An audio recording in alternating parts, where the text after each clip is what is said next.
Got one of them on the darter. Bit the darter. Stay on there, baby.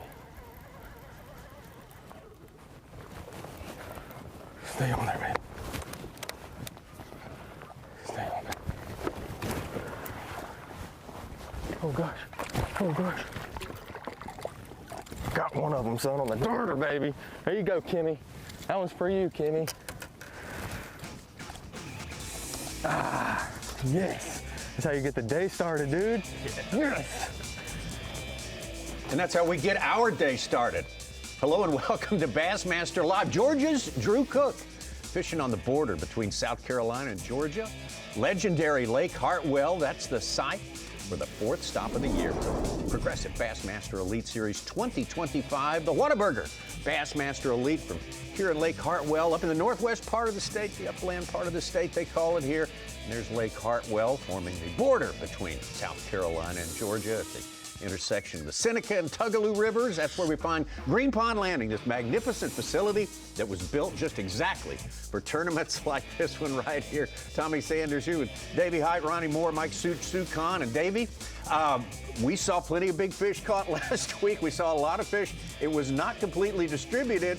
Maybe we see everybody get a crack at it, at least to start. I don't know if we'll end up, I don't think we're going to end up with the same kind of situation at the end. No, it's going to be different for sure. Tommy, that was a great event, no doubt about it. A lot of big fish. Kyle Welcher just running away from the field. I do not think we'll see that. We'll see just the opposite of that, as a matter of fact. Maybe not as many big fish. I don't think we'll see a 10-pounder. We won't see a lot of those 8s and a few 9s, but a lot of good quality fish. Lake Hartwell is fishing very, very well. Green Pond Landing, you see, one of the best facilities that we've ever gone to on the Bassmaster Elite Series. Lots of fish catches. The big key will be, like always, catching a little better average size than your competition.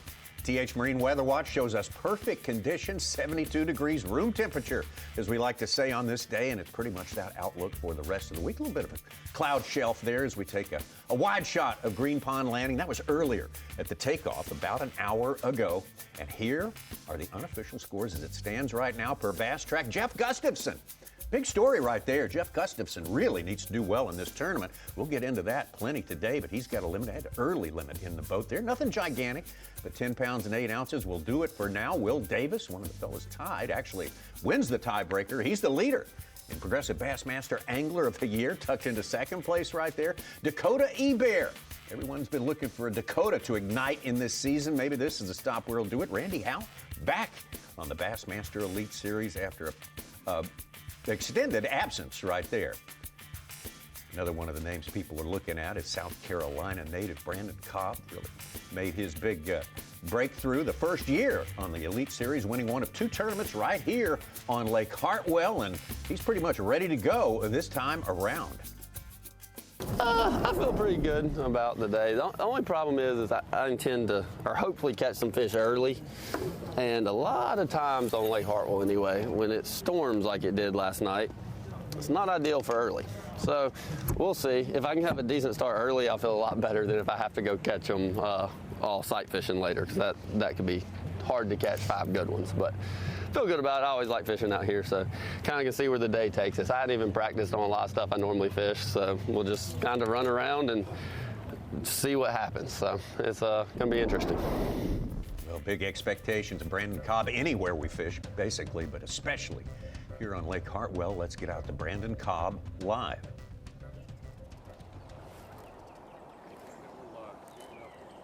All right. So I caught one and missed one so far this morning. Not a great start, but kind of figured I hadn't really got the morning bite that great this week. I can't really get the herring fish to bite. So I just kind of came up a creek, try to catch a few random ones in the morning, and then we'll probably go sight fishing. So we're just trying to catch a few bonus fish now. Just fishing a bridge, try to get a couple in the box. Got one almost 3, 2 3/4. So not a horrible start, but not a good start either. I think the one I missed was all right, but I don't know if it was a giant either.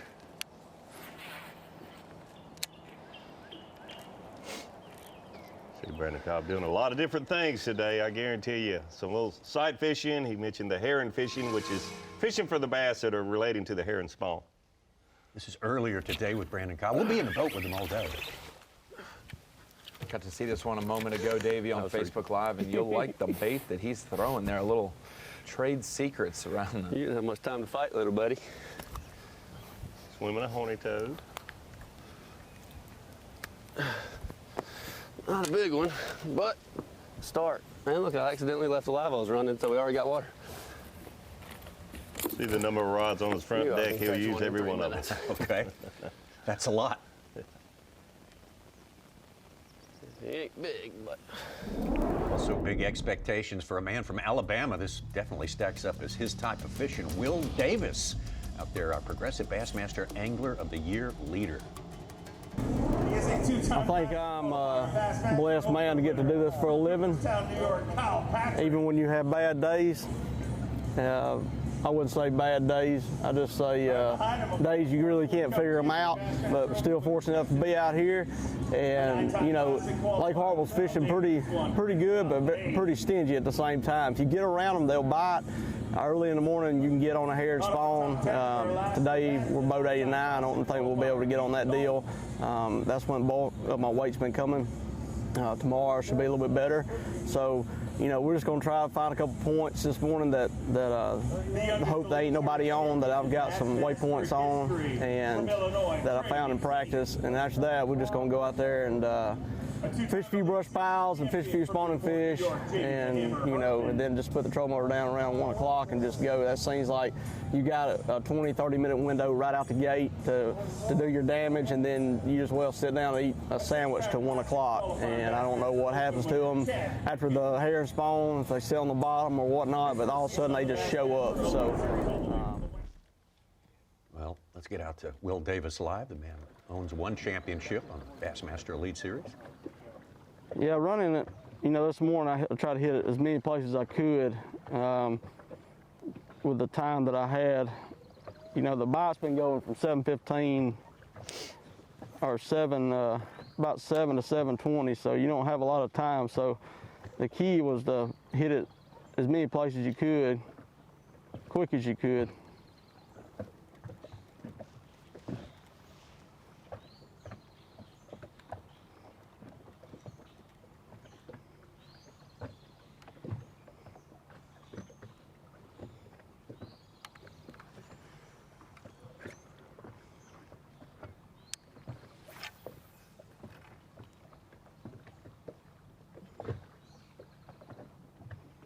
See Will Davis here on a herring spawn type point. Not fishing up shallow, he's fishing off of the point a little bit, probably the 4 or 5 foot depth range there. A lot of times that's where your spotted bass are, a few feet deeper than the largemouth. Okay. He said boat 89, probably not going to get on a herring spawn deal, but with this lower light conditions, Davey, it can extend it in the morning. It looks like, based on him already having a limit, that whether they're small or not, he did get on a place where they were biting pretty good. Spotted bass in there for sure. That's 4, but they ain't the right size yet. Yeah, getting such a late boat number and being able to catch a limit so quickly is certainly a bonus for Will Davis at this point. Started out, nice catch from Drew Cook. Drew Cook from Cairo, Georgia. Originally a Florida boy, but knows this place very, very well. A lot of fish still on the bed. Oh, gosh. Big reason why we got a camera with Drew Cook.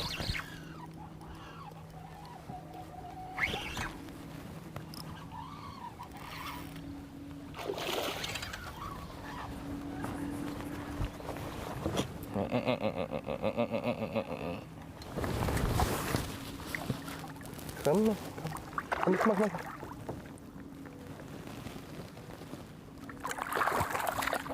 No. I got her pinned. There we go. Another one on the snack.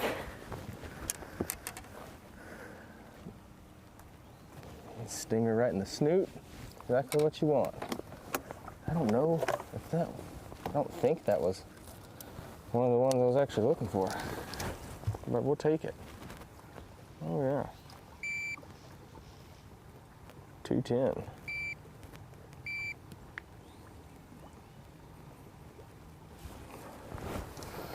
That's the limit.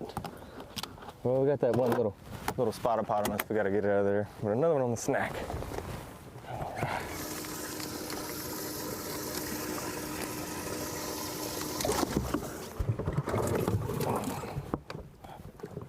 I had one jump out of the Pasco tank right before I left. I had to dive, head hit the motor. Caught it in the splash well back there and threw it in the battery box and was able to save it. It was the biggest one I had, and I was like, ah, got lucky. Where was that? It's exciting first day. It's always exciting out here. I want to get him up around the 10-pound. That'll give him up in the top 3 or 4 places. That's the way it stands right now. Early on, just finishing up the first hour of fishing. Some of that's run time, of course. Tommy, I think the last time we went fishing, I saw you dive into the battery box. I don't know. Still got some agility going on. I do that. There. Yeah, you try. You do your best. Do what I can.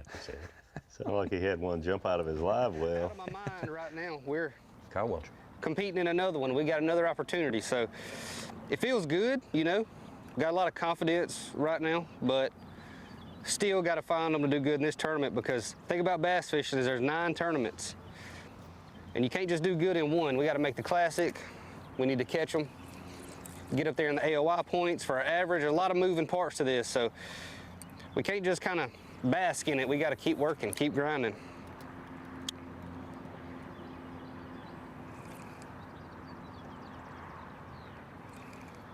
Keep working and keep grinding. That's certainly what he did at Pasco Tank. Man, I'm surprised he's recovered. You would have to rest for one of the most incredible performances we've ever seen here on Bassmaster Live, or in the history of the Bassmasters. Kyle Welcher with 118 pounds and 12 ounces on the Pasco Tank River in Albemarle Sound, and 45 pounds at 7 ounces ahead of second place Brandon Lester. We'll be trying to figure that one out for years. I don't think I have a clue as to how that really happened. I don't either. I honestly don't, and I would have never thought we would have that margin of victory, be 45 pounds. That is just absolutely mind-boggling. Kyle Welcher did very well here the last time the Classic was held at Lake Hartwell. Second place by 5 ounces back then. There's your all-time margins of victory. And we've always said, we agreed, all of us. Patrick Walters' 29-10 would never even be touched. No one even get in the neighborhood of that. And what's crazy is we added Brandon Polinick to the 4th highest margin of victory earlier this year at 15 pounds, 13 ounces. No, I did not think that we would put another one in the top 5, Tommy. And no, we didn't. We would break it by 16 or 17 pounds. That's interesting to look at. I didn't realize that the top 5 all-time margins of victory have been within the last 5 years. I think we can all agree that the field is strong from top to bottom, more so than it has ever been in the history of Bassmaster. So that does not make sense to see those margins of victory. Doesn't jive with that at all. Yeah. That's crazy. But you now see, it's just like other sports. You see like the ability of these anglers. When you get a great score on the basketball court, they can go off for 70 at any night, and you're like, how? Everyone's so good, but there will still be those guys who reach so high. The Georgia angler, the rookie, and Wagner. Another little one. A close eye on Emil. Has a lot of experience here on Hartwell. You'll see him doing a lot of different things. It's obviously offshore right now, using his live sonar. But that's not all he's going to do today, I don't think. I talked with him last night. Expects to catch 30 or 40 bass today, he said. Wow. Hopefully get 5 good ones. Just a numbers game for him is what he said. You feel like if you can go through 30 or 40 a day, you'll have a good solid 5-fish limit. Another one of the favorites got to be this man right here, Patrick Walters. He's won on this lake before. 7th year, the Elite Series. More of a traditional looking herring spawning location here. You've got everything you need, including a great blue herring up there shallow feeding on the blueback sign, huh?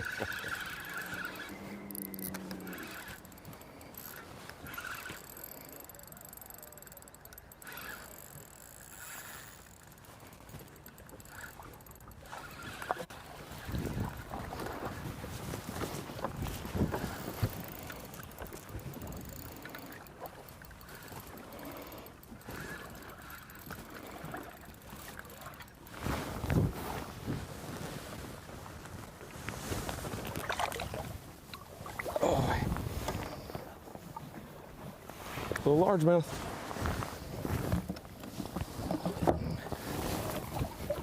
Thanks, Mama. Took a minute. Another guy who's won here just took the lead, Jordan Lee, with a couple 4-pounders, 4 fish for almost 14 pounds. How about that? Got to think about him. Have eyes on him during this tournament. There's the way it stands right now, and there he is. Yeah, good lead early on. Bo Browning popping up there. Brian Smith, Wesley Gore. We thought Drew Cook might get up there. He didn't make quite 10 pounds, and he's down in 8th place. It's going to be all the comments from anglers leading up to this event have been, they've all been unanimous. The fish are everywhere here. There are fish to be caught everywhere. Who's going to figure out something to separate themselves from the pack? It's going to be a little bit harder nut to crack this time around than it was last week. The Whataburger Bassmaster Elite at Lake Hartwell is sponsored by Ranger Boats, by Rapala, and by Yamaha.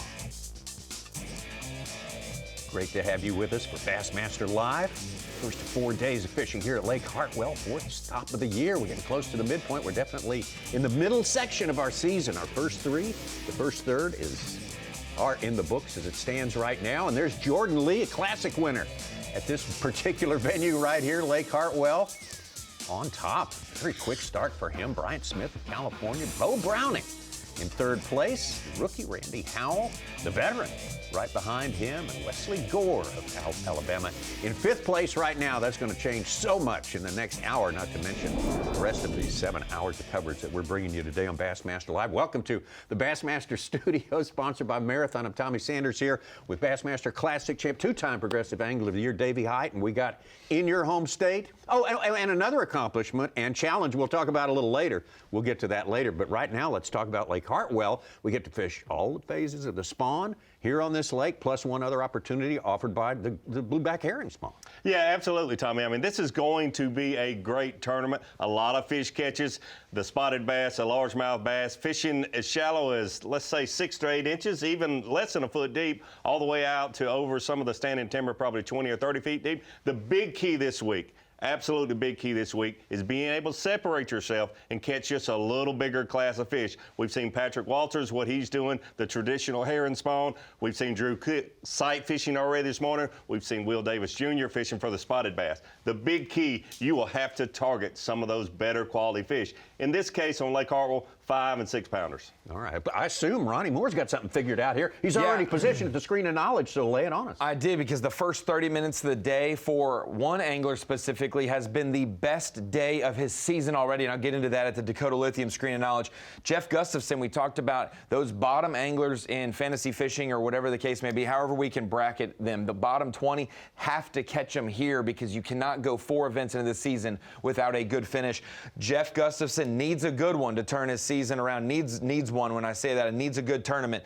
His first 2 days of every event this season, he weighed 8 pounds and 9.2 at the St. Johns River. He had 9.13 and 9.3 at Okeechobee, 9.15 and 10.2 at the Pasquotank, and already in the first 30 minutes of the day, 10.5 pounds for Jeff Gustafson. So he said it, leaving the Pasquotank, I need a good event to turn my season around if I want to make the Classic, and he has already caught the most weight of his entire season in the first 45 minutes to an hour at day 1 of Lake Hartwell. So they may not be the biggest fish in the world compared to what we saw at the Pasquotank, but huge fish for Jeff Gustafson's season that he's already on the right track day 1 of this event. And that is notable, yeah. And everyone pulls for Gussie. He's such a nice guy. He's such a likable guy, and it's great to see him off to his best start this year. No way we want him locked out of the Tennessee River. No, he needed it for sure. Absolutely. And Such, we've been here, this is the 10th time we've been here with a pro-level Bassmaster Elite event, plus countless college and other nation events and so forth. This is a known quantity here, right?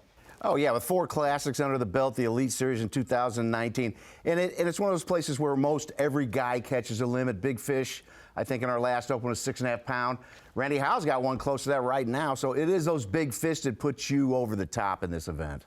All right, well, stay with us. We're going to get out on the lake here. We got a lot to cover on this day on a big, big lake. It's only 45,000 acres, but it's big in other respects. And that's number of fish being one of them. Will Davis proved that early on. Maybe our first limit. I think it was our first limit in the live well.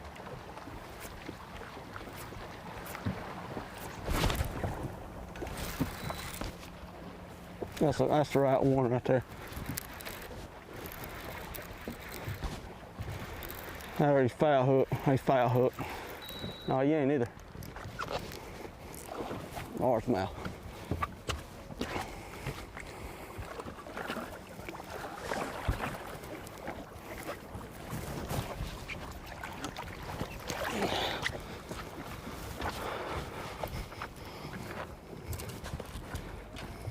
Better one.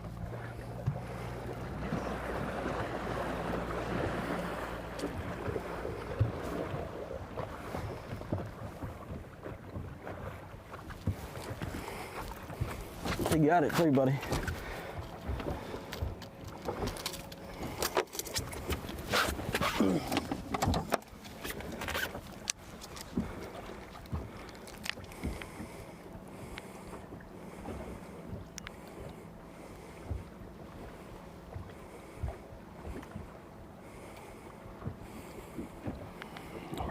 How you feeling about it? 3-pounder. Feeling a little bit better. Get another chance to look at that maybe later or not. After catching those spotted bass, you saw Will Davis when he set the hook. He had to look back at his rod like, is my rod bent as much as it feels like it is? That rock feels real funny. Boy, these largemouth are heavy. Let's get over to Patrick Walters. Patrick is going to be a problem for a lot of these other anglers this week. He's very good at tricking these largemouth that are been on these herring, get a lot of pressure at Lake Hartwell, a lot of tournaments going on thanks to Neil Paul and others. Patrick knows how to get these fish that have been pressured to bite. Here he is with another good one.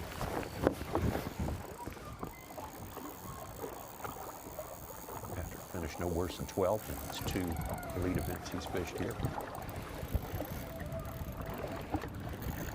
Or Elite Classic he fished here since 2019 when he joined the Elite Series. And he won that 2020 Open in the fall. Right after he won right before he won the Lake Fork event with the largest winning margin. So it was a good month, good month and a half for him.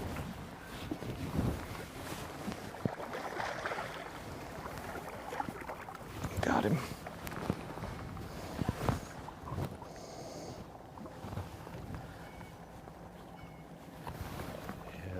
One thing that Patrick's very good at is being able to find the right lures to trick these bass that get a lot of pressure. The other thing he's good at is hiding those lures from us. Decent one. Well, Superman always used to duck into a phone booth to change from Clark Kent into Superman, so we kind of got a little bit of that going. I watched that one. I saw him swimming right there. He just pitched in front of it. Largemouth. That's 2 largemouth in a row.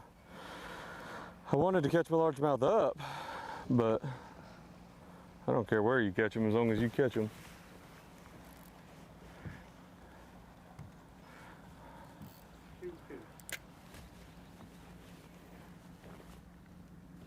There's one right there.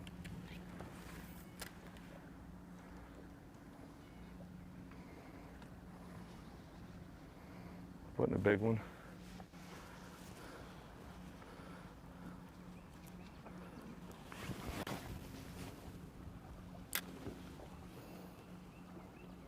Really perfect conditions for where Patrick's at. The blueback herring spawn, just enough wind to deflect the light penetration there of the water so those fish don't see your bait quite as well.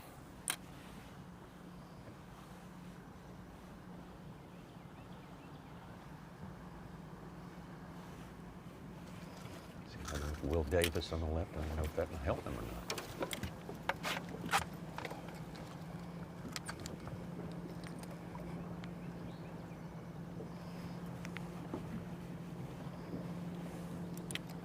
Ain't gonna help.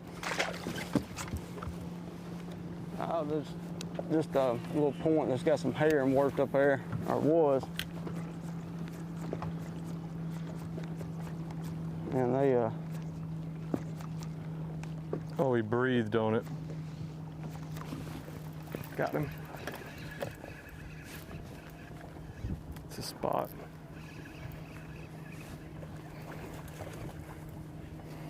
Not a big one.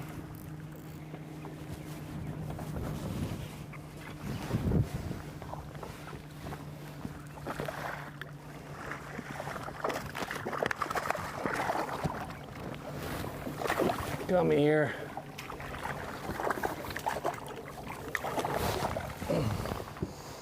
Got her.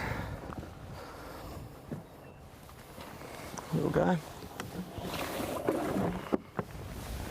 right, I'm gonna try to catch one more right here maybe, and then we're gonna run to the next one. We need to kind of hop around and pull up when they're going. A pound. Yeah, it's fun.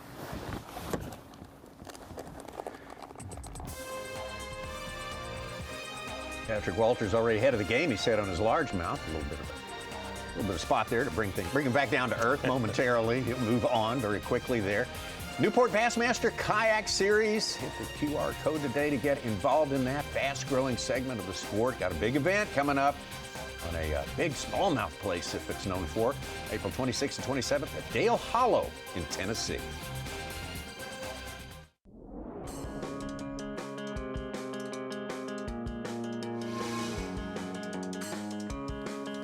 I'm Will Davis Jr. We're here at Lake Hartwell this week with the Bassmaster Elite Series.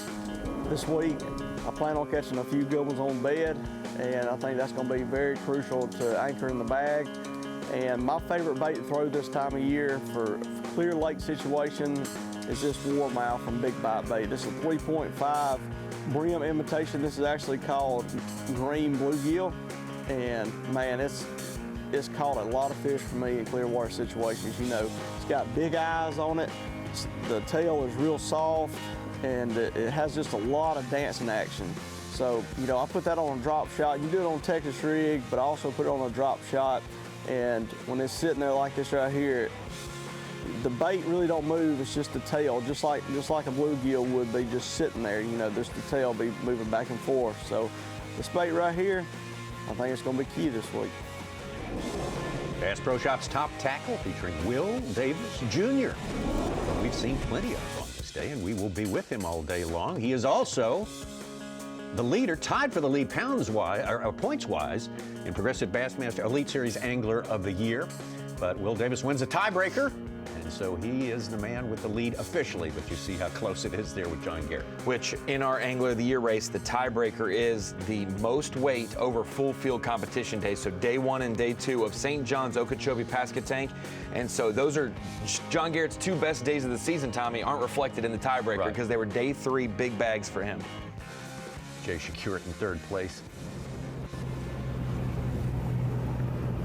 Brandon Cobb.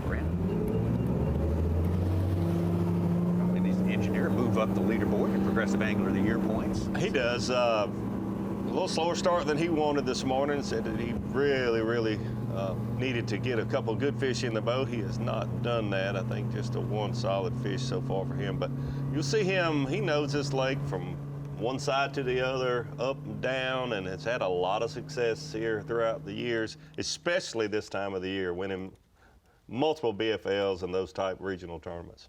Take a look at Brandon from the air. That shot we were just seeing right there, and gives you a little idea of the lay of the land up here. We are up higher than we were last week. We were at sea level or week before last. In North Carolina, here in South Carolina, we're in an upland reservoir, to be sure. Clearer water. Colder water, the further you go down the lake. Kyle Welcher's there closer to mid-lake as it stands right now. Kyle Welcher, again, the 2nd place finisher when we had the Classic here in 2022.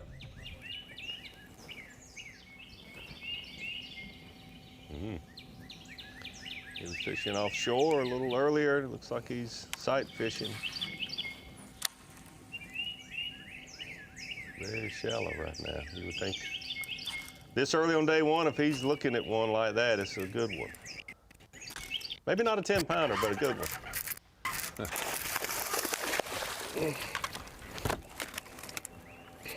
A lot of fish still on the bed at Lake Hartwell.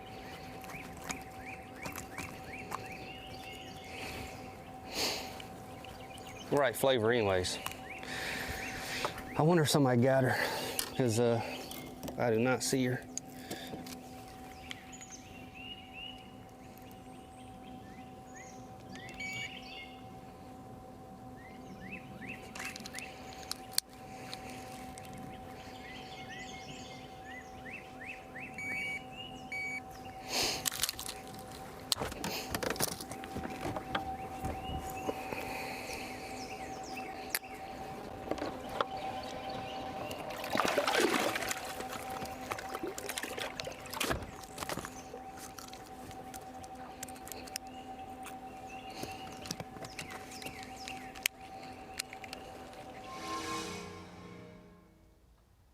largemouth, for sure. He said that's good. That's the right flavor, but I don't think that's the one he was expecting to be home.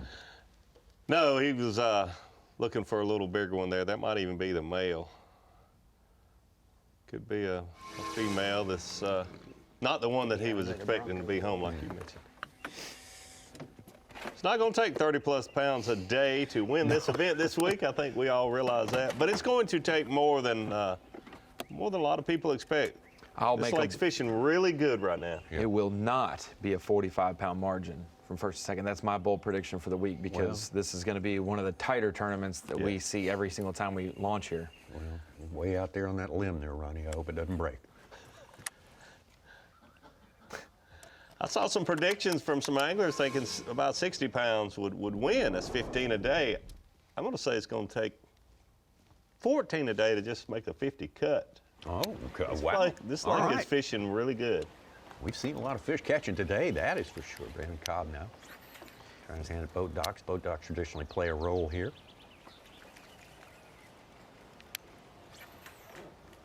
Seems like this used to be a lake that was just quantity, Davey, and quality has started to really, both spotted bass, they've gotten real big. In particular, the spotted I'm bass still just have gotten working a lot my way heavier. up the creek. We're gonna go out and sight fishing a little bit, but try and catch a couple bonus fish. I caught one more little bitty one, like little bitty one, and kind of slow, really. I mean, hadn't done much, but I've kind of been struggling in the mornings, and I thought I might get lucky and catch one big one. Hadn't worked so far, but we still got a little bit.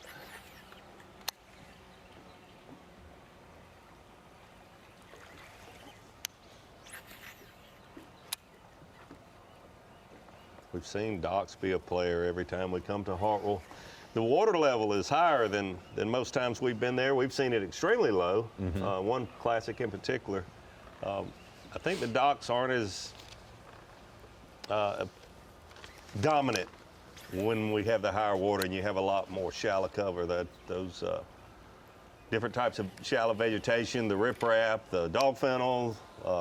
There's a lot of shallow water cover available to these fish when the lake is up closer to the area we're in. pool. There's not very many people, which a lot of times is a bad thing, but I know it's a good area, so I'm not as worried as if I was on another lake, I'd be like, oh, I made a bad decision. But out here, not worried about it. Jason Christie won the classic here in the docks. Shallow ones, what he was looking for. The Yes. shallowest They're docks here. produced the We best for find him. them.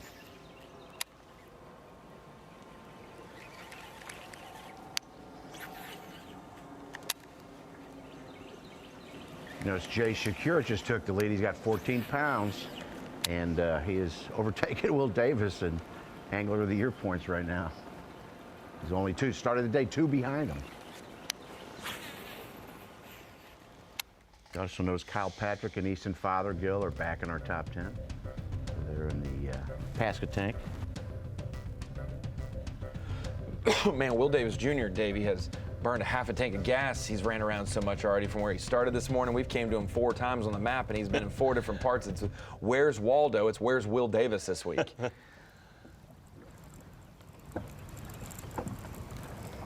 Started a ways back in the field. A little anxious about that. Or is it starting? That's the right Sequence one goes right there. Way back in the field. Didn't see the fish, but it was a big splash. That's the right one right there. Speaking of bigger spotted bass, Yeah, now that's what you guys were talking about. Fat, pre-spawn, shaky fish. That's the ones you want right there.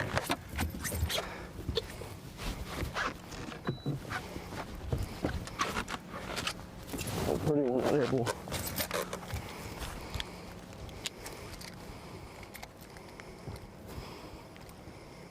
Got to remember, he's a champion on this lake. Tommy won the Bass Nation Championship. That's right, His one of his second two. one, One of his yeah, two the back-to-back championships, ones. back-to-backs. He Yeah. beat Tim Doobie here. Good point. 311. Is that who he beat? Was Doobie? Okay. Doobie It's got on this second. side, brother. They're right here. My bad. 311 spotted bass. Didn't see that very often a few years back at Hartwell. I had an angler that I talked to yesterday, said that he caught a 411, a 315, and a 311 spotted bass back to back in practice. Man. That is That's awesome. really good spotted bass. And I would have stopped after catching the first 2, Davey. I didn't want to say anything. I was just writing things down that he was telling me. 24th at the St. John's, 4th at Okeechobee, 17th 2 weeks ago at Pasquotank. That's how you get to be on top of the hill in Progressive Bassmaster Angler of the Year. And this one ups his status on Lake Hartwell, 4 now. Try not to get this bait, John. I'd appreciate it. Uh-huh. Could be a gar, but I highly doubt it. It's freaking... Yeah. There's like 4 of them up there that size.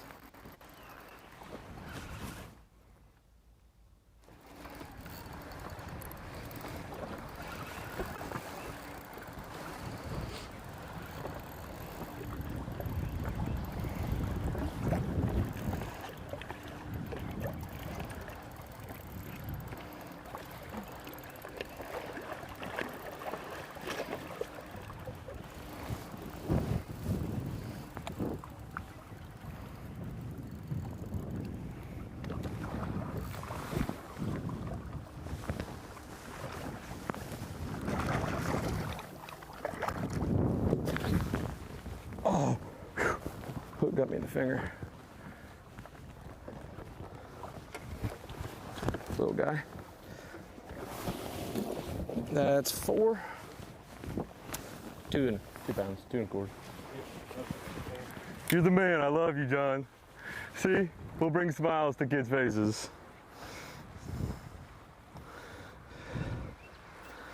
Hey, we all love Patrick Walters, and we're not wishing ill will on him, but if he got it stuck in his finger, Davey, we may better get a better look at that bait, you know, when you gotta zoom in on the unhook process.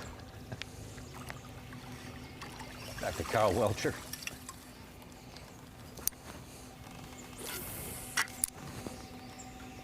Sitting at 10th place right now, top 10.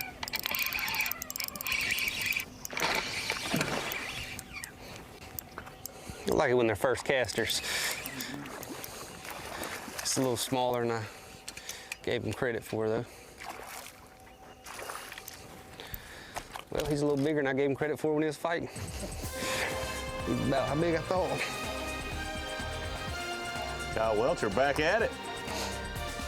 Got his first blue trophy a couple of weeks ago in North Carolina, and a spot in the record books for sure. Kyle Welcher has been in and out of that top 10. It stands right now. I think that one might put him back in the top 10. But Bryant Smith of California knows a lot about catching big spotted bass.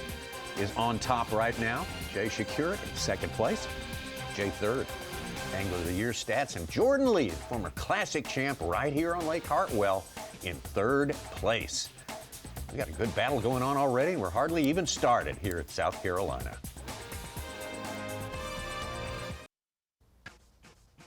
Welcome back to Lake Hartwell Bassmaster Live. Remember, Bassmaster Rapple of Fantasy Fishing. This is the OG, man. That's the 5 anglers you pick for each and every event on the series. You pick them out. You can use them again and again. Unlike some of the other games, we'll talk about the differences and the subtleties between them all. But this is the one where you really test your knowledge, your ability to make great predictions about tournaments out there. So get involved with it today. It's never too late to get started. Talk about an OG fisherman. That's the original angler out there. The first professional.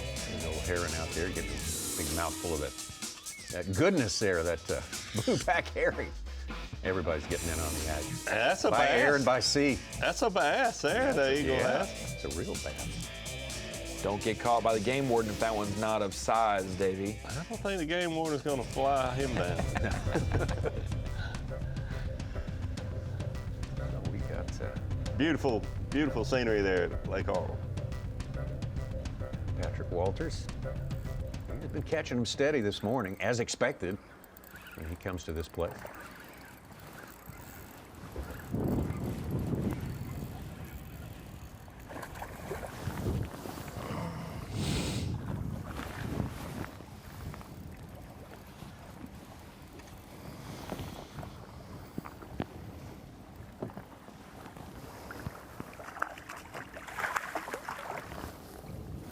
Little spotted bass.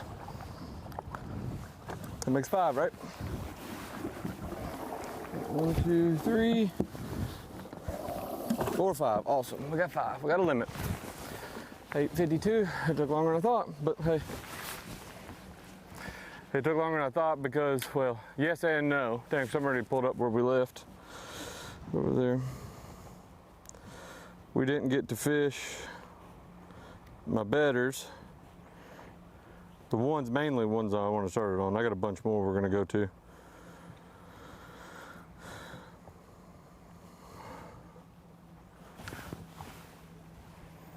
Not far away, just across the way.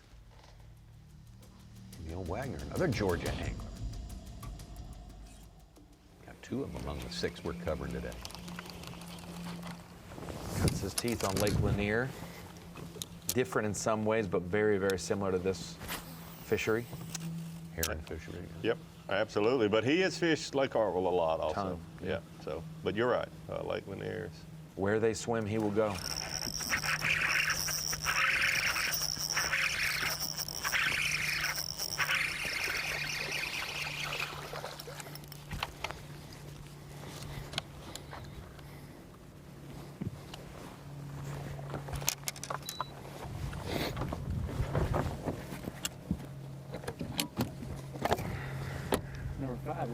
Yeah, I believe so. We're definitely gonna double check. You're gonna weigh them all now? Yeah, they're all rats, but Yeah. only had that one big bite. Come on, scale.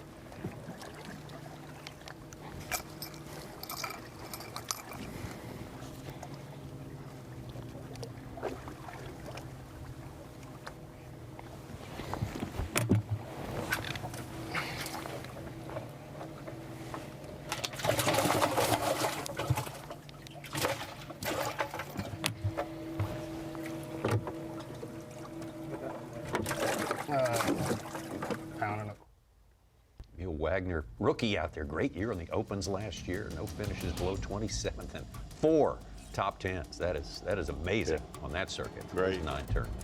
Great young fisherman, no doubt. It's interesting to see Patrick Walters fishing a lot shallower than Emil. Both of those fishermen, great fishermen. They're both fishing the herring spawn a lot this morning. And Brandon Cobb has fished some boat docks earlier, but it looks like he may be fishing for some of those fish relating to the blueback herring also now. A lot of different strategies. We like that. Yeah, we're just working our way up a creek. It ain't working so far, but on a little flat now that some shad usually spawn on. Basically, it's basically a herring point, but just kind of a little farther back, and they ain't there here either. I think we had some thunderstorms last night, and that probably messed this up. That's why I hadn't really focused on it a ton. But kind of slow so far.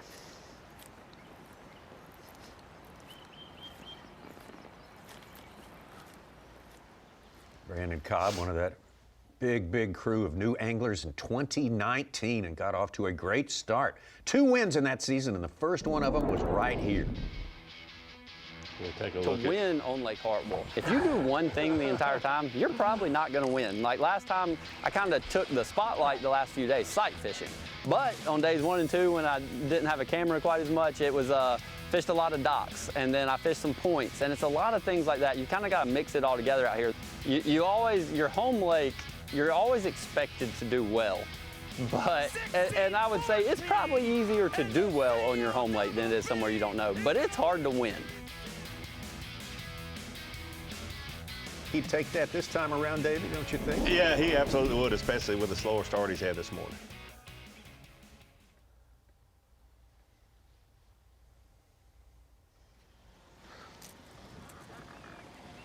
No longer. All right, let's move again, go more towards the back.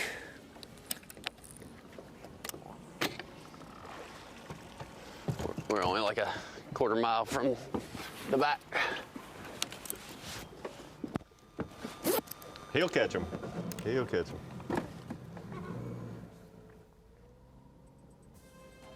we all want to catch a few big ones to start the tournament, but it doesn't usually happen like that. Like we say, you fish 8 hours a day, Davey, for 5 minutes of fun. If you have 5 minutes of fun, you're probably going to do well in the tournament overall for that day, and that's what he's only had about 1 minute of fun that first bite of the day. So 4 more minutes left for Brandon Cobb for the day.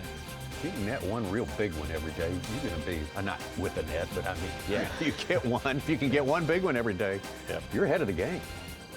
And fill it out with a decent limit. You're playing in this one. Jay Shakurat playing on top of this one right now, 15 pounds even.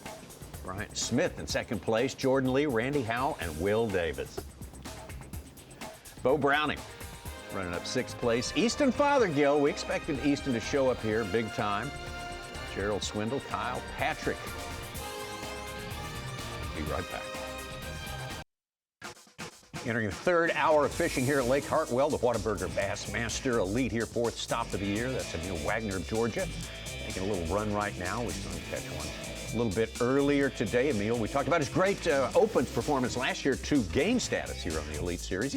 This season's a little bit of a work in progress for him right now. He's 57th in overall Angler of the Year, but our Dakota Lithium Bassmaster Rookie of the List, that's what we're focusing on right now, and Emil Sins about 40 points behind our leader, Tucker Smith of Alabama, another Georgia, Paul Marks in second place. Arkansas's Bo Browning, keeping it going here in this year of 2025. Evan Kung, Easton Fothergill, Blake Capps, and Andrew Loberg. Of course, Easton Fothergill, that's sort of the surprising status of him last year. Very slow start down in Florida, but he's kind of got it back on track now. Someone said to me their bold prediction was after him winning the Classic, which doesn't count for Rookie of the Year points at all, he will come back and win Rookie of the Year, and him getting a top 10 at the Pasquotank is huge. But you already see 2 really bad events, 1 good event. This big bite he's that, only 80 points behind. That we wanted on the herring spawn this morning, and it came off. It was a real big one, but just had one other big bite, choked my fluke, and I set the hook and there was nothing there. But other than that, just a lot of little ones. Fishing some of these rock piles now, just trying to catch some decent ones, some good filler fish. But it's been a tough morning so far, that's for sure. But I really like the weather we have, and very optimistic for the rest of the day. So just need to get in front of some of the right ones and capitalize when I do. That's really all there is to it. But just throwing a little Berkeley General right here on a shaky head, trying to catch some of these spawning spotted bass. They're spawning on stumps, rock, on these flat points. And if you get it in front of one, they're usually not too terribly hard to catch. So see if we can fill out a decent limit and then go chase some more big ones on top.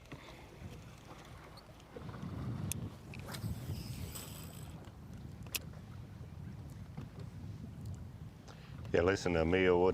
His strategy seems to have been to try to fish the largemouth, the herring spawn earlier, to try to catch that 5 or 6 pounder like you mentioned just a few minutes ago, Tommy, is really going to be what separates the top 10 anglers from the rest of the field. But what he's doing now, fishing offshore, primarily for the spotted bass. We have bigger spotted bass here at Hartwell now than we once did. This is not the winning pattern, but it might be a pattern that the winner uses some. I'm not going to say it's easy, but you can consistently catch 15 to 17 pounds doing what he is doing right now. What he wanted to do is to catch that largemouth that would, he'd go out and catch his 15 to 17, put that one largemouth in there, cull your smallest spotted bass, and then you'd be at 19 to 20. But trying to call one up right here. He's coming up on it.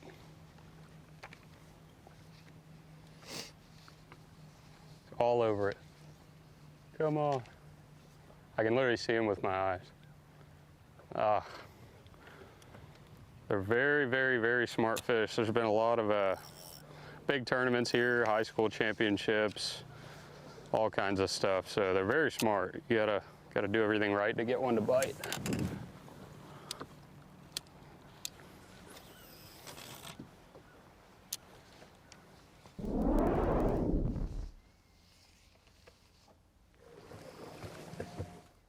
Davis and Drew Cook. Drew was 4th when we had a Classic here in 2022. That was way earlier in the year, of course, when that one, most comparisons are to the 2019 event for the elites here. That was more in this time frame. And you can also think about not body of water, but type of fishing. That Murray, Drew Benton Elite, somewhere in between the Drew Benton Murray Elite and the Patrick Walters Elite is where this event literally falls on the calendar.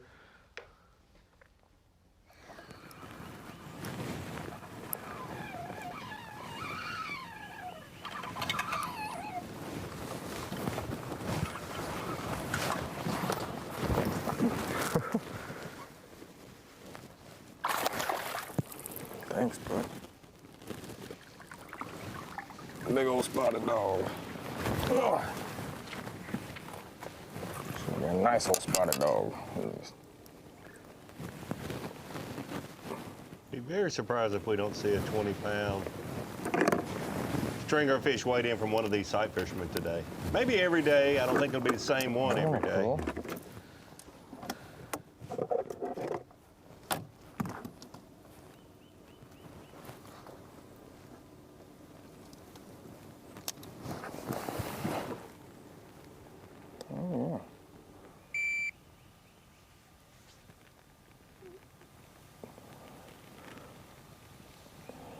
Oh gosh, I got two the same.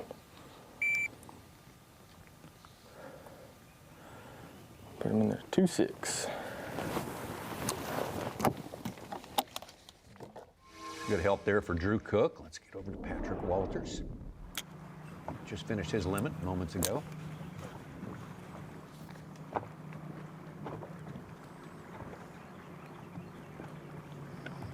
See what I was talking about a little earlier. This is not the traditional largemouth blueback herring depth and type of cover. It's a group of fish here. You drop the bait right in them. Likely a mixture of largemouth and spotted bass. A lot of spotted bass. But they can be a player now at Hartwell in the 5-fish limit, weighing in those 3.5 to 4.5 pound spotted Saw bass. a good 3+ earlier already today.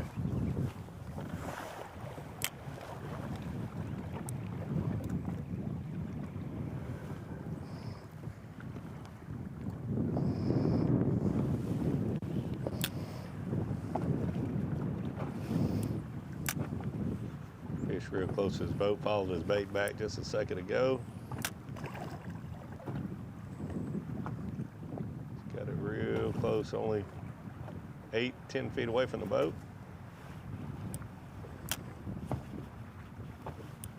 See him popping his bait up there at about 12 feet, 14 feet from the boat. I think he's drifting back. Maybe he's pushing back with his trolling motor.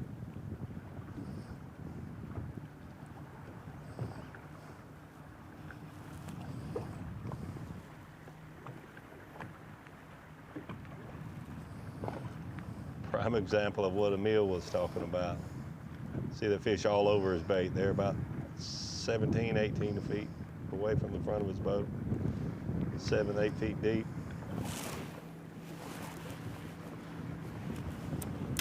Some of those fish look, they're so easy to dang catch. Emil was saying they're smart, a lot of pressure. Some of them are just like, heck no. Not even remotely gonna happen. What we're seeing there with Patrick. Conditioned, smart, wise. Yeah. However you want to put it. Yeah, they don't fall for just any old trick. Yeah, they'll take a look. Especially when there's no distractions. If there's blueback herring swimming around Davy, you hope to be there too because they're distracted and they don't know it's you. All right, let's catch us a big largemouth right here on this pond, around this bank. Then I'm probably gonna go back at that point one more time. And then I wanna run up. There's more largemouth up, and then I wanna start checking some pockets. The morning kinda sadly didn't kinda go how I wanted it to go. Timing was off, didn't get the spot I wanted. It was just kinda, you know, scattered. I didn't like that much. But that's tournament fishing, especially when 100 guys, you know, you're not always gonna get the spot you want. Dang, that looks like a good one.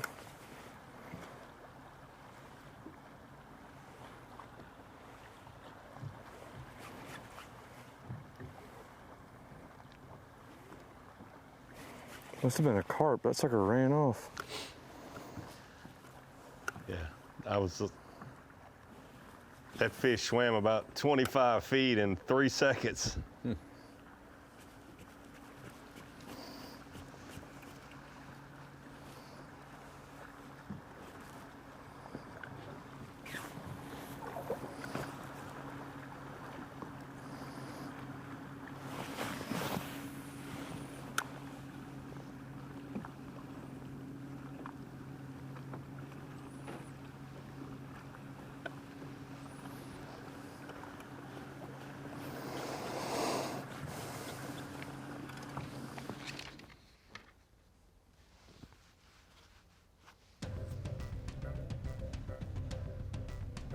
Back across the way, not far away.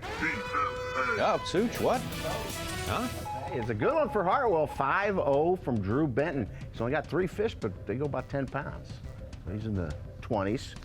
Jordan Lee just caught his 5th, so he's in the lead. Drew Benton certainly could be one of those anglers that I would think is probably sight fishing and might come in with that 20-pound stringer. Could be that guy. They're pretty rare here, Davey. 20-pound stringers? Well, in our competitions. Yes. They haven't been rare recently in local competitions there at Hartwell. The lake's fishing really good.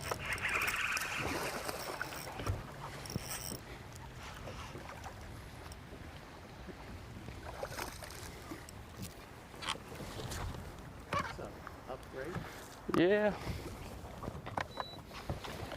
A little bit.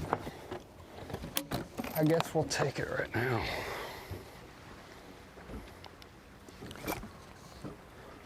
Top water.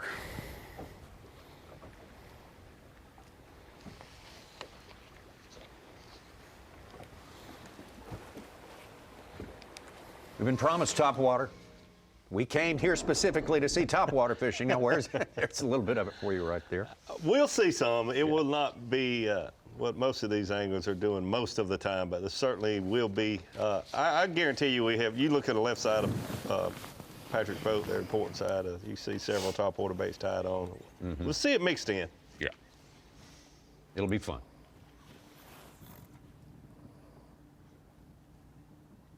Patrick's bait going down about 31 feet away. The fish swimming over to it on the bottom at 30 feet. Oh, he's...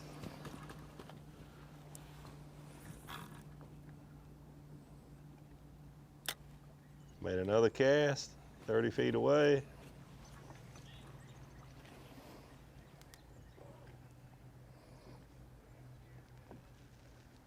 Singles harder to catch in a situation like this. Yes, yeah. I mean, okay. Always.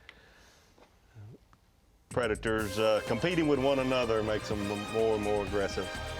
I like me in basic training, 200 guys going into the chow hall with 20 minutes to eat. It's always competition. You get that, what they used to call the boarding house reach.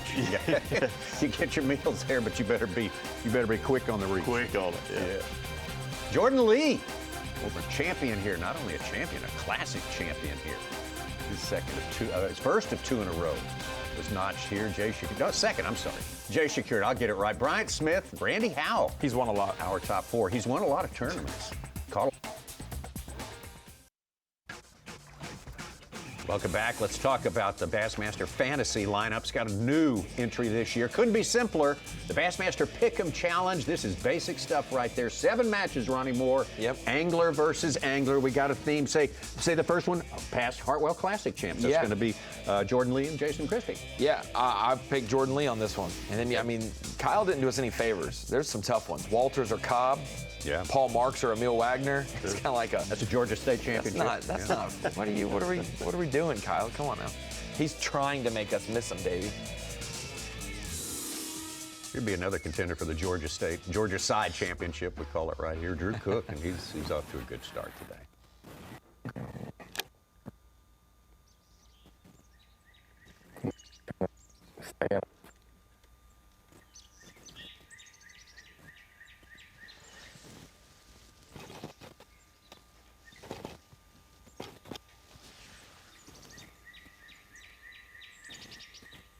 Got him again.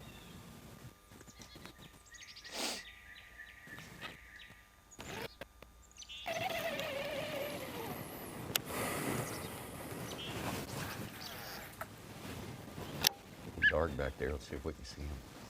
See the light spot. Yeah. Him, her, I should say.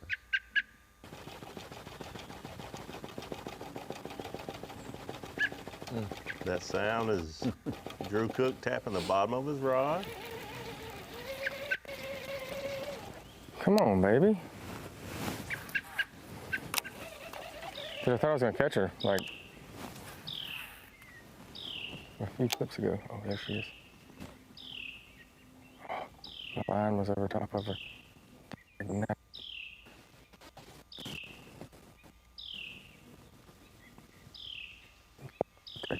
Please.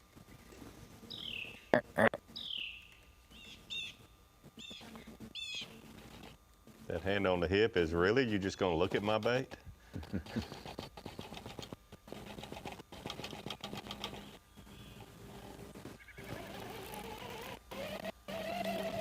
Interesting to watch.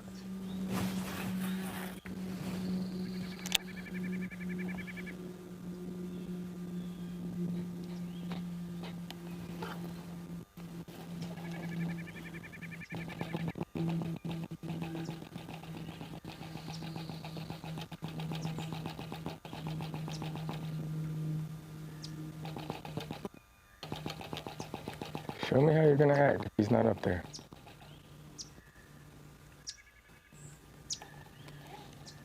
Did not mean to do that, baby. If you notice, the cast before that one was on the left side of that light spot. That cast was on the right side of the light spot. Can't see right now where that cast went, but a lot of this process is finding the key little area that that fish is protective, most protective of.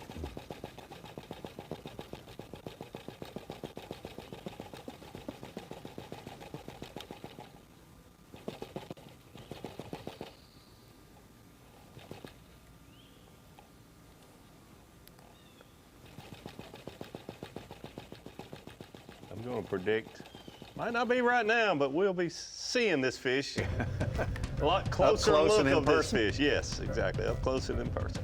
Let's hope so. Let's get back out to Brandon Cobb.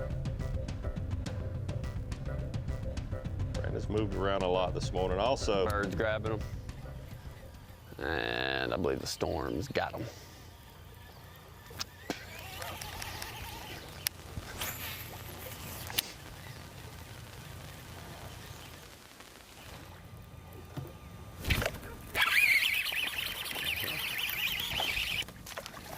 It's not very big. I think it's there.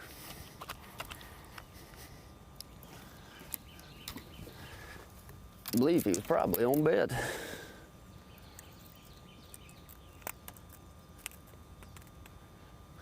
A good bite anyway. Turn it so we don't run into this next dock. fry garter or maybe on the bed. Little guy, but number 3.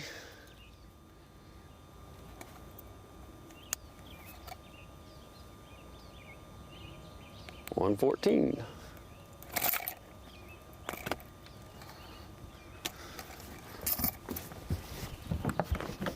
Let's get over to the other South Carolinian we have coverage of in the boat all day today, Patrick Walters. There you go, Tommy. There's the group of fish you were asking for about 50 feet away. Patrick's bait just went down.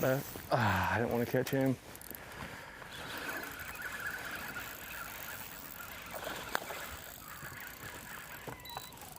It's not a bad one, but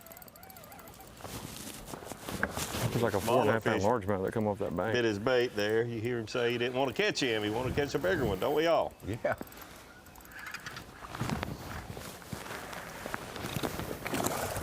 Calm down.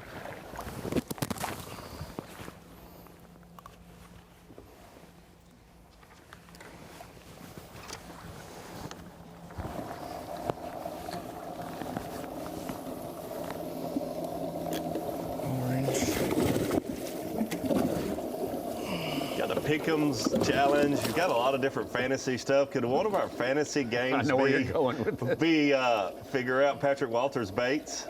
There we go.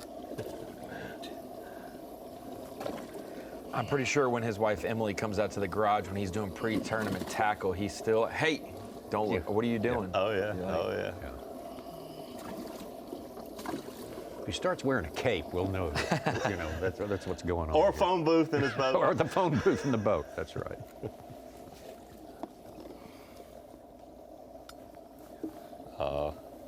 Like having fun. That's right. It's perfectly legal.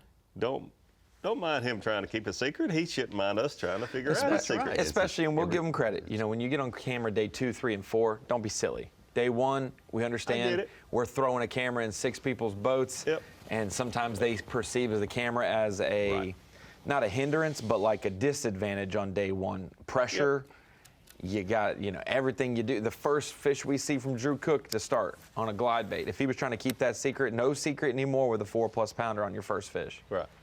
No, I get it. Certainly get it. Been there, done that. I understand what they're saying. Like you say, though, the rules of the game change on day 3 and day 4. Yeah. That's right. Make sure we go backwards.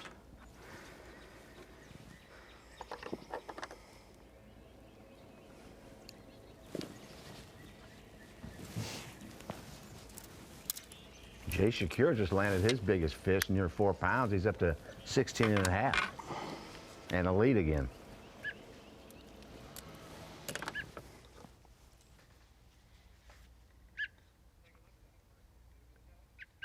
Well, speaking of Jay Shakir, he seems to make himself a part of the narrative at every tournament he fishes. And here we go again. Day number 1, our Mercury move of the day, Davey. Absolutely, Jason Kirk. It's almost like the poster boy of the Mercury move of the day throughout the last 3 years, not just today. But hey, certainly start off the day good with 3-pound 4-ouncer at 742. The big key you see here is 5th fish, 9:25 a.m., a 4-pounder. But those fish in the middle are also a big part of him having the total of 16.8. Jason Curry, Mercury move of the day. Even his little fish are almost 3 pounds. Great start for Jason Curry. Mercury move of the day. 16 pounds, 8 ounces this early on. Man, that's a good early move of the day, for sure.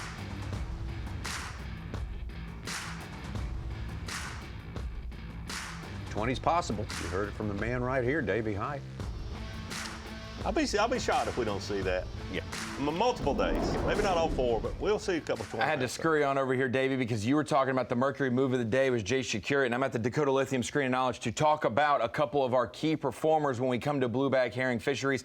We think about the 2022 Hartwell Classic, 23 and 24 Murray Elites, and Smith Lake last year are all the most recent blueback herring fisheries. And we think about 3 guys that I saw quite a bit in the top 25 of all of those events. Patrick Walters to be expected, Lee Livesey, definitely. He said Lake Murray kind of fishes like Lake Fork, the way he likes to fish Lake Fork, and then Jay Shakir, who catches them everywhere. Here's their finishes in those 4 events. Jay was just joining the Elite Series, so he was not in the Classic in 2022 at Hartwell, but an 11th and 12th at Hartwell in that Classic for Livesey and Walters.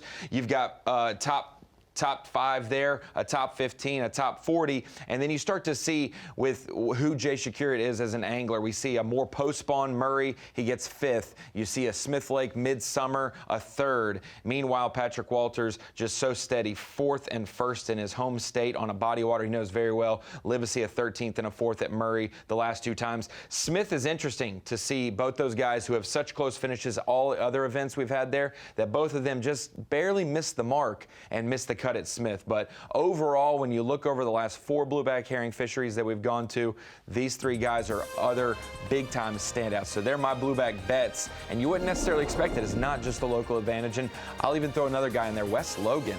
No top 10s for him, but hasn't missed the cut in any of those 4 events that we talked about. Boy, one of the many battles we foresee here. How about a battle at the top between Jordan Lee and Jay Shakir? That'd be fun to watch throughout all 4 days. Don't know how or if that will work out. Bryant Smith, though, very good morning. Randy Howell having another good tournament, good start to a tournament. Matt Airy, North Carolina, in the 5th spot right now. Father Gill and all the rest giving chase here, still in the 3rd hour. The Whataburger Bassmaster Elite at Lake Hartwell, sponsored by Minn Kota, by Bass Pro Shops, and by Skeeter Boats. The last time we were with you with an unknown item at the Pasquotank River, This time around, we're at a well-known place, well-known to all these anglers, but still very interesting to see how it breaks down this particular week. To win here, you have to make the right decisions, but it even comes down to like micro decisions. Like when you're fishing a pocket, you're like, let me hit this point for 1 second, and you catch a good one. Then you're like, oh, those docks look good, I catch a good one. That's what I did here last time, and that's Lake Hartwell in a nutshell. You can go sight fishing all tournament if you want to. You can go fish points for post spawners, herring deal if you want to. Whether it be spawners out off the bank or fishing over 100 foot deep. It's ramped up. I mean, the bass fishing scene, especially since COVID, it's like there's been more and more people fishing, but this lake, I don't even know how it can get better. It gets better every single year. Interesting to hear those old hands at Lake Hartwell talking about how well it's doing at this point in time, and that's what today is all about. And, we're figuring out more of the story as we continue to watch, Dave. Yeah, hats off to all the people that have, Neil Paul, everyone knows Neil Paul that keeps up with the tournament bass fishing throughout our country, but certainly a lot of credit goes to him, but he's certainly not the only one. Anderson County, there's a lot of people that have put forth the effort to continue to help this lake grow and become better, and it certainly has. Yes.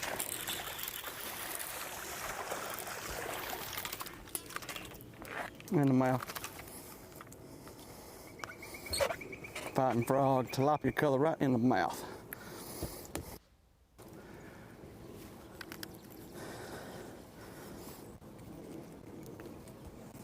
Yeah, I'm got two hook. This dude is a catcher.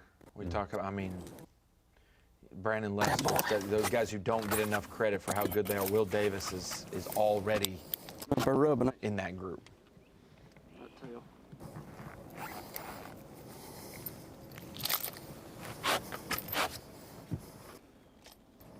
He has really mixed it up for us this morning. Yeah, he has. Something different every time we go to it. It is. Shaky fish, shaky head, jerk bait, fighting frog there, fishing for a largemouth on the bed. Bad looking, how you feeling, bud? Feeling pretty good.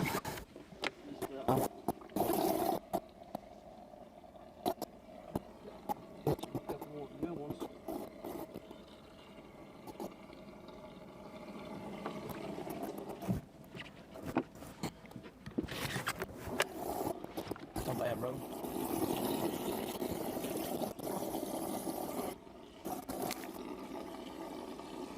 Oh, what a trade. Yeah, and he had a late boat number, so I understand even more so with the late boat number. You want to get a limit of fish, you want to catch a few fish, but you had to know putting those 1.5 pound spotted bass in your live well, that's not what you're going to need. That's his second over 3 right there. In fact, that's a 311 it went in as. That's good help. Will Davis, that largemouth.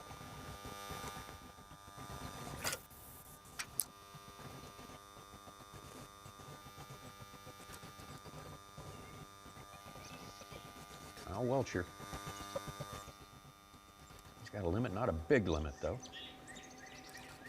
It's a weird fear about this lake has so many fish in it, Davey, but yet we see like tournaments come down to who didn't get a limit on the final day and how they need just 1.5 pounds because of their style. And so some of these guys are like, if they're gonna bite on this point, I'll just go catch 5 of them, and knowing that I'm just gonna have to take my time and do this later. And you're like, for Will, knowing how you can run around like Will and not catch a limit.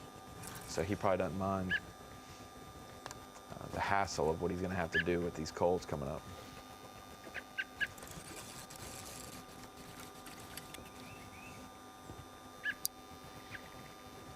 You watched our last elite event. Kyle Welcher stole the show with sight fishing using his electronics exclusively, and you see him here. He is definitely doing that now, just using his eyes. Water clarity, a big difference, and the reason why the water very tannic looking there, and those fish were spawning where they were very, very difficult, if not impossible, to see with your naked eye. Different case here at Lake Hartwell.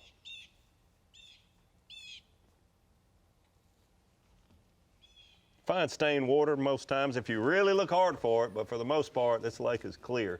deep and clear.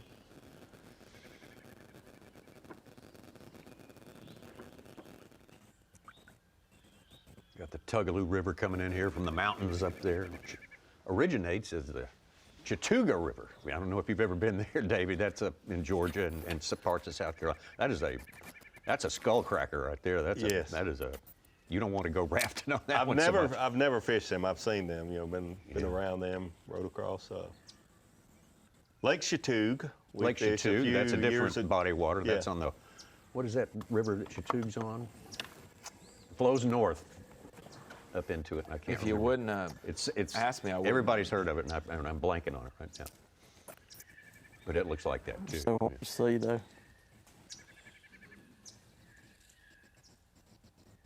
Mountainous areas, and beautiful clear water. Yeah.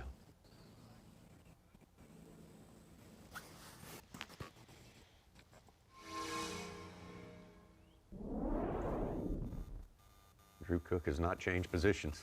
Well, except for a couple of feet. This is great, though. I mean, it shows one of the best in the business at sight fishing. I think everyone would agree to that.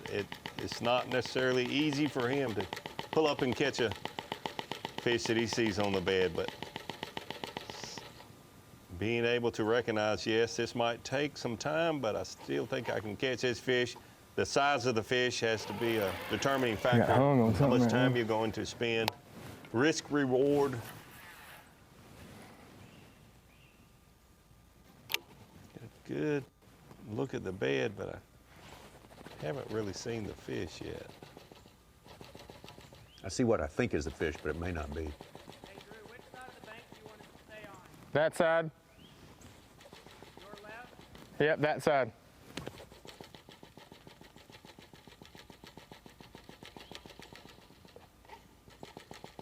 One of our photographers, I see the fish there now. Yeah, absolutely. He's fixing to bite. Are you kidding me? Fish spinning around like that. It's nice when that dark spot gets a little whiter because you see the belly. They start to That fish is nose. Fish is going to bite. Getting more and more fired up. You see how far up there she went to? I thought she was going to eat it off the actual bed, which is what I want her to do. I mean, I guess I just want her to eat it. I don't really care.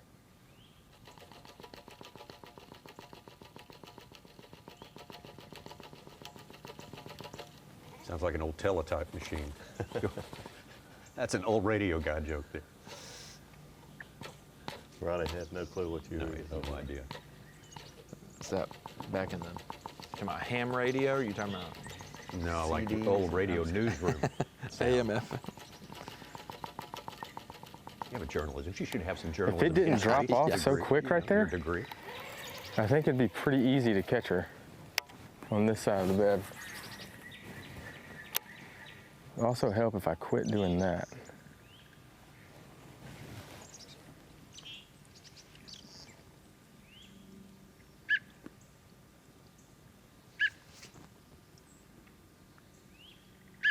I think what Drew was referring to, if it didn't drop off so quick right there, he's found the area that the fish is protecting most, but then there's a little drop. So come on, baby. You can't just keep working that bait out and that fish follow. Once it drops off, that fish is not interested anymore. Oh, there she is.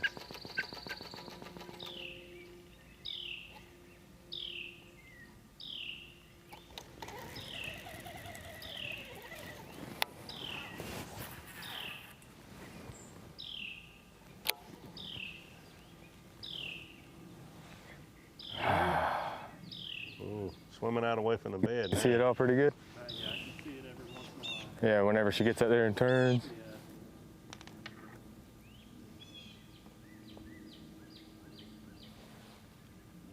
Swim out away from the bed then.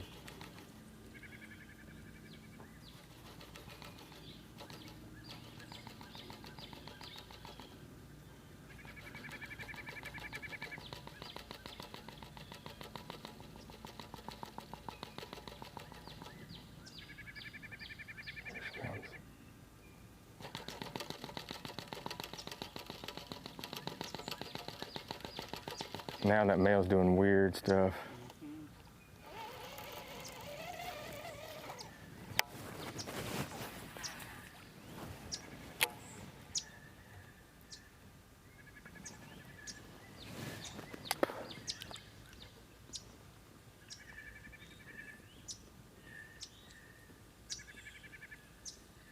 He said a lot there without saying anything. Hand on the hip. Right.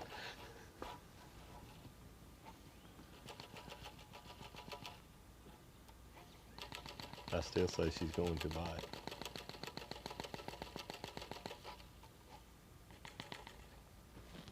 Oh God, I think she had it. I think she bit it and spit it. I'd prefer not to hook her like that because that's how you hair lip one.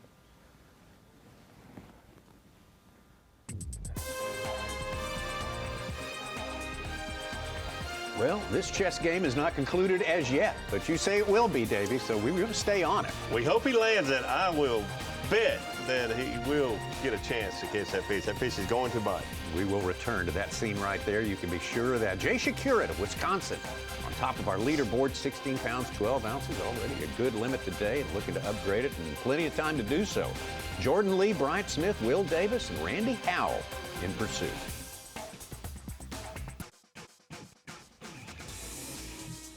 Back in South Carolina at the Progressive Bassmaster Elite Series 4th stop of the year, the Whataburger. Bassmaster Elite at Lake Hartwell. Great playing field for any top-level bass fishing competition. Power Pole sponsoring our live coverage today. It's great to have you with us.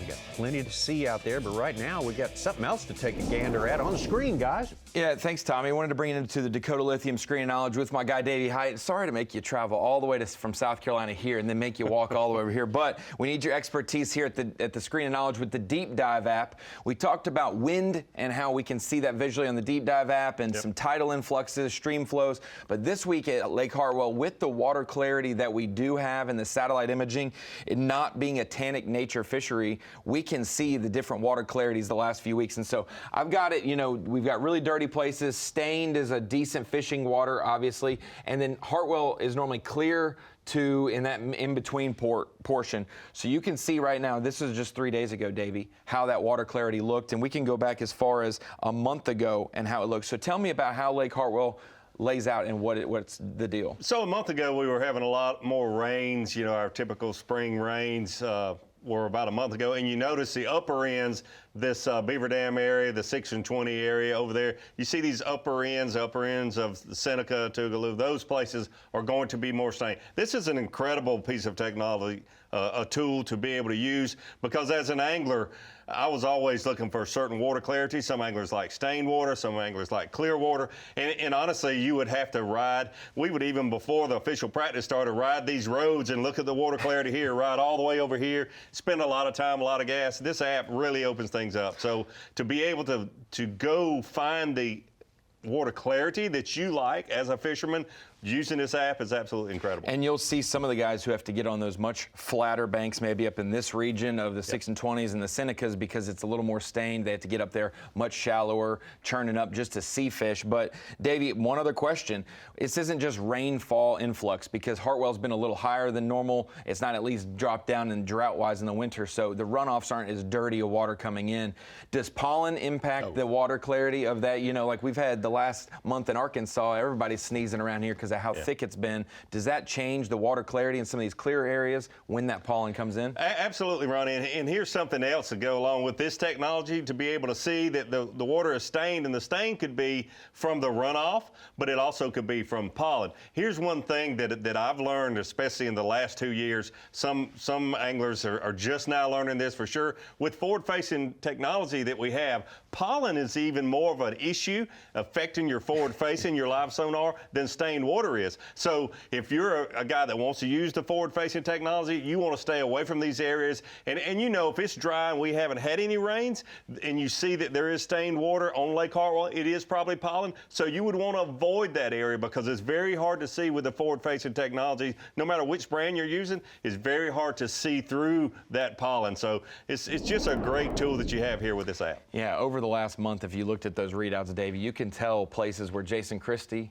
John Cox may live, and it's those places that don't really get that clear. Beaver Dam, up the Seneca, maybe the backs of the Tougaloo, things like that. That's where we've seen other events get won. Absolutely. It saves so much time as an angler to be able to look at that app and find the water clarity that you What does the measuring, Ronnie? Is it instruments on the ground? Is it satellite? Is it crowdsourced like a traffic app or something? I think it is. I can't give away all the secret goods, but I do think there is some satellite imaging. That's why those tannic fisheries like St. John's, Okeechobee, Pasquotank haven't been the best visuals for it because it does distort those views. But on places like this, 10 Killer, it's going to be great. Fork will be evident on some of these things as well.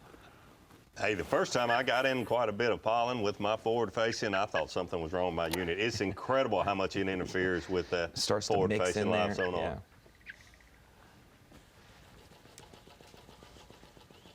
I hate it when they're right in between you and where your bait is and you're trying to shake it.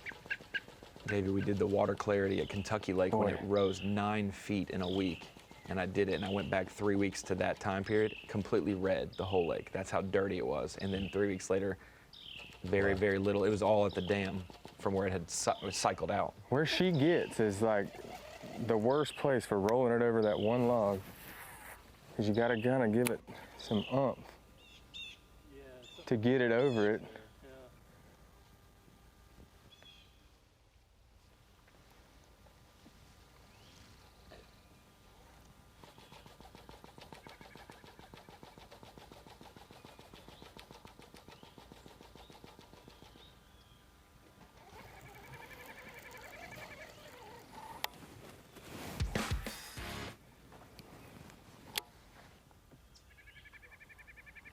I really need this fish to go ahead and bite it so we can move on. Will Davis got his jerk bait out again in a different area. He is burning some gas for us this morning. It's blowing my mind how she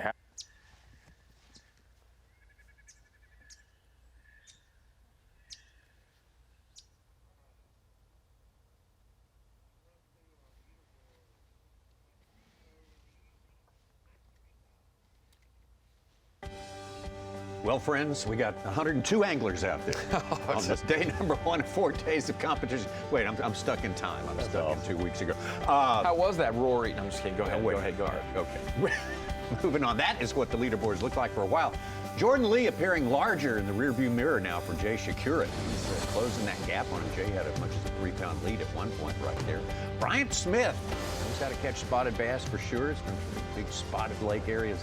Spotted bass lakes in California. Matt Airy from North Carolina, another man, lots of experience right here. There's our second 10 with Caleb Kufal and Wesley Gore leading the way there. Tucker Smith, who's way up there, leading our Rookie of the Year, as a matter of fact. Rookie of the Year standings, Gerald Swindle, Kyle Patrick having another good tournament here. Good Porosnik, Paul Marks, JT Tompkins. Got some good ones up there. Robert Jean, Kyle Norsetter. Patrick Walters, we've been with him. Doing okay today, probably not quite up to his standards or expectations here, but Walters near the top 20. Drew Cook, same story right there. Cruz and Gustafson, Jeff Gustafson needing to do well here. Got himself in a position where he needs to turn the tide of his season. Get on it, qualify for that classic. Up on the Tennessee River, the upper Tennessee River. Ben Milliken, Dakota Abear was early on up there in the top. He's slipped a little bit today. We have 34 anglers, double digits, at least right now. I would assume everybody with 9 and change, probably already 10 pounds. But Davey, it took us all day to get 35 over 10 for the Pasquotank bass track. And these weights are so tight, Dakota might be 22nd instead of 32nd, or it could be 40th. But interesting about Dakota, a lot of the anglers, we had a week in between Pasquotank and the Lake Hartwell tournament. A lot of the anglers spent time on Lake Murray getting ready for this event, and it's certainly paid off for some of them.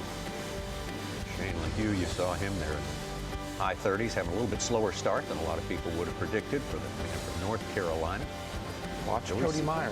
Cody Meyer. He's got some good experience here and good results in here. Old Sands, old Bob Downey, 50th place right now. Well, those of you watching on Roku know you can pick up with us. We hate to leave you on Roku, but you can pick us up on Bassmaster.com. As we take a break here at the top of the hour. We'll be right back.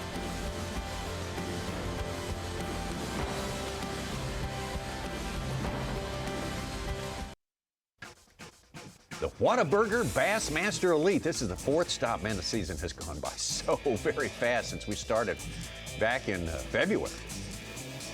Henderson, South Carolina. Green Pond Landing, our great starting spot and headquarters for the tournament here, our home base at this beautiful place. It's so much fun always to come to this place. Very familiar to all these anglers out here, most of them anyway.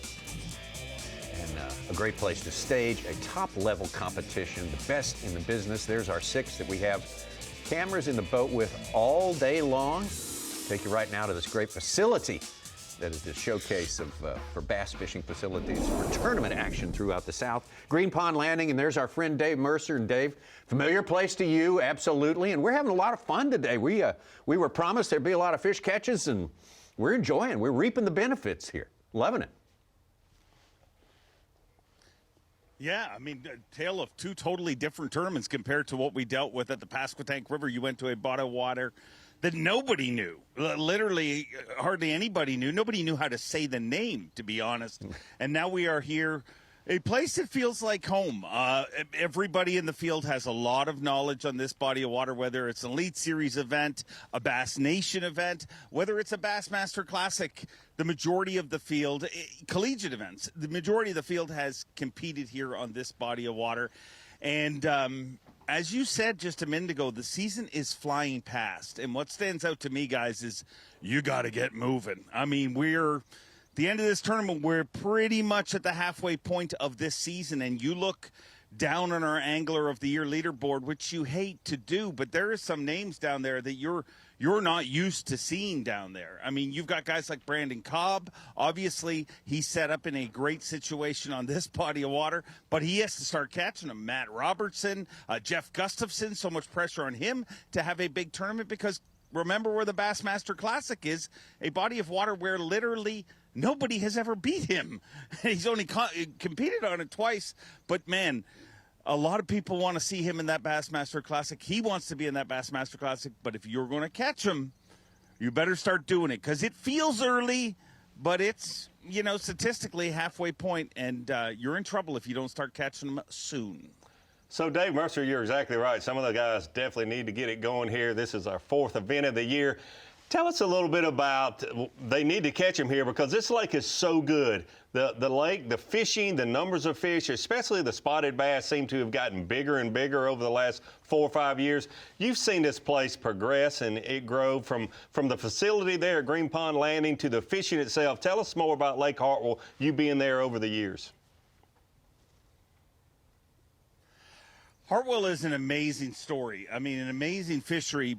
But you mentioned Green Pond Landing, and I got to give Neil Paul and his entire crew an incredible shout out. And I know, I get it. We're talking about a tournament facility, but this is not just a normal tournament facility.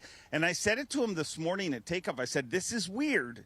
I know this doesn't sound right, but you almost don't appreciate how incredible this facility is during the Bassmaster Classic because there is so many people here and it's so hustle bustle. I mean, you have no time to look at anything, but when you come here, it's amazing what they've built. I mean, this facility went from a really nice boat ramp to an actual amphitheater. This is the first time we're going to have a weigh-in in this amphitheater. And it's crazy because I remember being here when this was just a field, and I remember standing around and being like, this is a natural amphitheater. And they took it to a whole new level. So the weigh-in's going to be really, really cool. But this fishery, as you said, has traditionally gotten better and better, which is amazing. I mean, it was never a problem to catch numbers here, but obviously you're getting bigger spotted bass. But here's the thing that stood out to me.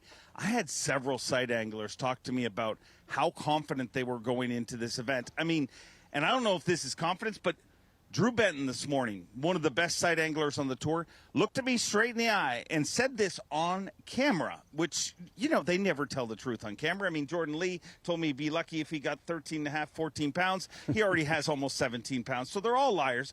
But Drew Benton told me the truth. He looked at me and he said, if I make a cast where I am not looking at a bass sight fishing today, it is simply just to get the backlash out of my reel. And that is a very, very scary thought. And he's already showed us some results. He's got a 5-pounder in the live well, does Drew Benton already. Dave, in less than an hour, you're going to start the halftime show. You want to give us a little preview of what you and Kyle and Steve and everybody else are going to be up to coming up? Well, yeah, got something different going on here this week. Kyle Jesse not here. I mean, he's an executive okay. at B.A.S. All right, that's and right. he picks and chooses his hours. No, he's a friend's wedding he has to go to, and weddings are important, especially the first one. But I'm going to be joined by Tom Abram from Bassmaster Radio. Yeah. You guys know him, you love him. He's going to join me on the set, and we're going to break down some of the action from the water, and we're going to follow this tournament. Try to keep the wheels on the bus while you guys have your highly pampered lunch. We love it that way. That's the way we like. Except you're kind of pampered now. You get to christen a new weigh-in facility later today. So Dave Mercer, we'll be looking for you at the halftime show, and especially at weigh-in, which commences at 3 o'clock Eastern time today. Dave Mercer getting us ready for all of that. And Kyle not there. I'm disappointed. Kyle does such a great job, but Tom will do a terrific job as well. I feel confident. I think they got Kyle. He's not actually at a wedding. He's going to be a part of the Razorback Edge program to get that money back from those commitments who are leaving. I think he's going to go track down that cash. I'm sure that's second on his list to the weddings. You know, you can always catch him next time around, right? NIL is fleeting. We got to get it now.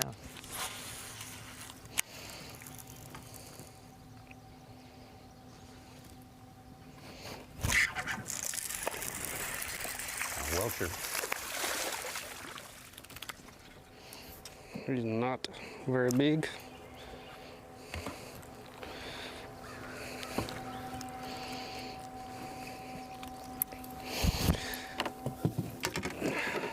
But he was hot.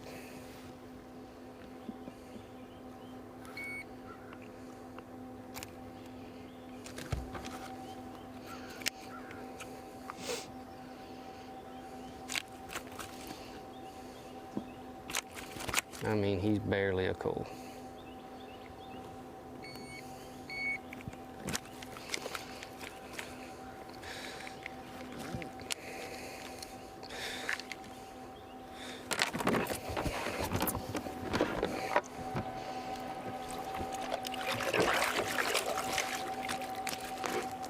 I think we would all agree that we like to see tournaments that are really close, tight, a shootout at the end like this tournament will be. Yeah, it will be. But that tournament, our last elite event, week before last at Pasadena, that was very exciting in its own way. Yeah, I wouldn't want to see that all the way. time. Yeah.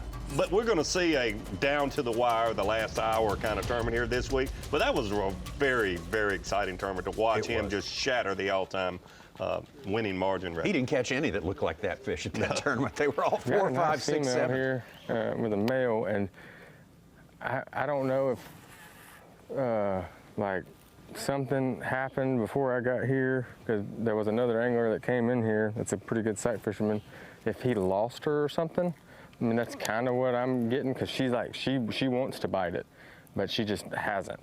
I've got the male to where he's bit a couple times, but this female, she's in a tree, and she's kind of staying in that tree until like I get the male fired up, and then she's coming out there and she's rolling on it. And I mean, she's bit at it a couple times, but she just won't quite just eat it and, you know, finish it. So we've spent a pretty good bit of time on this fish, so we kind of have to catch it now. But if I can catch this one, I've got 2 more pairs in this same creek right here that will have us a good bag. So I thought about catching the male and lost him, and right after I lost him, it was probably the best that she. But the way it's acting now, I think if I caught him, she might really booger her up. But we're fixing to get to the point where that's what we're gonna do, because it's go time, you know. We've spent a good bit of time on this fish. We've got 1 nice one already. So we only need, you know, 2 or 3 more nice ones, but it's still only 10 o'clock. We got a limit, you know, so I'm not worried about catching a limit or anything like that. I'm just trying to catch big ones. I mean, like the male, he'll bite it almost every time I flip it up there to him. Super fired up. And now there she's on it now. She's on the bed with him. And she'll nose on it. She's nosing on it right now. Wow. And normally when they nose down on it like that and move like that, she is going all she's got to do bite. is just suck it in, and we'll be good to go. I got her to shock bite one time, kind of on accident, honestly. Shock biting is when you hop it real quick in front of their face, and then their instincts just take over and they bite it. I don't want her to bite it like that, because that's a lot of times how you hook them, right in the lip, and you'll lose them like halfway back to the boat. And I don't want to misjudge where my bait is or something like that and end up hitting her like in the side of the head, and then she get really weird on me, you know. So it's right now this is chess match, I guess. I got the male. Spit it, now I'm hung. But I mean, she gets so fired up on it. If she keeps staying up there like that, we'll be okay.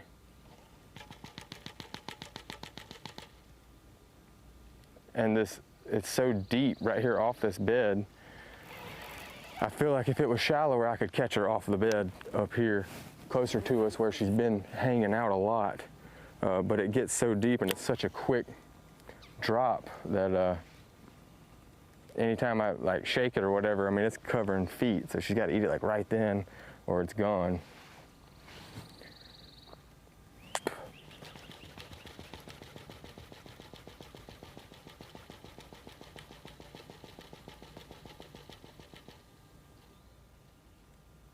I lost where my bait was. But now she's staying up there on the right side of the bed with where the male has been hanging out since I lost him. So it might be a good thing that she's hanging out up there. They got a gnarly tree to deal with whenever I do hook it, but we will cross that bridge whenever we get there. Years and years of experience and knowledge that he just shared with us. Absolutely. Right there. Yeah. He told Good us that graph that's in every tournament sight fisherman's mind. The vertical axis is the size of the fish. The horizontal is the time you're going to spend on it like that. Yeah. Years and years. I mean, honestly, thank you, Drew Cook, for sharing that. A lot of knowledge he just shared with us in a few minutes there. He didn't have to do that. Really good. We're going to stay on it. This has a conclusion. We're going to show it to you. It's the tournament within the tournament. Yes, Drew Cook now has to do this because of the time allotted. I've got to catch the fish now, like you said. A lot of what he said, though, is why he is so good. It's not just getting that fish to bite. Getting that fish to bite where you think you're going to get a good hook set, you're going to land that fish, catching the male, not catching the male. He talked about a lot of stuff in that 5 minutes we were with him. That was earlier. That's the other good bed fish he's caught this day. 2 more. If he's got 2 like that, he's in good shape on this day. That was his bonus glide bait fish. That's right. Before he went, yes. First thing we went to. Jay Shakurat, though, still on top. He has upped his total, but so has Jordan Lee. Those two knotted right together there. Bryant Smith in third, Matt Airy, Will Davis, Howell, Fothergill, Marks. Chad Pipkins joins the top 10, and Brian New of North Carolina in there as well.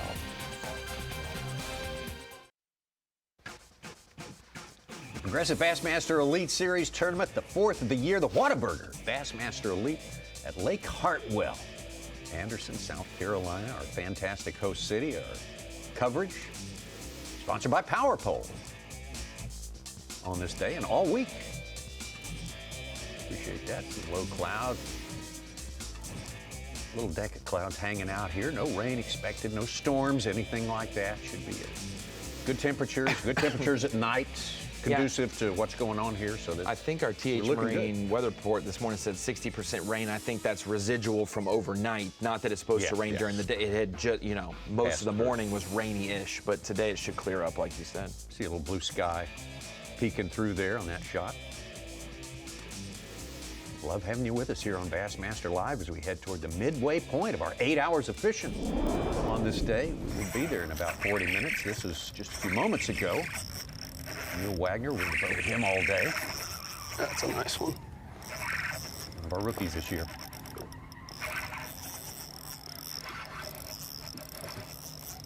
Nah, he's not.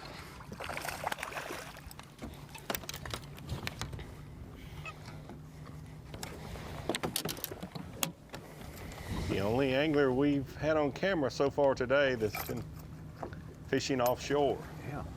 The entire time that we've been with him. Not at all.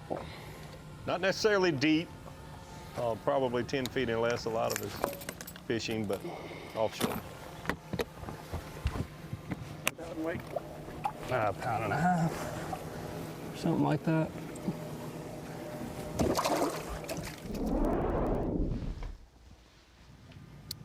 Three rookies in our top 10 right now. Fothergill, Paul Marks just jumped in there, and Bo Browning's still inside our top 10. Tucker Smith's just outside. I told you, Tommy. Remember in the live well? I said I wouldn't be surprised if we had 5 rookies in our top 10 on the final day. That's right, you did say that. Most of our rookie class has named Hartwell as one of their favorite fisheries or their home fishery, and it's just lining up to be maybe a perfect storm for them. There's been so many high school and college tournaments there over the last 10 years that a lot of our elite rookies cut their teeth there. It's one of the good places they had to perform to get to the elite. Tucker, Easton, Emil. You think about Paul Marks. We mentioned even guys not considered rookies like Cody Meyer. Their style fits really well here.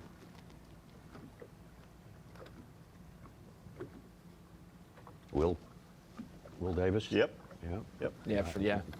The nice. As far as style. Yes, stylistically. Fits, Even if you think about the rookies, Andrew Loberg from the California region. He lives in Gunnersville now, but like you think about the Shastas and the Folsoms and different places that resemble it.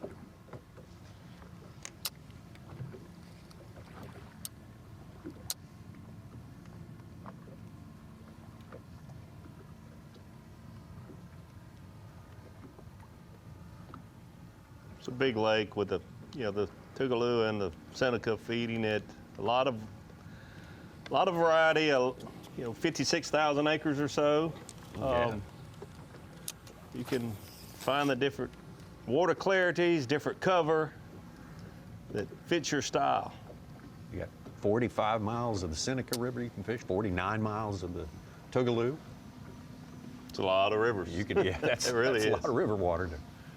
You ought to be able to find yourself a spot.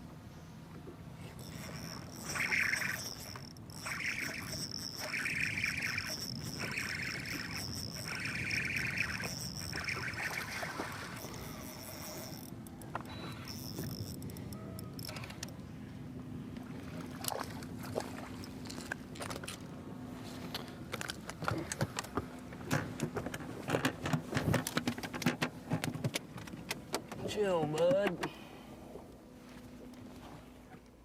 Read a little body language there from Emil. He knows those are not the ones that he needs to be catching. Kind of quiet bringing that one in. It's about to start poor mouthing them, Davey. Let's take a look at our catches. All our catches, full field, spread out over the lake. And just as you would expect, I mean, it is just about everywhere. You can only weigh in 5, Davey. I hope everybody's got 5 in there. That's impressive right there. I don't remember 3 hours in a first day with that many fish catches anywhere we've been in recent years. Recently. That's incredible. And that's just in that, honestly, from Green Pond to basically the dam. That was awesome. Pat Walters just stuck his head up right in the middle of all those fish catches right there. He still don't know what bait he's using, but he's right in the middle of them. That's right. 81 anglers are on the board, and we have Bass Track missing on about 15, 17 guys. Okay.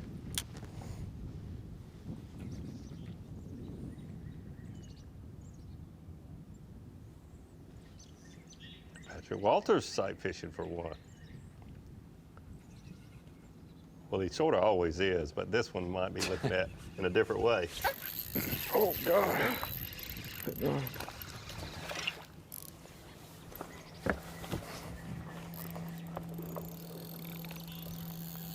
He's not that big, but golly, he was heading to deep water. He's probably got it. I know. They fight good, don't they?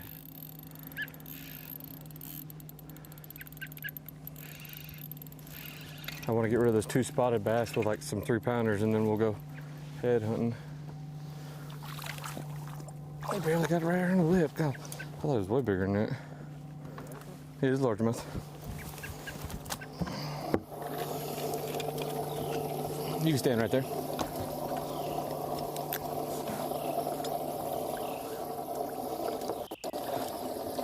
That water's warm today.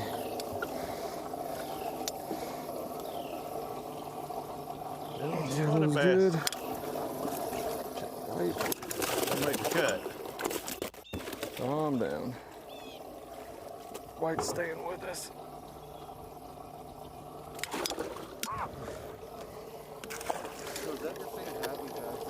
No, it's brand new this year. It's how much I've worn it and fished in it. Swear to God, it's brand new. White's next. I always like that last move. You figure out which one's the smallest out of your maybe 2 or 3. You cull it, and then you check the last 2 to now know white's the next one that needs to go, and it makes the next. Oh, is this a Stetson Blaylock 2.0? Here we go. This is a frog.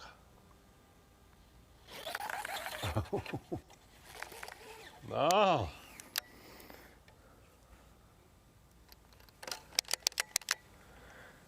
Boy, that'd have been sketchy. I think he jerked that frog away from the fish. I almost said when we were with him a minute ago, he had not changed baits, and he doesn't change baits very often on a bedding fish, which is what we saw Kyle Welcher not do last tournament, but most sight fishermen mix it up more than those two. Let's take another look at that. See if this is part of the psychological warfare that's going on right now. Yeah, that's a great way to put it. There you see the frog right on top of the bed. I'm sure he was hoping the female would react to it.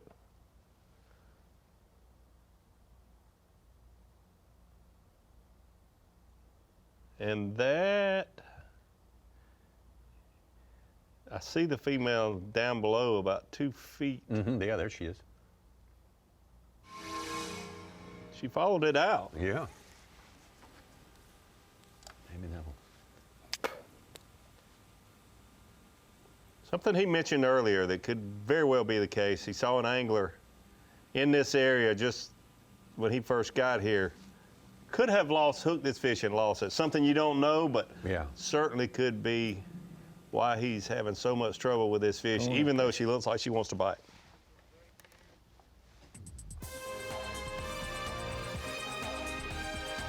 Fascinating and good stuff, as you say, David. Good info on this battle. From Drew Cook, we will not leave yet.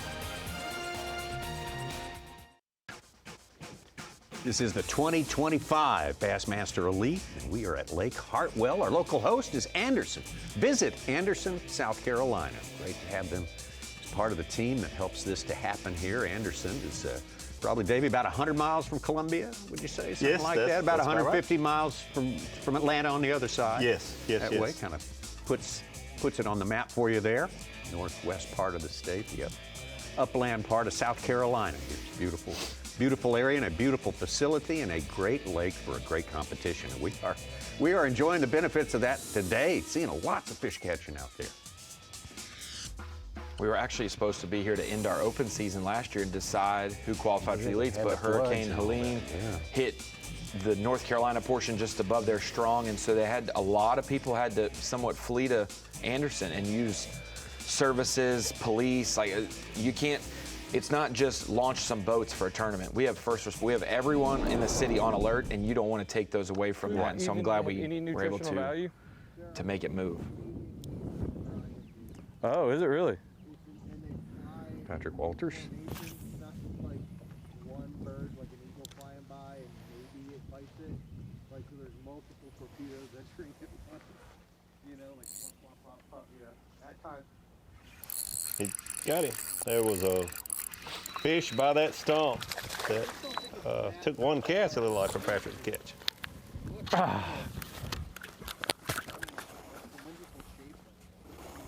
Crawfish with no pinchers. No, I understand that one. That one. Can you grab that up my arm right there?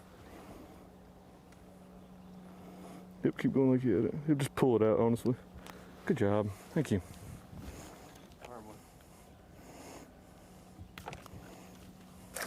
Fish looked bigger than that when he bit it. But you know how like it's just like a light presentation? True. No, obviously, yeah, you can put a half-ounce head on there, a mushroom head.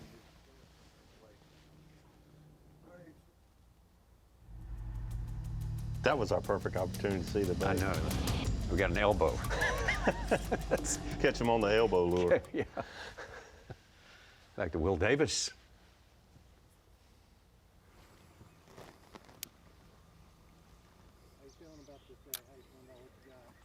I feel pretty good about it. Just need a couple decent ones, a couple 3-pounders.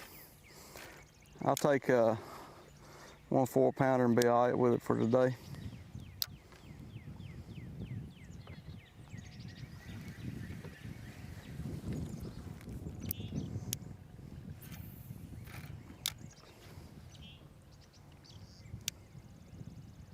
We have our real-time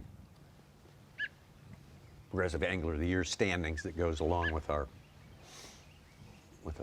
estimated weights, Bass Track weights and rankings there. Actually showing Pulled Will in the Davis, who ferry started with the yesterday and lead. found a couple good ones. Started the day with the lead. Now Jay Shakura, by that tracking, is in the lead. And Will's only in 5th unofficially on Bass Track. And Yeah. he's falling Whether because they bite or not, that's a Shakira different was story. 2 Yeah. points back to start the day. John Garrett, who is tied with Will Davis, is 74th right now in this Wow. event, so he's dropped off a little bit. Tie is not happening right now. Keep in mind these are unofficial weights. The Yeah, meal, that's all. I'm going to bet it's got more than 610. We've seen him cull several times. Nothing's official till they get to the weigh.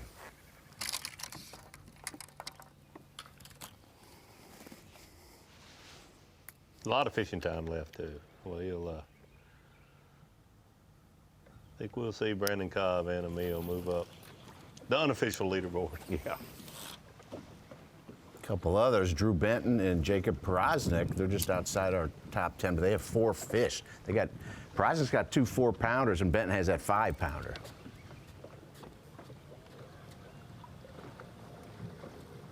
Welcher with one that won't help. Yeah, I don't think the winner of this event will have to have 18 to 21 or 2 pounds every day, but this is certainly a place where if you hope to win, you can't have a 10-pound day. Yeah. It just will be impossible. I was going to ask you about 12 pounds at this day. What state of mind does that put you in? Not a good one. I would say, yeah. I went 10 because I think that's an absolute. Yeah. If you have a 10-pound day, you're not going to recover from it. But 12, yeah, you better have that 23, which I think would be the biggest stringer of this event. It's been taking some 22 to 23 pound limits to win one-day events here the last few weeks. So certainly doable. But yeah, it's just you put yourself in too big of a hole to catch a 10 pounds. And it doesn't have to be the first day. It could be day 2, day 3, but you've got to avoid that 5 2-pounders. Yeah. You've got to set your bar higher than that. What do you think? There's some tournaments where you can come back from 37th after day 1, 40th, and come back and win the tournament. Do you think, is there a number in mind? Obviously, the placement. Whoever's the winner going to be in the top 15 after today? I don't know about that, but I think 37th place is going to be well above 10 pounds. So I think you could come from that place, but it's not going to be 10 pounds. I think 10 pounds is going to be more like 60, 70, 80th close place. 12 inches, but probably 80th place. I don't care. 10 even. Mm-hmm. No one's going to have a 7-pound lead on day 1 like last time, right? No. Well, we've been running some stuff kind of back in the creek, and Hadn't done much. Missed a couple, but it just wasn't really that good. I was hoping the sun would get out and go sight fishing. I just went around a couple pockets. I couldn't see very good. So I'm fishing a little shad spawn area now, trying to catch one. Just spawning, I caught a couple little guys, but no big ones. I know there's some big ones there, but a lot of times it's hard to catch a big one because too many little ones. So.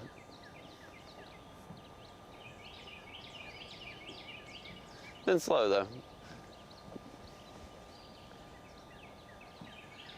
There are ways that, you know, Brandon and some of these other anglers have a lot of experience here. There's a lot of these elite guys that have experience here okay, I didn't catch a big one earlier. I need to not lose this tournament now. I need to go catch me 13, 14 pounds and fish a certain way to do that. But it's so hard to pull back and gear down and go do that when you're not wired that way. You have to put a ceiling on what you can do, just so that you can get up to it. Well, let's check on Drew. Still there. Come on. I think we're all pulling for it. Here we go. Got her.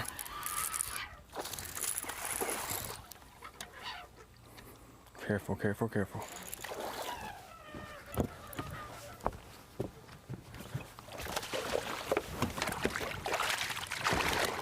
Nikes, come here, come here. Come here. I got her. We got her, son. Look at that old black beauty in the mouth. Look at them spots. Oh, yes. Dude. Yeah, man. It was a long time, but it was worth it, I guess. It's gonna be a good call there. Ah. That's great. Finally. Oh, yeah.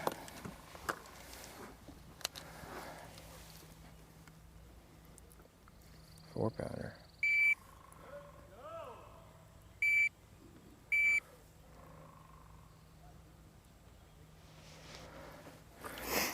Four-pounder.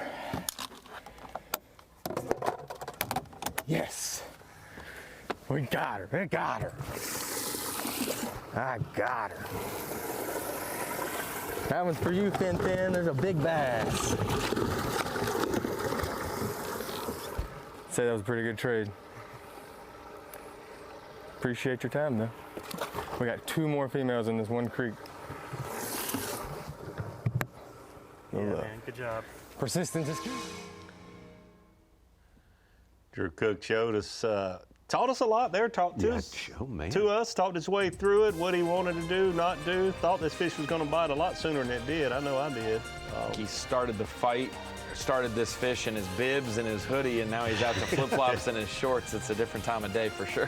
1 hour for a 4-pounder, that's good math. He's got 4 more hours left to fish. A little more than that, as a matter of fact. Tommy, Ronnie, if a bass could speak, I think I know what that bass would say when it bit and Drew Cook set the hook. I knew it. I knew it. I knew not to bite. That was good stuff. Yeah, excellent.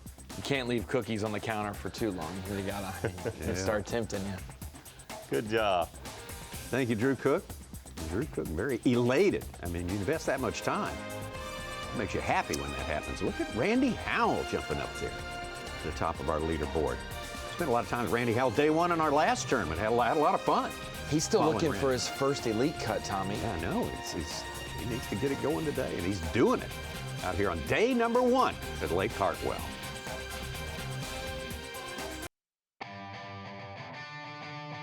So you have the main forage in this place is going to be the herring, the blueback herring, also what most of the spotted bass, all that stuff you care about, the largemouth. That's what makes them nomadic. And that's what makes them school all year. And that's probably the biggest key, but there's still shad in here. And like a sneaky shad spawn is definitely overlooked at a herring fishery because everybody's on points, herring points, rocky points, clay points, looking for the herring. But the dude that rolls into a marina and finds a shad spawn on a marina dock or a laydown or something like that, it could really make hay. But you can't forget about the brim eaters. I think that there's a population of bass, largemouth especially, that live in this lake that just stay shallow and eat brim. I think they're widening their horizons on what they eat, whether it be brim, shad, and the herring that are in here. And there's gizzard shad, you know, like, I haven't seen a spotted bass eat one of these. I'm sure they've tried, but you imagine when those things get to eating that, they're gonna get really big. Drew Cook there breaking down some of the forage, and Davey Hyde, that is truly the deal. When we think about other fisheries, and maybe think about shad and crawfish throughout the year, it's whatever water column you want to target. But at Lake Hartwell and blueback herring fisheries, it seems like those are the side dishes. You have crawfish here, you have the shad spawn here, you got bluegill brim beds here and stuff like that, but mostly it's blueback herring. So tell us about the bait selection you would do on this crossover, the spawn and the herring spawn. Yeah, so there's both going on now, the threadfin shad spawn and the blueback herring spawn. These are baits that are all of the anglers will have tied on, no doubt. You've got a soft plastic jerk bait right there, Ronnie. That's a fluke. You know, I'd use a D-shad a lot. There's different, you know, every soft plastic company makes a soft jerk bait. Those are used a lot. They're very versatile. You can fish those baits right on the surface. You can weight them. You can put a jig head in them. You can fish them down deeper. Certainly the soft plastic jerk bait. And then you have the hard jerk bait. This is a shallow Maverick 110, a bait that I use a lot. I know we've seen Will Davis catch a lot of his fish this morning on a shallow jerk bait. Certainly something that all the elite anglers. And Tommy, here we go. Top water lures, like you said, we were promised. This is a jowler. It's a very good walking top water bait. It has this very unique front on it that spreads some water, but a walking top water bait, the ones you have there, Ronnie. Chrome, bone, there's so many different colors. Yep, a lot of different colors. And then sometimes you'll see someone, I know when I won the Clark Hero tournament, fishing around a blueback herring using a jig, a brown jig, sometimes you want to go away from what looks just like a blueback herring and you want something very different. So yeah, obviously the colors that look realistic, look like the blueback herring are good, but then sometimes you see an angler really go out of the box and use something that is very, very different looking, and those fish will bite. Maybe when we have the shad spawn pop up for a certain angler, maybe somebody got on it this morning, we may see a buzz bait like we saw with a toad on the back. We saw a single buzz bait, I guess with a weightless hook or maybe a slightly weighted hook skipping around docks from Brandon Codd this morning. Yeah, and it's great to learn what these anglers use. Different anglers like to use these different baits,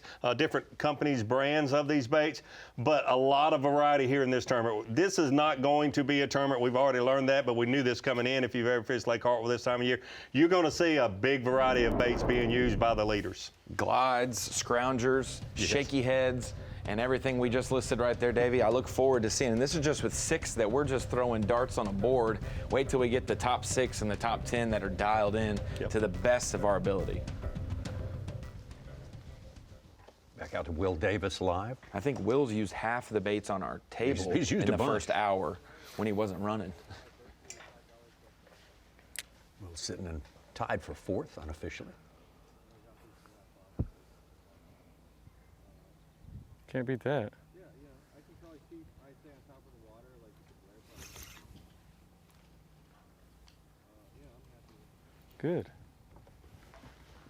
I also have some, O2 polarized ones, they're like, these are octangular, polar pattern instead of radial or linear. They make it like octagonal, which is both. Okay, is that better? Well, I guess you notice it more when you cock your head, like from left to right. I guess that's the octagonal. Okay. Do you really want to get nerdy?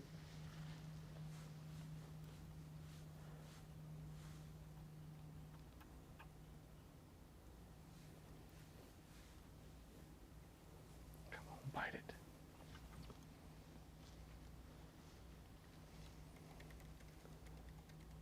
Tournament we saw Will Davis win was about this time of the year. He was doing a lot of different things. Running around a ton. Yes. I mean, he's on his home lake. I mean, understandably, he had a lot of places to visit. But Using different baits, some post-spawn fish that were fry garters, some fish in the current, doing a lot of different things. And not his home lake here. He does have a lot of experience here and a win, but he's been moving around a lot today. And we remember, I sorry, you were saying so many things there, Davey. I don't know if you said it, but yeah, we saw day one, we saw him in a back-end canal sight fishing for the beginning. So he saved stuff and sampled stuff, and if there's ever a tournament fisherman that knows how to do a 4-day tournament so far, Will Davis early in his career is showing us that. He does strategize very well. I think if my memory serves me correctly, he went in the back of that canal the final day and caught a couple of those fish that were post-spawn that just had progressed during that event, and he, with a different approach, was able to catch the key fish.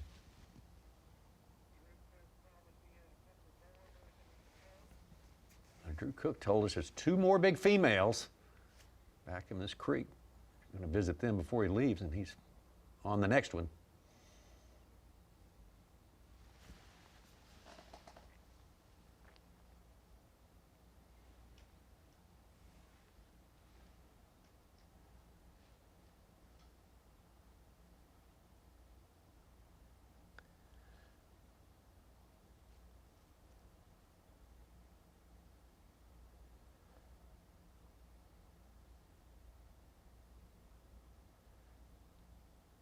I know I did this as a tournament angler and listening to, while I was calling some anglers last night, some anglers discouraged about the sight fishing because there were a lot of other anglers doing it.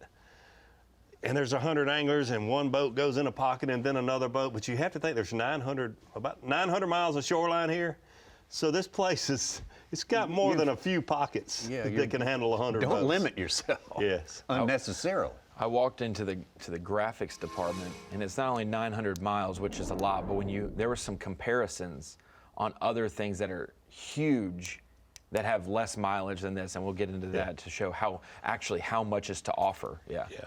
Big thing about this lake and Lake Murray in particular, 50,000, 56,000 acres. But the miles of shoreline is so impressive, and that's why they fish much bigger than they even are. The Smiths of the world, the Lake Martins of the world, those lakes are seemingly narrow and not big. You would never say it's a big lake, but boy, you can never see a competitor sometimes. Miles of shoreline make them fish big. Yeah. You can lose yourself if Hide you want. some anglers.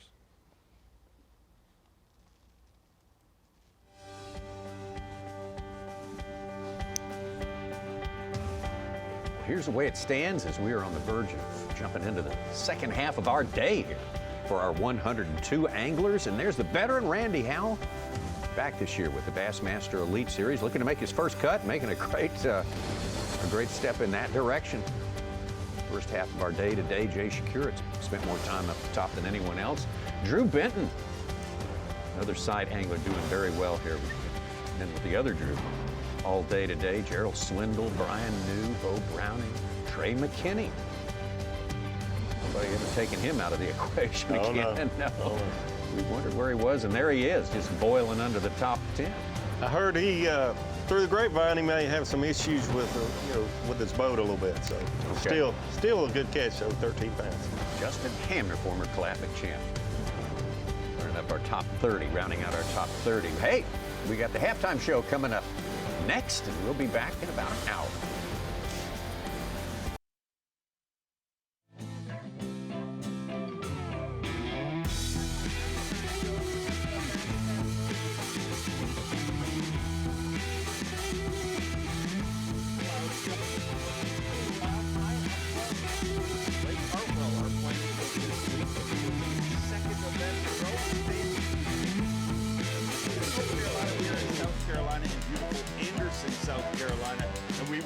To truly one of the greatest tournament venues we visit all year long, Green Pond Landing, an incredible venue. It gets better every single time we come here, and seemingly so does this body of water, a body of water that was famous for a lot of fish.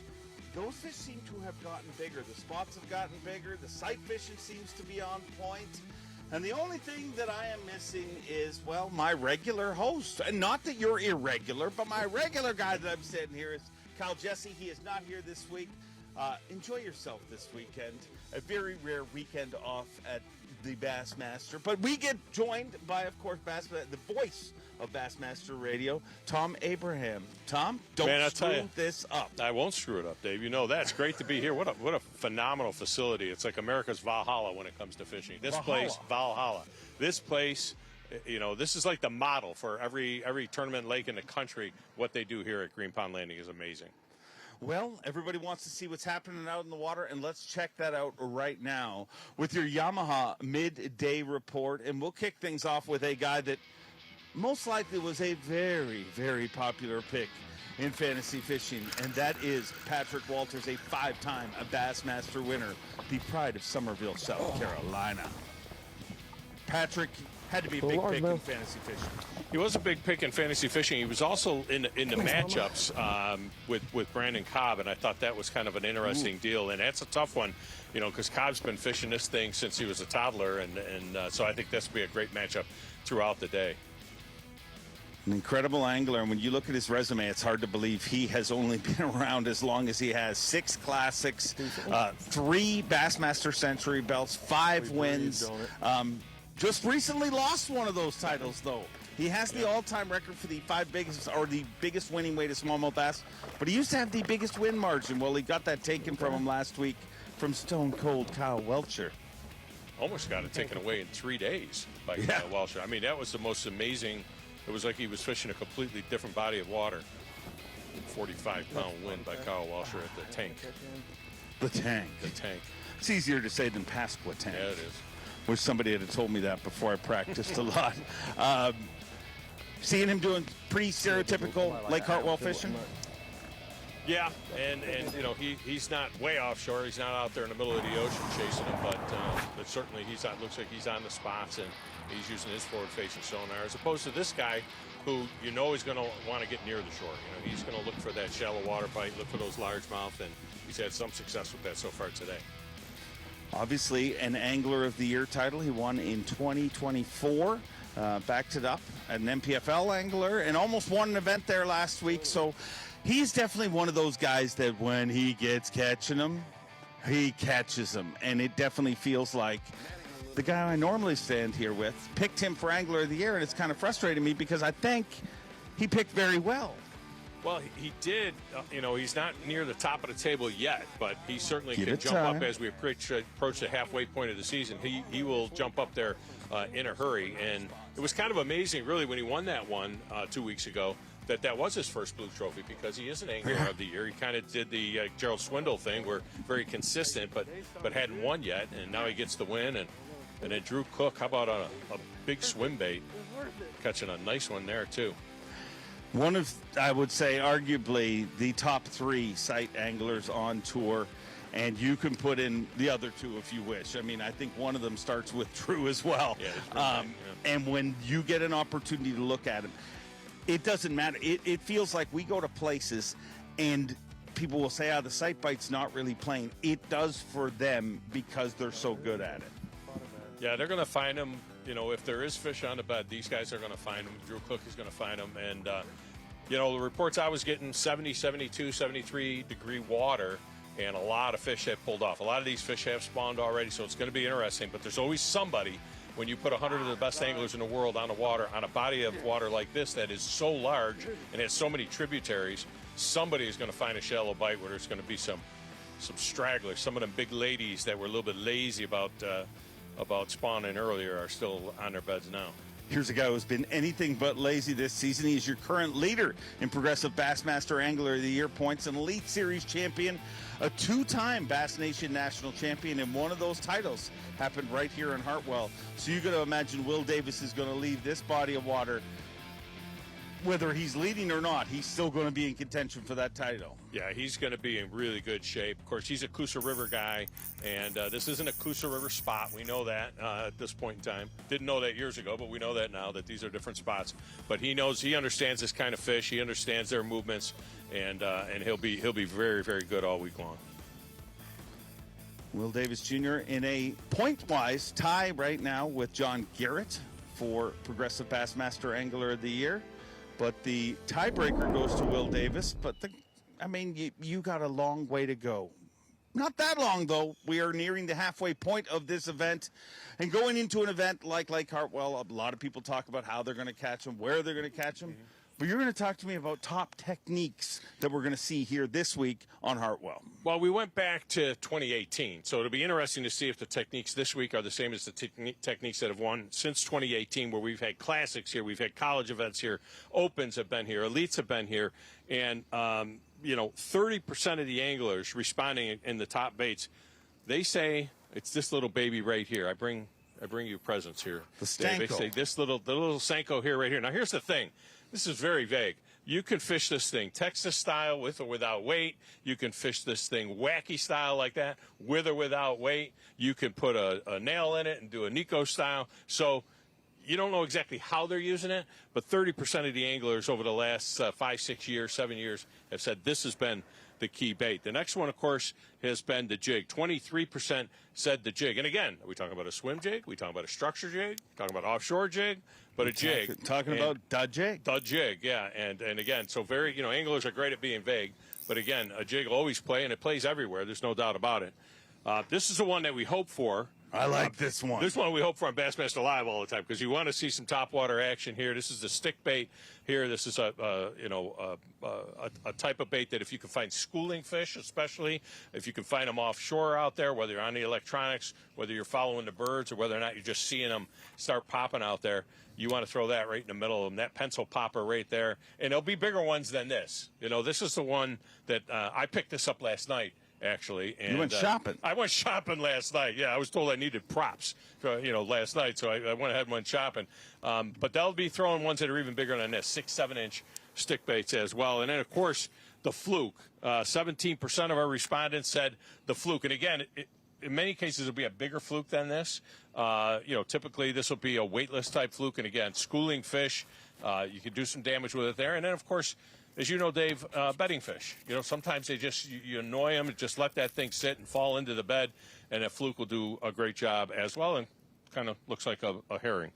And then finally, creature bait. Again, here we go with a bait that is very much, creature bait. It could be anything. However, the one I decided to bring is the Bronco bug, because this is the one that Kyle Welcher used at Pasquotank to have that record-winning, that 45-pound victory that he had there. This is a new bait that is out from Crush City, and it has a different kind of leg on it, but it is a creature bait that, again, you run this on a quarter-ounce bait or quarter-ounce weight and fire that into those beds. You can work it around the timber that's in the lake. There's just so many things that you can do with the creature bait, but that's a good-looking bait right there. And I also use the green pumpkin because this water here generally is pretty clear. I mean, you can get up some of these creeks and rivers and tributaries and get into some stained water. Stained water, you want to go black, your blues, and so on. The clearer the water, the more natural you want to be. So we went green pumpkin on that bad boy right there. And those are some top techniques. Got our camera right now alive with Will Davis Jr. That's not to say that we're not going to see jighead minnows. I mean, it would be ridiculous to think that we wouldn't. And jerkbaits. I mean, you got to think that you'll see a jerkbait out there as well. I fished this lake with Justin Hamner one time in an open and got a jerkbait seminar from him. So there's a great jerkbait lake as well. Will Davis, I think he said he saw a bigger one back there. Obviously, he's looking at him, and we're going to keep looking at him. And the rest of our anglers got 6 cameras on the water plus drones, and that'll grow throughout the week. Have 10 on the weekend, and we will break down this action as it happens. But Will Davis Jr. picking up right where he left off. He is your Progressive Bassmaster Angler of the Year leader. We'll be back in just a few minutes. And Tom, your information was really good. Spot on. Thank you. But we're going to step it up a little bit. When we come back, he's forgotten more than we know. We got the General joining us. That's right, Larry Nixon, hot off an incredible debut at the Bassmaster Opens. I mean, loved listening to every word Larry Nixon shared, and we're going to get more from him in just a few minutes, and we'll follow the action from the water. Lake Hartwell. We'll be right back in just 1 minute.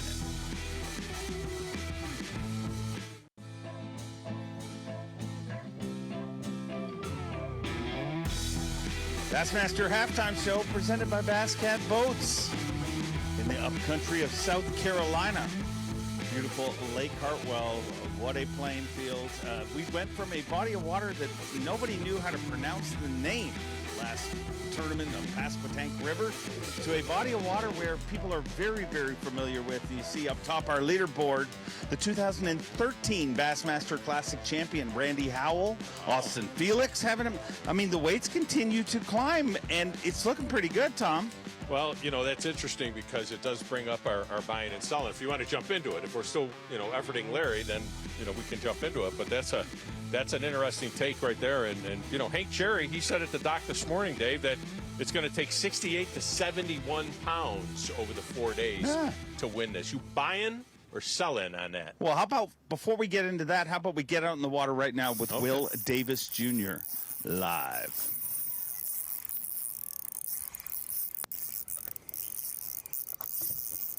Timely hookup. He got it good.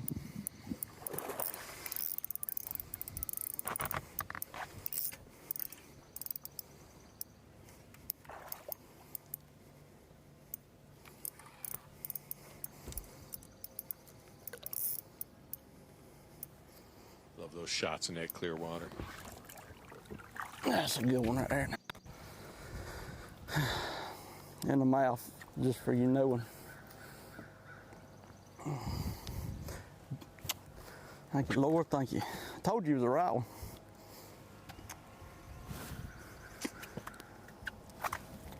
£1.25 pounds.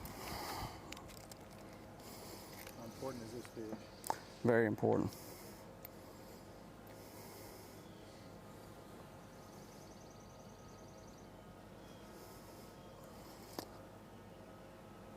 Number 4.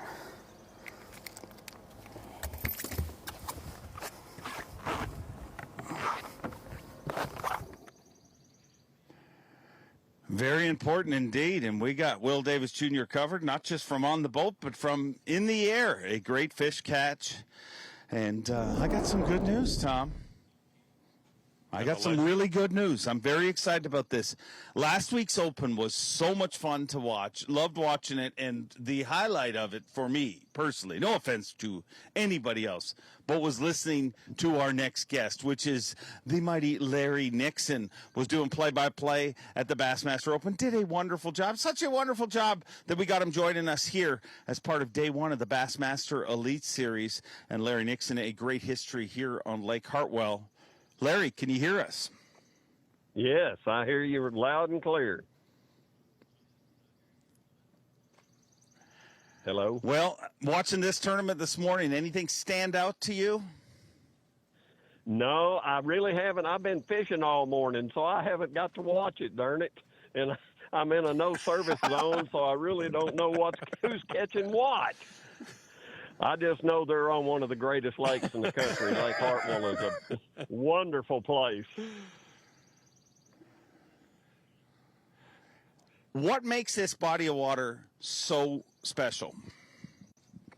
Well, you got 3 rivers running in it for one thing, and I mean, you know, and just I can't tell you how many creeks and coves and pockets and boat docks, and it's just fishery habitat, and they live there. The big spots are there. The blue herons in there, and you can fish largemouth or you can fish spots. Just choose your poison.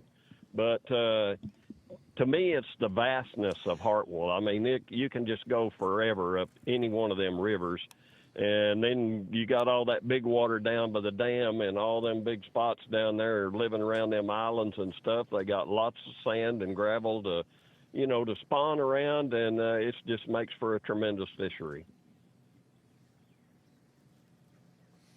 Larry, Tom Abraham here. Talk a little bit about that, the spawning fish. We know that the water's in the low 70s, and just talk about the range that these fish will spawn. A lot of guys have said the fish have moved off the bank, they've moved away from their beds, but there are still fish being caught on beds. We're seeing that as well. So just talk a little bit about how long the spawn could last on a body of water like this. Well, it can last for, to me, about a little over 2 months. You got water fluctuation to take into account of, if the body of water's going up and down. Them fish know when something's not right, and they're not going to spawn when it does, what it's, let's say the bottom falls out of it. They evacuate that spawn, and then they'll move back in later in another month, and that's why you have so many different phases of the spawn. And I don't know how to say it, but I love it because springtime lasts for a long time. Any cast, but it might be on the 200th from now. If you're fishing this tournament, are you largemouth fishing? Or are you going to mix bag spots and largemouth, Larry?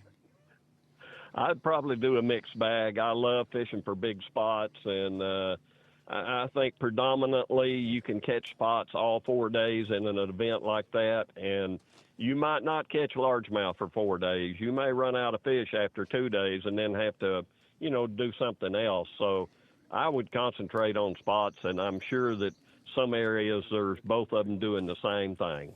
Looks pretty good.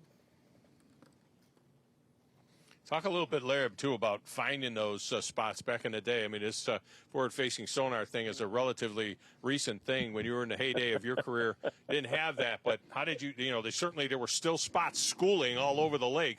How were you finding them back in the day? Well, I spent most of my time on that lake either point fishing or pocket fishing, one or the other, depending on what time of year I was there. Because to me, that's going to tell me what's happening, what's recent. Points are always good, and then once they go on the bed, you got to pretty much abandon them points and go back in them pockets. And so it's just whatever I felt like was working the best at that time. And of course, we did it with paper maps and graphs, and I just select areas of the lake where I thought were big, vast spawning areas, on that sheltered side of the lake, and just go over and start fishing, running from point to point to pocket until I figured out what phase of the spawn the fish were in. Larry, I got to ask you real quickly, how's the fishing where you're at this morning? Are you catching them?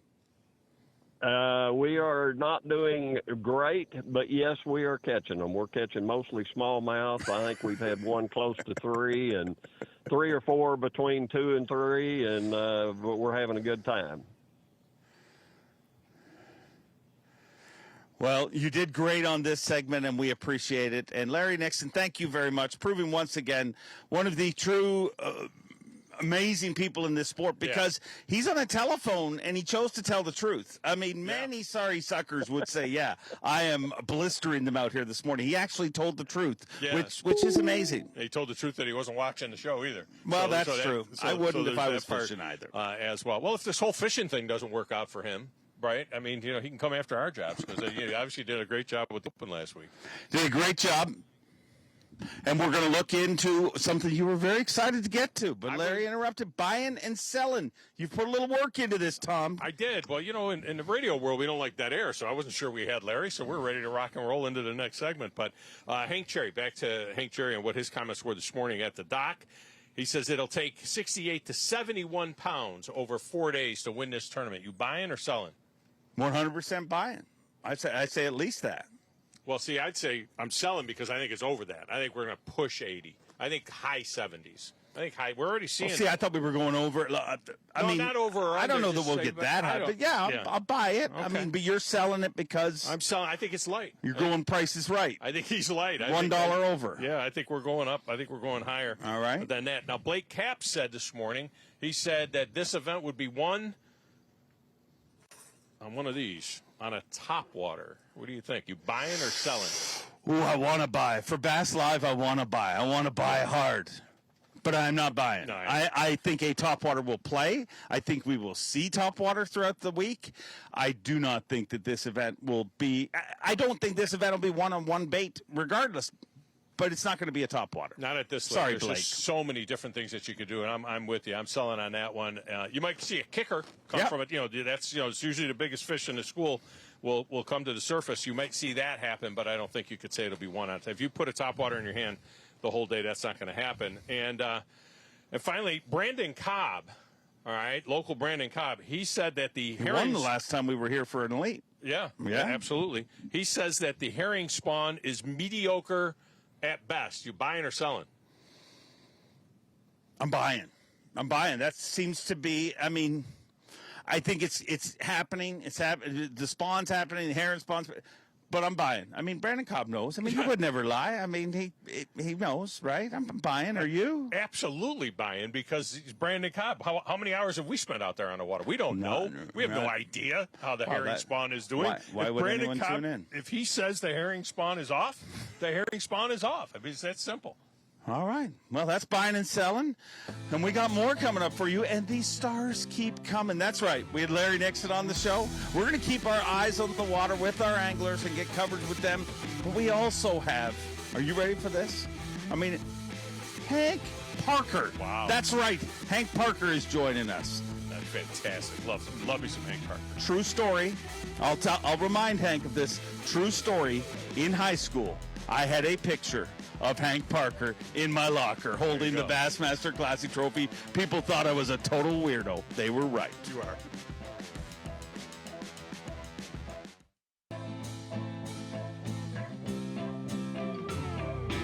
Bassmaster Halftime Show presented by Bass Cat Boats. Out on the water live right now with Stone Cold Kyle Welcher.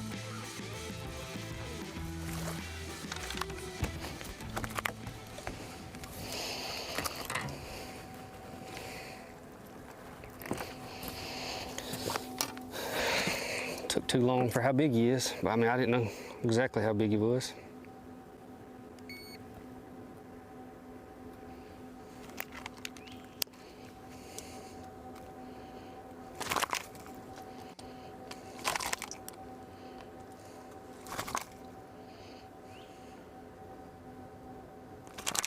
Oh, come on.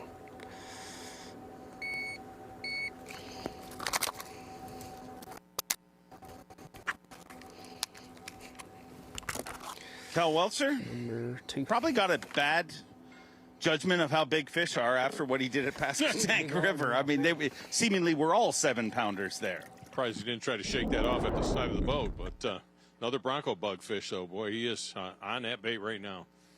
Quickly making that one of the toughest baits to get in the world, but one of the toughest guys to get in the world, and we got him. I think we are interrupting his way to a turkey trip. But let's bring him in right now. 2-time Bassmaster Classic champion, Hank Parker. You got us? Hey, Dave. How you doing?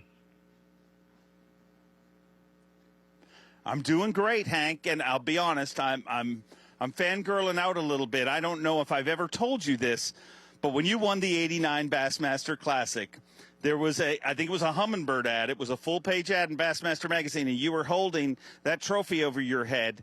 I had that picture in my locker in high school. People made fun of me, but right now it all makes sense. Well, you deserve to be made fun of. Lake Hartwell, That's pretty weird. a special body of water. It's really, and Hank, Tom Abraham here. For me, I had 5 kids by the time 1980 happened, so I don't know 89. I don't know what Dave's talking about being in high school in 1989. Well, Hank, you know this body of water very well. Tell me what makes Hartwell so special. You know, Hartwell has been like a lot of the lakes here in the South. They've gone through a evolution of big largemouth to a transformation of tons and tons of spotted bass. So it fishes so much different, and it's almost like the old days in New York when everybody's going to have a limit. So if you target largemouth, that's the way to win. But if you come up short, you're going to be in trouble because it's going to be hard to make up because so many people are going to catch limits because of the spotted bass. So you got to have a pretty good practice there to put the strategies together to win. And it's a balance between spots and largemouth. Just saw a tough fish loss for Patrick Walters. Patrick Walters. Sorry, my brain just froze for a split second. Thank you, Hank Tom. Parker there. Very distracting. Hank, when you talk about that with the spots, that was always the thought process, was that you had to have those largemouth because the spots are so much smaller. But man, it seems like with the herring boom here at Hartwell, the spots, they're just so much bigger than they used to be. It used to be, if you got a 1.5 pound spot, you were doing good. Now there's 3-4 pound spots in this lake all over the place. Yeah. Yeah, It's like Lake Lanier, Lanier was the first lake I ever went to that you could literally win the tournaments on spots. You did not have to have a largemouth kicker.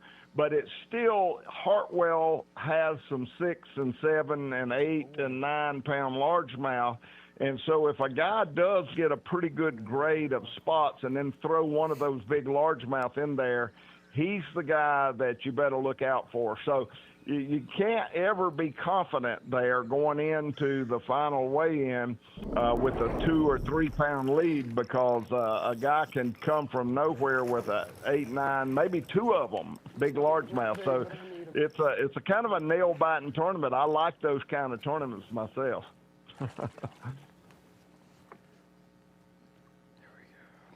Watching Emil Wagner right now, land a fish. Well, pretty good one right there. Emil Wagner obviously does very well on Lanier. I got to believe the Lanier anglers are going to be strong here this week, Hank? I would say yes. It fishes much the same, so I would say you better watch out for them. Oh, it's a good one, though.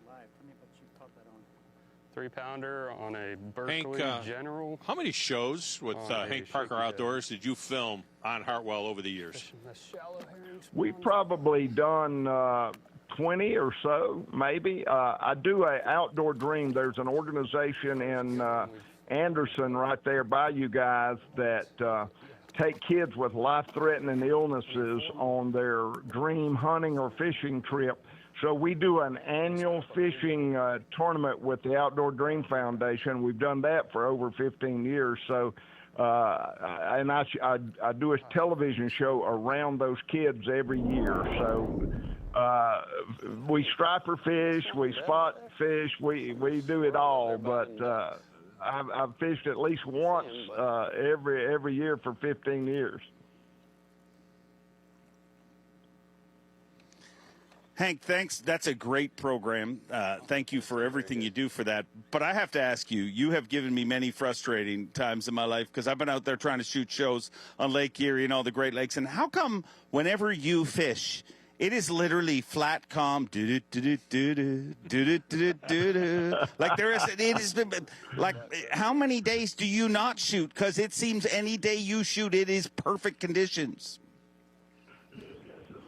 How it follows me around. I'm just blessed, and always you can have 4-foot waves the day before I get there, and then the sea's calm when I'm there, and we just have a perfect conditions. But no, not always. We have to shoot around some pretty bad weather, but it all works good. And when you're shooting TV, you can trailer to a calm part of the water if you need to. You don't have to run when you're at Lake Ontario. You don't have to run to Duck Island. You can trailer to Chameau Bay and just fish the bay. You don't have to get out there in the 4-foot wave. That's a wise man there. I need to start bringing Hank on some of our shoots. Hank, we're watching footage here, and it shows how versatile this body of water is, over 900 miles of shoreline. But we're seeing anglers bounce in and out from the 6 anglers we have cameras with. If you were competing in this tournament, how would you fish it? Would you key in on straight largemouth, or would you'd do both?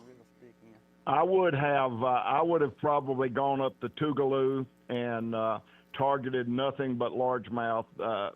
That's the best way to win. It's not the only way, but that is probably, for me, that would be the best way to win. So I would probably be way up the Tougaloo, looking, and the water's a little cooler there. The fish spawn a little bit later there, so it's just probably prime spawning time. So I would be up the Tougaloo targeting largemouth. Well, Hank says it, and I believe it. And, Hank, I opened up to you earlier. I mean, I told you about having a picture of you in my high school locker, so I got to ask you, whose picture did you have in your high school locker? Bill Dance, man. Everybody had Dance. Had that old Tennessee hat, and it was square glasses. That's before he wore sunglasses, man. He was the coolest dude alive. He could catch bass under any conditions. So I was Bobby Murray was my hero, but you couldn't find many pictures of Bobby, and so I had a Bill Dance poster.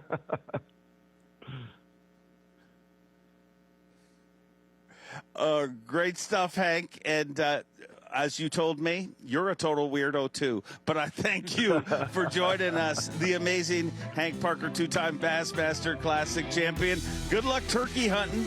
And, Tom, don't go anywhere because we're coming back in just a few minutes with some more good stuff. We got Steve Bowman joining us, and hopefully we get a little bit more on-the-water action because it looks like they're starting to chew. Beating up out there, that's for sure. Indeed. We'll be right back with Bo Knows and Fantasy Pick'em and on-the-water footage. Bassmaster Halftime Show presented by Bass Cat Boats from the Whataburger Bassmaster Elite.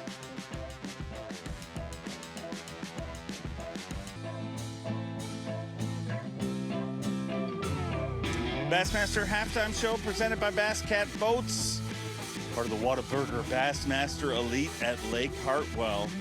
An incredible playing field here this week for the fourth stop of the 2025 Progressive Bassmaster Elite Series. I'm joined by the voice of Bassmaster Radio, Tom Abraham. But the hits keep coming. Now joined by Steve Bowman. And you're going to enthrall us with Bo Knows. Yep. Bo knows a lot of things. And I need you to kind of stay with me on this, all right, for a minute. Bo knows that Lake Hartwell is a huge fishery. Now, we just came from, which was really huge, right? Okay, so put that in perspective. Lake Hartwell is 56,000 acres. That's about 80-something square miles. Clark's Hill up the road is 71,000. That's about 100 and something square miles. But Hartwell is bigger, and this is why. Hartwell has a total of 962 miles of shoreline. To put that into perspective, that's more shoreline than the entire coast of California at 840 miles. Wow. So if you think about, and this is a bank fishing. This is a bank lake. I mean, everything is somehow, whether it's herring or spawning bass or whatever, this is a shoreline tournament. And that little lake compared to Clark's Hill is so much larger in these ways than we can imagine. A lot of places for our anglers to find the mother lode or the pocket of gold or whatever that is. So Hartwell's a lot bigger, and it's fishing a lot bigger than most people will realize, okay? Good stuff. And the bank's a lot better for fishing here than it is on the coast of California, too, for bass fishing. So that's good. Wow. So, I don't know. Just saying. A lot better shark fishing in California. Yeah. Look, come on now. Yeah. All right. The other thing, number two, what Bo knows is Lake Hartwell, especially this classics at Lake Hartwell, they have created a rather exclusive club. What does that mean, Dave? I'm sure you're going to tell me. There's only 3 anglers who fished all 4 of those classics. I'm going to give you one guess, and then I'll tell you the 3. You may know them because you did all of them. There's 3 anglers that have fished all of them. All of the classics that are on Hartwell. There's only 3. Christie. No. Okay. All right. Y'all are Greg Hackney. Okay. That makes sense. Yeah. Gerald Swindle. Gerald Swindle. Yeah. And my favorite, John Cruz. Why is he your favorite? Because he's not only fished all the classics, he's fished all the Elite Series. And to this point, he's caught 145 pounds, 12 ounces of bass in Hartwell competitions up to this morning. Gotcha. So the other number 3, which is what I was expecting you to say, is KVD, because he had all that long string of classic appearances. I wouldn't do that to my friend. Yeah. Well, 2015 Classic was the only Classic that Kevin Van Dam missed, and it was here on Lake Hartwell. And you brought it up as part of I had to. Hey, Kevin, all the statistics. I'm gigging you right now. So he took that one off because that's also when we launched Bass Live. I guess we should say his. That's right. He wanted to be part of Bass Live. He's a history. Well, guy. if you will recall, Mike Iaconelli called him out and said he wasn't part of the community for that event. So no, wait a minute. It was KVD that said Mike wasn't part of the community, and then I got him back. And he got him back. Well, I guess you'd have to say that KVD's last Classic was here as well. Then, right? That makes sense. 2018. That was his last one. Last one ever. So his last Classic ever that we know of, right here. So. No, 2019. No, 2019 in Knoxville. Knoxville. Oh, that's right. Yeah, that's right. What is? He was in Knoxville. Okay. All right, my bad. Right. Tom doesn't know. Bo knows. Bo knows. Bo knows. I just make stuff up, you know. That's all right. So does everybody else on the internet. Because I'm watching Kyle Welcher fish right now, and he's a lot of fun to watch. But we got Fantasy Pick'em. Well, you know, let's start it out. You know, Dave, I read the article for Bassmaster.com on this, so I'm kind of a thing when it comes to the pick-em. Oh, wow. No, I am. I'm in the 98th percentile, which means only 2% of people if you don't believe me, I'll have tell done you. better than me. But that's right. Just ask me. I am a thing when it comes to this. So, Jordan Lee and Jason Christie, what do you think? Who are you taking there? Ooh. The easy pick right now is Jordan because he's had a good morning. But I'm going Christie because he's more intimidating to me. I was going to go with Christie before he went with Christie. Yeah. Because Christie is one of these guys who starts slow anyway and just builds up momentum. Jordan does the same thing because he's done, you know, he has had 2 back-to-back classics that he came from behind in. So it's almost like it's going to be a tie. I'm on Jay Lee on this one because I just think he's off to a better start to the season. Jason's struggling a little bit early in the season. I went with Jordan Lee here on this one, and we'll see if he wins it, if Dave says he's unbelievable. All right, so our next one up here, this was an interesting one. These are the 2 guys that are tied in our AOI lead coming in here. Now, we already know that Will Davis is off to a pretty decent start here. John Garrett and Will Davis Jr., what do you think?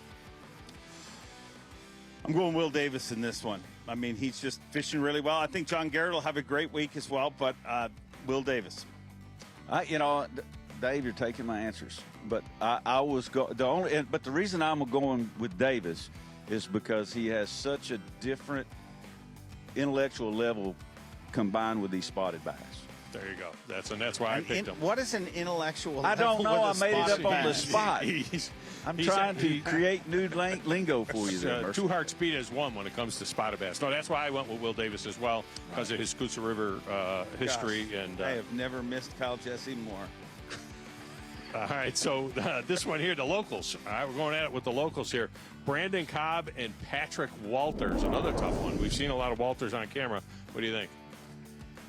Oh, that's a pick 'em straight up. I mean, literally. I'll go with Patrick Walters because I think the easy pick is Cobb in this one, but I'm going Patrick Walters. But Cobb needs it so bad here because he's deep in the AOY. Still going to go Patrick Walters.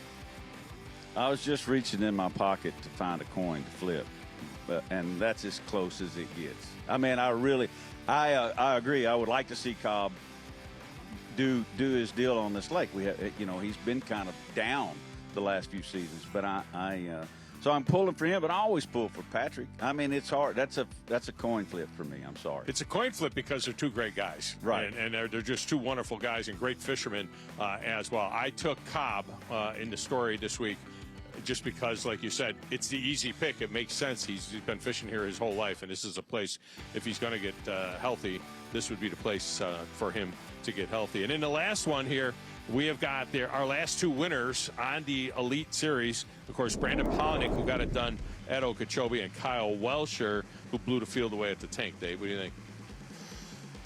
Ooh, tough to, again, these are tough bracket. I don't know who set up these brackets, but they are Jesse. very tough. Yeah. Very tough. I'm going to go, oh, man, I'm going to go Polnick. I'm going to go Polnick just because, I mean, he's my little Moshishi. I got to go Polnick.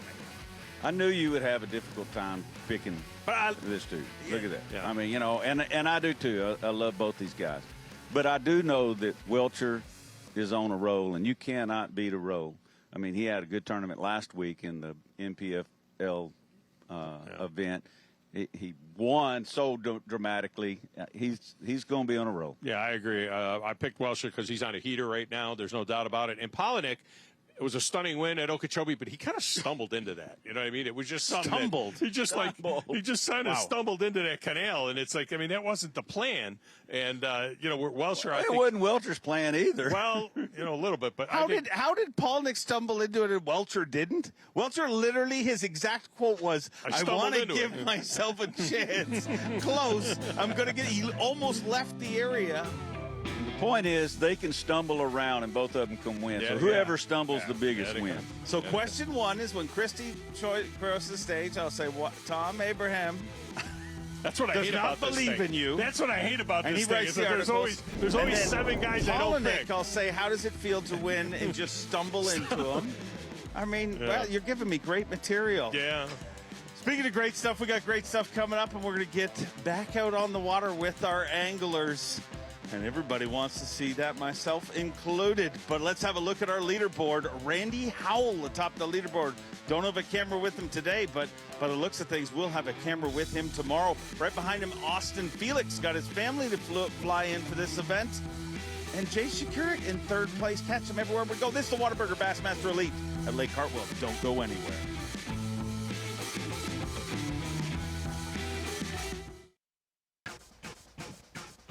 Welcome back to Bassmaster Live and the Progressive Bassmaster Elite Series Whataburger Bassmaster Elite from Lake Hartwell, Anderson, South Carolina. 3 more hours of fishing on the way. Our coverage brought to you by Power Pole. On this day one, 4 days of fishing full field today and tomorrow.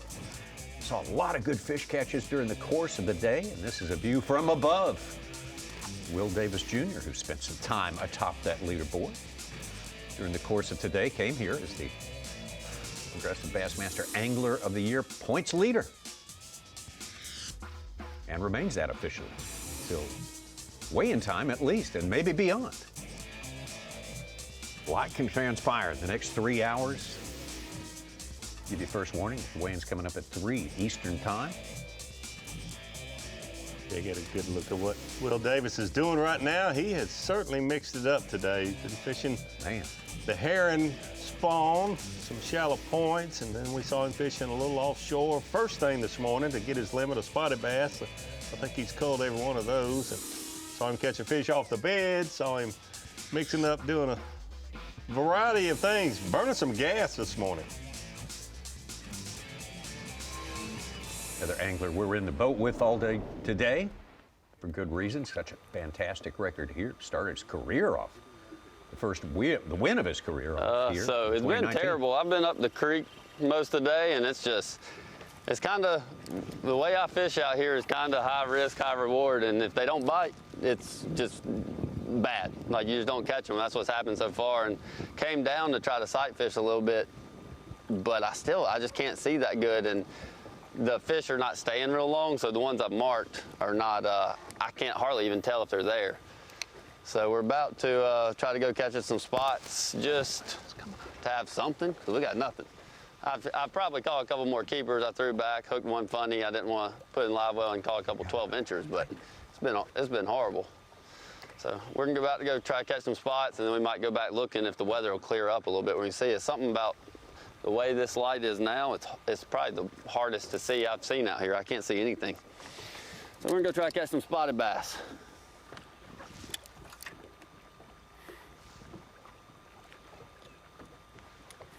I'm gonna try to catch some spots.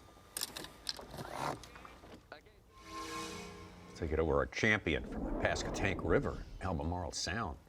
Champion by a lot, Kyle Welcher.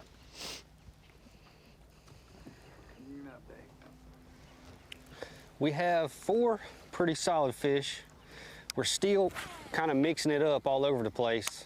If you have seen them going back and forth to me, we're in the very back of a pocket, then on the tip of a main lake point, back and forth. So really just trying to get a feel for how I think the pressure has affected a lot of these fish, and then how many of them are staying, how many more are coming. It's a 4-day tournament, so I'm still trying to learn a lot today.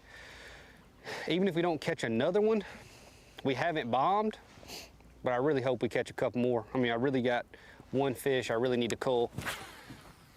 But these fish, it's weird because in practice you can pretty much pull up on anything you want to pull up on, and all the good stuff, like I haven't hardly been able to get on a lot of it today, but haven't had one of those big spot bites, which I've had a few of them every day of practice, and hopefully we can get a couple of those, you know, because there's a lot of big spots biting right now, and I'm not going to commit to it, but I really would like to just kind of luck into one, to be honest with you.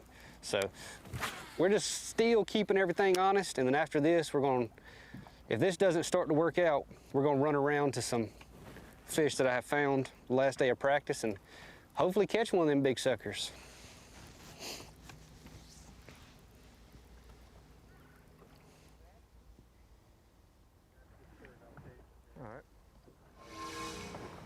Patrick Walters has had his limit for a while. Good long one. Yeah.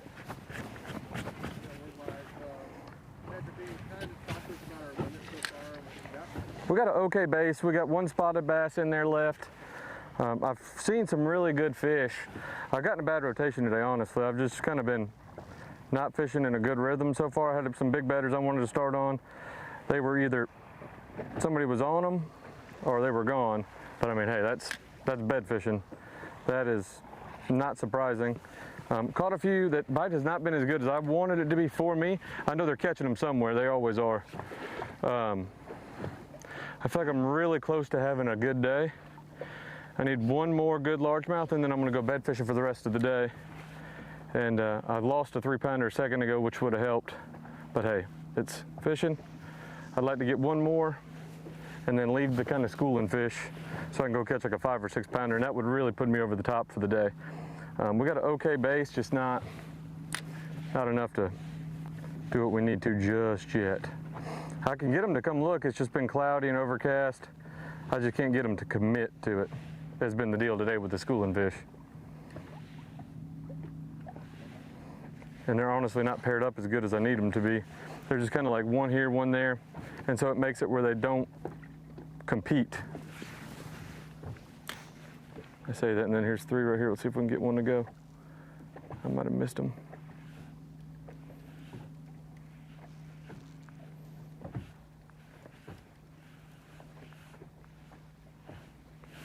Where'd y'all go?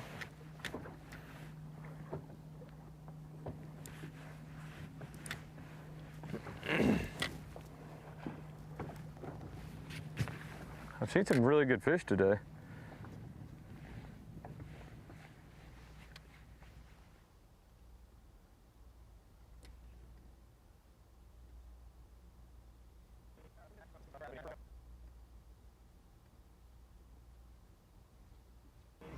Yeah, we got us a decent bag.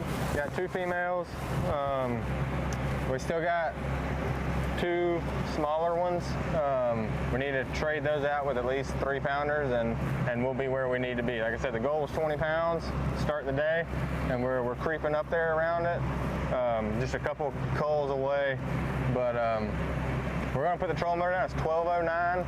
We got plenty of time, and just hopefully find a couple of those females that are willing to play, and 1 or 2 of those, and we'll be right in it. I mean, in the mix of it.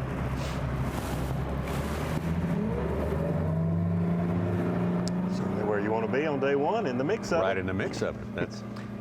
He might even be in a better spot. I got eyes on the water, Davey, that say he has 2 over 4 that are 4.5s probably. And those small ones are 3s. He said he has a 3 even, so I don't know what he's trying to replace small ones with 3s when he's got 3s, but. Your Wagner hooked up? Stay on. Big, not a bigger fish for a meal.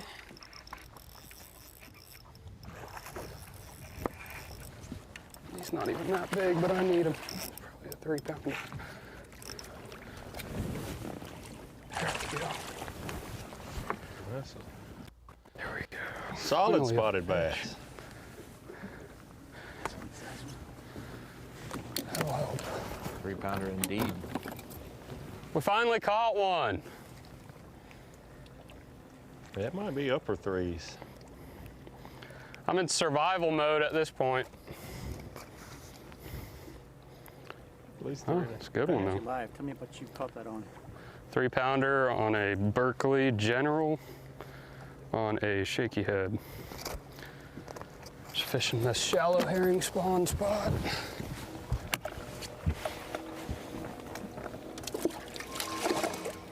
First good one we've. There you see it. Solid spotted bass, shaky head, Berkeley General, he said. Man, he said Lanier, spotted bass, blueback herring lakes. A lot of people will throw Nikos. They'll do the Damiki, you know, jig head minnow deal, drop shot. He said, I love a shaky head, and it's never failed me. So that's why he negates to that. How many bass has he caught today, you think? Giant. 20 plus? Big, big one. Come on. Big largemouth. Here we go.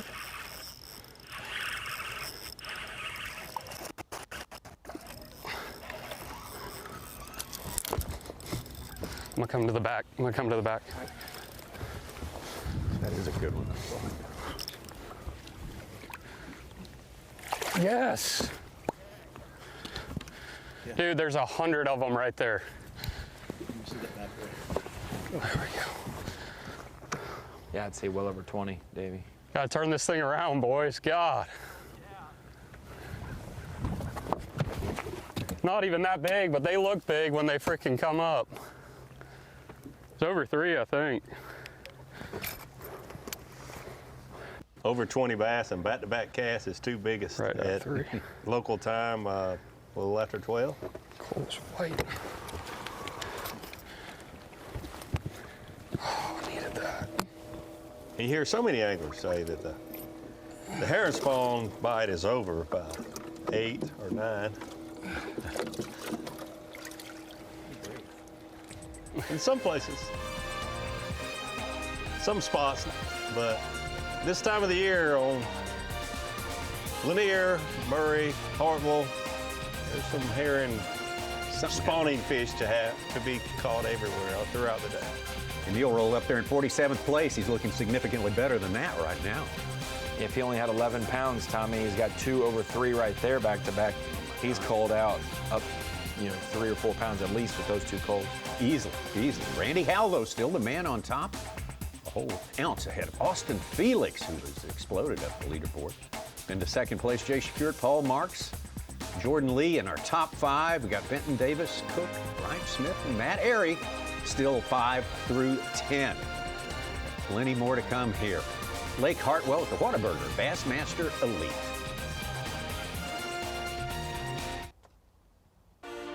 The Whataburger Bassmaster Elite at Lake Hartwell is sponsored by Mercury, by PowerPole, and by Progressive Insurance. Moving on through the day here, we got less than 3 hours fishing time, at least for our first flighters here on day number 1. 4 days of fishing. 2 anglers total out there. The 6 that we are in the boat with all day long. A couple down lake a little bit more. The other 2 not too far from the launch here. Green Pond. They've tightened up a little bit earlier in the day. Our 6 cameras were spread out more than that. Still a big area there. Oh, yeah. It's a big lake.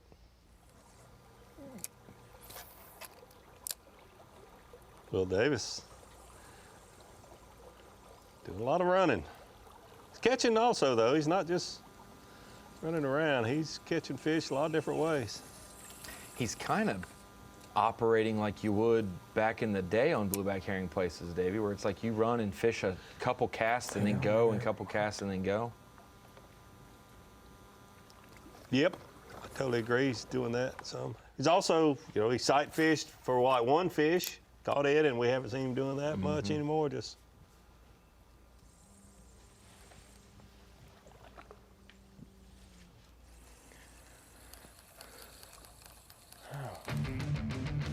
Davis grabbing a bite of lunch there. Tools around. Oh, the music, Davey. Oh. To you. First time of the day, first power pole replay of the day for Lake Hartwell. Yeah, let's go with Drew Cook. We knew there would be some sight fishing done. He got it going this morning early. I think he was just throwing this glide bait in an area where he saw a few fish around cruising, and then this is a fish we spent a lot of time with Drew. He did a great job talking us through what he was doing. Took him a long time to catch this, let's say 4-pounder. I'm gonna say it's upper 4s, but power pole replay of the day, Drew Cook. One on a glide bait and one that took him, close to an hour to catch. Nearly all of that hour. Sight fishing, Drew Cook.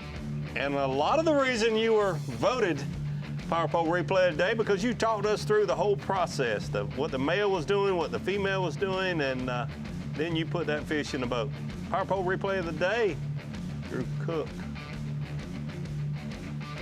He told us what he was doing too to keep from fouling the nest, so to speak. He did. Which was very helpful. He did. Very good. When this tournament was scheduled, people are familiar with this place, knew it was going to be a spawning fish tournament, fishing on bed, so everyone goes to their go-to 2 picks for bed, which is Drew Cook, Drew Benton. Well, now they're 2 positions apart within a pound of each other. Either pick is good. Oh, come on.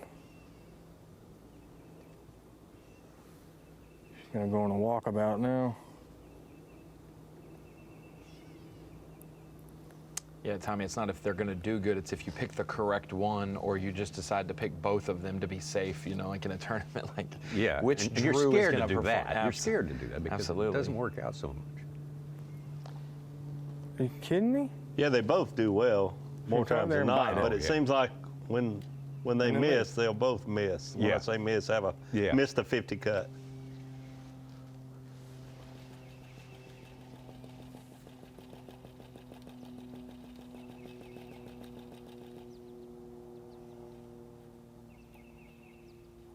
Gosh, really good conditions today.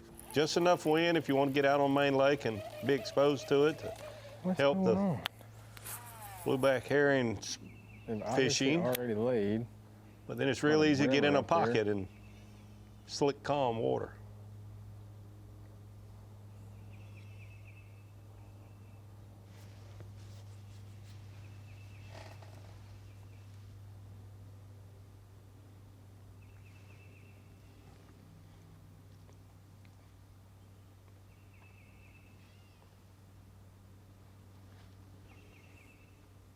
There she comes.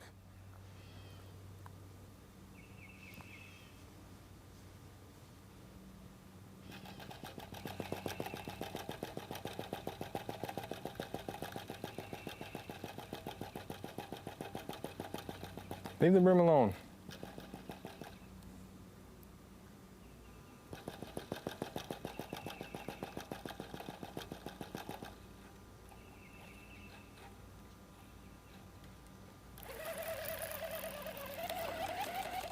I can't tell how big it actually is because it's so shallow.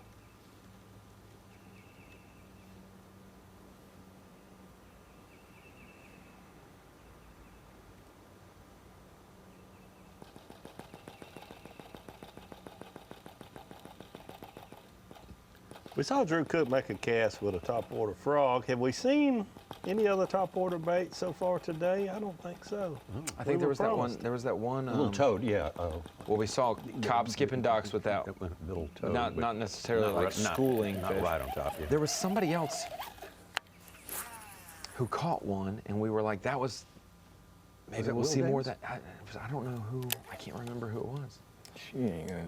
If they were exploding on a meal spot earlier for a moment, I can't remember who caught it. She ain't gonna do it, is she? It wasn't a big one.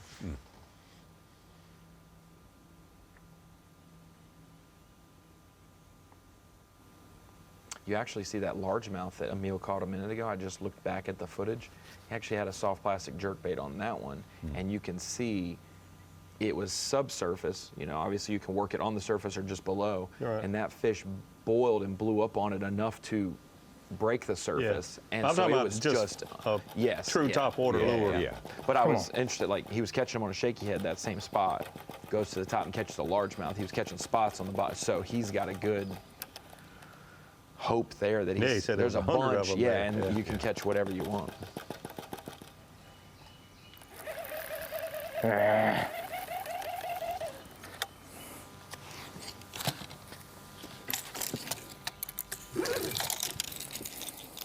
Here we go.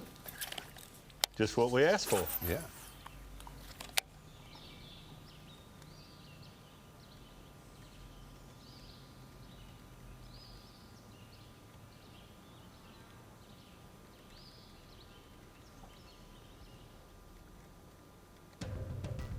Well, we may have another hour on fish coming up there with Drew Cook. Didn't sound like he was quite as high on this one as he was on that one before. We'll see.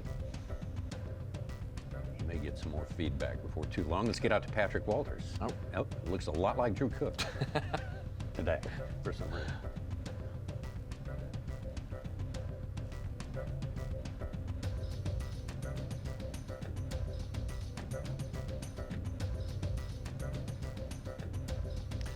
We were afraid we might see Patrick's bait, so we're going to stay this far out from him. We've been asked. We promise we will not be able to identify your bait from here, Patrick. Oh, okay, here we go. That's a big one right here.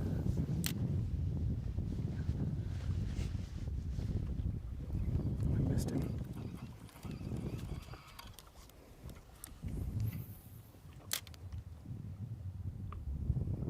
Come on, baby, look up.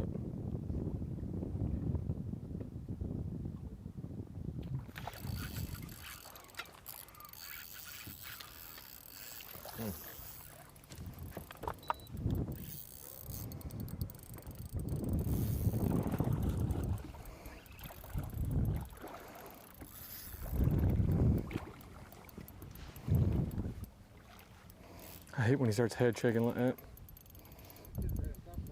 I know, he blew up on it. I started bringing it in. And right when I did, that one blew up out there.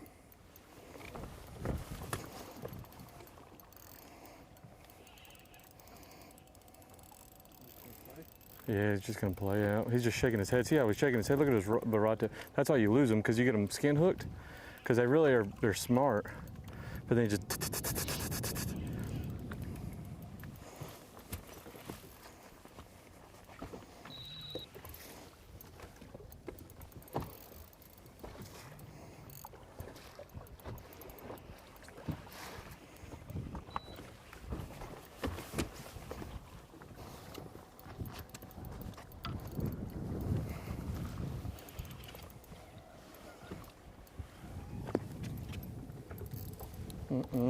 Stop. You were doing so good with coming with that momentum.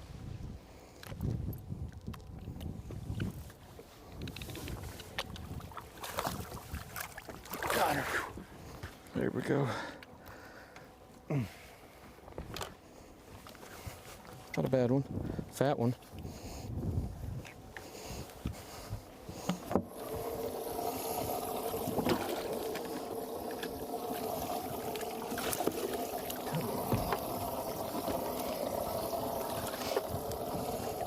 Definitely a call for Patrick. Solid spotted bass for Patrick Walters. I don't know what the pollen season has been like down here. It has been a pollen apocalypse here in Arkansas. But Patrick talked to us about the challenges of fishing with pollen in and on top of the water. There's not an algae bloom yet this week. There is some grass on the bottom, some kind of green snot grass. There's a lot of pollen on the water. And in the south, the pollen is your biggest enemy, whether it's your sinuses or it's covering the water where you can't see. That is what's affecting the clarity the most. We've had some rain the last couple days, so the back of the creeks are getting a little bit dirty. It really is just kind of the area you're in and basically what direction the wind blew that day. So it's just, they're always biting on this place, and they're biting everywhere. You really just kind of have to be around them at the right time. That's the biggest thing.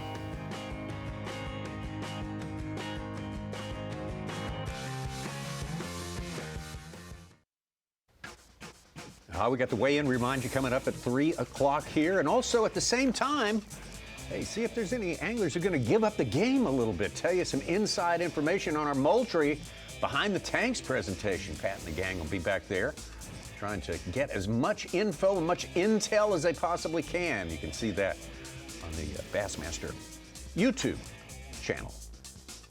concurrent with the weigh-in. Two-time. Maybe you can set up a two-screen situation there. You can Watch see it who's all. about to come up, and then when they walk up, you can see it. That would be perfect. You'll have to do your own audio. You got Pat, and then you got Dave. So you got the best of both worlds. Absolutely. Just put one left ear, one right ear, right, Dave? You just have them in between both monitors. That's like a trip to paradise right there, I must say. Patrick Walters, get a good look at it. Oh, I'm sorry, that's Drew. It is Drew Cook, I'm sorry. They were the same person last segment. They were flying to both. Clever disguise, but they're not fooling anybody. They're not fooling anybody. Hey, Randy Howell just called. He's over 19 pounds right now. He's got that 6'6", their Phoenix Boats Big Bass, and another 4'6". I bet he's throwing top water. I bet he is. Can't really. Hell yeah. This is Patrick Walters, or is it? Skin hooked. We gotta go bed fishing now and find us a big one. This is a big one right here though.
We gotta go find a 7-pounder now.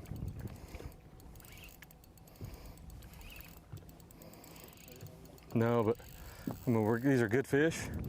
We're getting us a good baseline, but we need a friggin' hammer.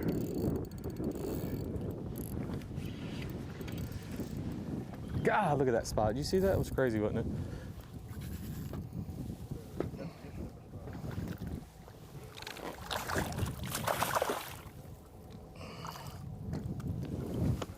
Fat is all get out.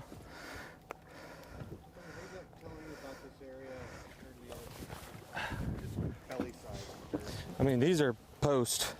These are getting fat. Putting him on yellow. Good spot right there. I got to ask, did you guys see what the lure was? Did anybody catch? Yeah, we got our suspicions. Get a good idea on that right there. No. Welcome to the Bassmaster Studios, sponsored by Marathon. We are started into our final 3 hours, well into our final 3 hours of fishing right now.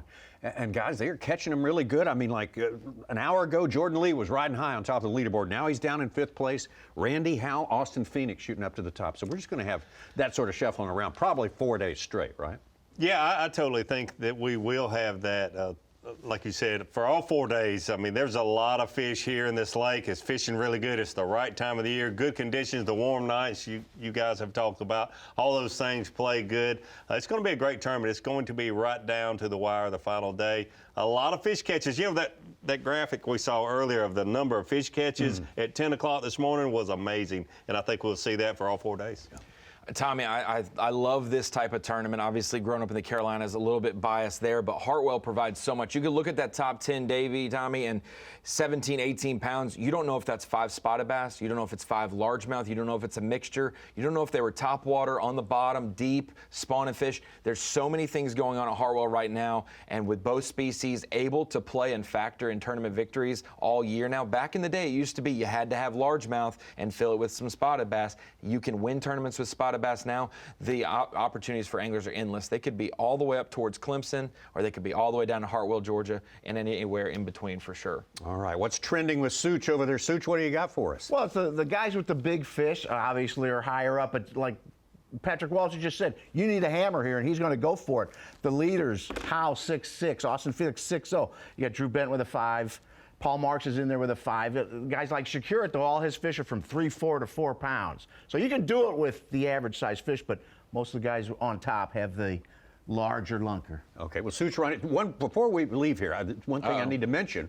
Our colleague here, our legendary colleague, one of the most decorated men in the sport of bass fishing, has another new elevation to both status and responsibility. Now, our own Davey Hyde has been confirmed as a member of the board of directors of the Department of Natural Resources for the state of South Carolina. That's huge for our sport. Huge. And they got the good man. They got the best man for the job. Well, thank you so much. It means a lot. It's something I never dreamed of for sure. It's certainly an honor and something I don't take lightly to help preserve our natural resources. I mean, because we all love the outdoors, and it's up to us as stewards of the sport, of the outdoors, the hunting, fishing, and just, so many people just recreational boaters, what have you. I don't take it lightly. Quite an honor, something I never dreamed of. Well, we're very proud of Davey Hyde. You're going to have to get a phone for your other ear now, so you got to listen to the anglers on one side and the people of South Carolina. And, Thank you so much. Both of them be served very, very well. Our own Davey Hyde. I got a question for you, Davey. Does that come with like a shiny star badge that gets you out of You're not parking tickets? Well, I don't know about me, but I have been asked about it. Does it get my friends out of violations? And I've told everyone I'm absolutely not. Do you get to leave no wake zones 100 feet early? No, I'm just kidding. Like, sit in a penalty box. Yeah, something I never dreamed of, but I don't. That's so great. Don't take it lightly. You want to give back, let the young people have the opportunity that we all had to enjoy the outdoors.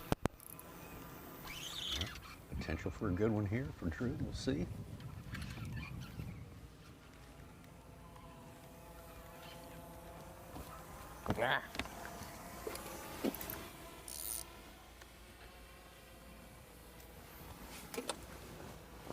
Looking at this fish before he gets it in, I'm not so sure it'll help him, but... Guess I'm pretty bad at judging spots.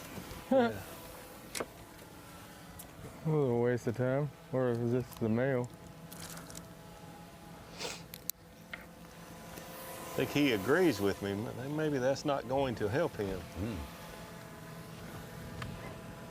It'd be nice for him if he did think he was somewhat close, so we could get a gauge of his smallest. Yeah, get a peek of his smallest. I think he's gonna do nothing. I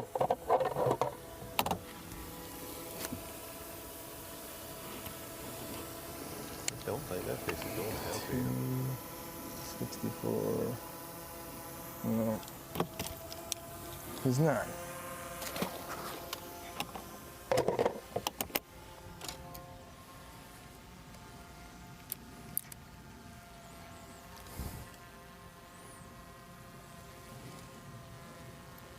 He's not a big fan of the pink worm.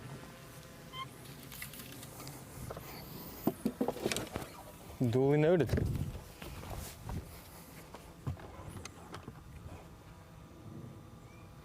Hopefully that's just a male and he didn't misjudge. Maybe it's a different fish.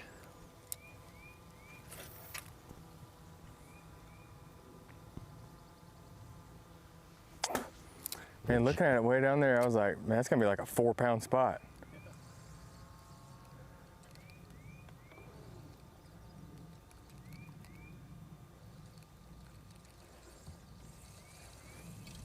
Drew Cook, quite the bed fisherman, like I mentioned earlier. Considered certainly one of the best in the business, no doubt, but probably not as much experience fishing for spotted bass on deep, clear lakes as the shallow water fisheries in Florida and Georgia and South Carolina. Largemouth, where he's used to, and Murray, Santee Cooper. The Seminole. part of South Carolina, Santee Cooper, a whole different environment than here at Lake Hartwell. Ronnie said he'd be a good pick for fantasy this week, but his partner, Drew Benton, just jumped into third place he's over 18 pounds. Well, you just know, Such, when I say Drew.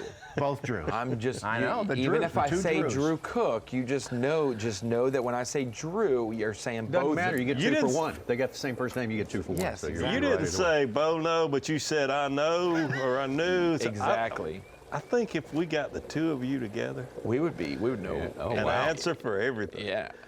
And believe you know, it. when I picked Brandon, I've got Card, Polinick, Lester, and Cobb Absolutely. all at the disposal. I think Brandon's going to do well this week. What was that? The spotted Run through the bass? Kyles, Ronnie. Run through all the Spotted Kyles. bass. That's something, Even BP's cameraman, Kyle, I think he's gonna have a great week too. All the Kyles. Earlier I was thinking it's just the partly cloudy and the sun and things, but that water has a yellow-green tint. I think it's from the pollen. You think Making that's the what it is? water have Okay. that. I tried to show you on the deep dive. You with did, the deep dive. You can lead me to Hey, water, but you just wanna can't see it make me come out drink, there. Ronnie.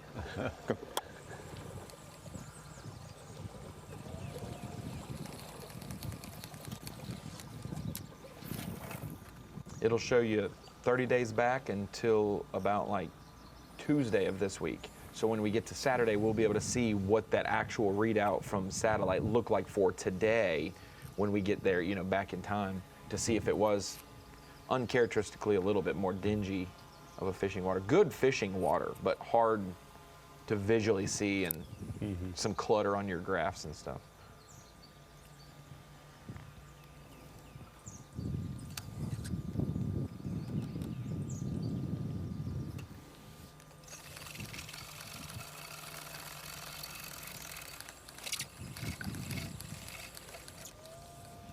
I got one of those at the Pasqua tank that was life-altering. It was so bad.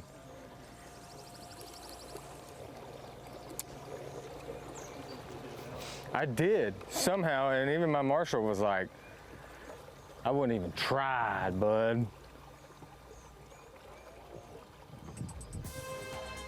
Drew Cook looking for that bigger one. He's got a solid limit.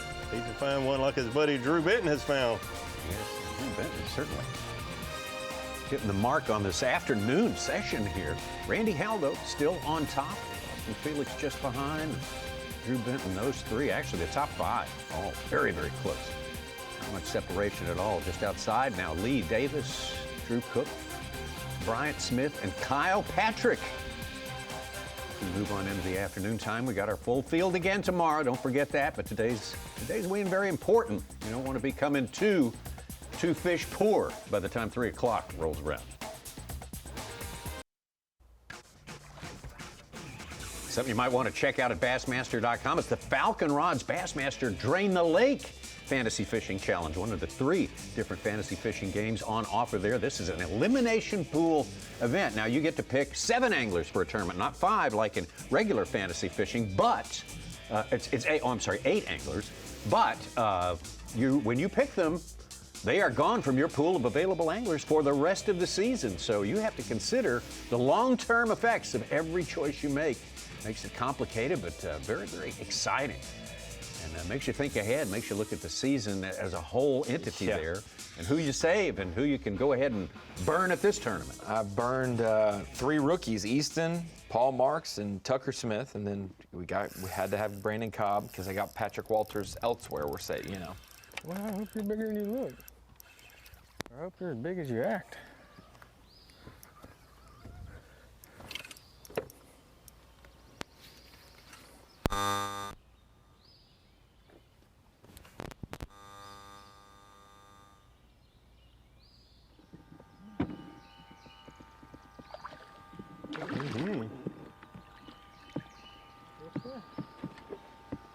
Yes, sir. That'll help.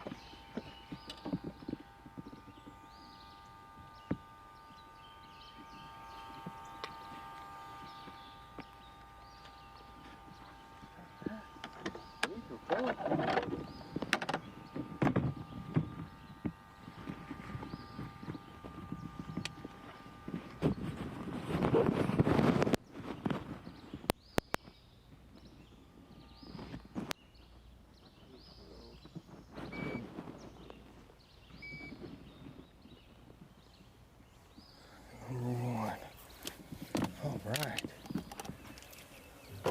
I like those. Told you, probably get it to bite.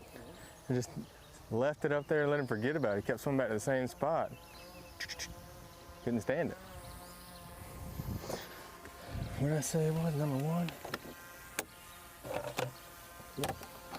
Number 1.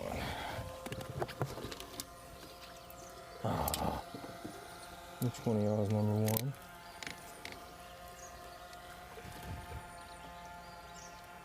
Oh, I can't believe that one went as easy. Because that one has a number 3 tag in him.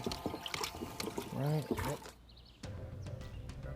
Drew Cook getting on up there closer and closer to that 20-pound mark himself. Absolutely, and that was going to move him up probably another spot on the leaderboard, maybe ahead of Will Davis and right behind Jordan Lee. As it stands, goes into Bass Track. Back to me, Wagner.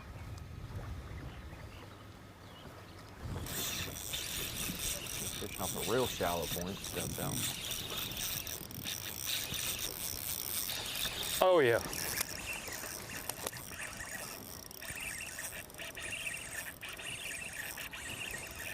I'm gonna come to the back.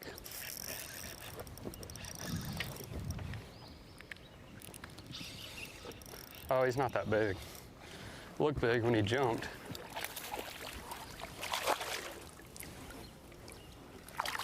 Dude, so skinny. Thing weighs nothing.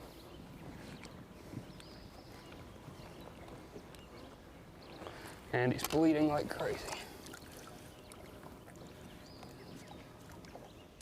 Seems like, Davey, if you're going to catch a largemouth, it better be on the bed this week or way back in a creek still feeding on some bluegill or something. Not all these point largemouth seem way skinnier than the spotted bass are going to be this week. A lot of them just got out there from the spawn. There's some that have been out there for a month. We had some fish spawning a month ago there, but you're exactly right. A lot of them spotted bass. You may perk up and be like, oh, it's a largemouth. Well, they're going to be flabby, it seems. I'm going to say, that one was a 4-pound largemouth that was just swimming down the bank.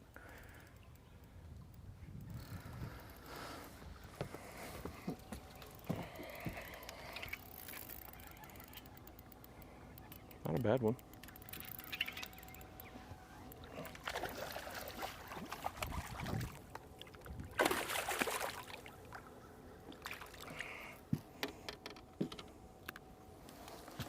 You see, you got a small one to get rid of there. You ain't gonna do it. Could help.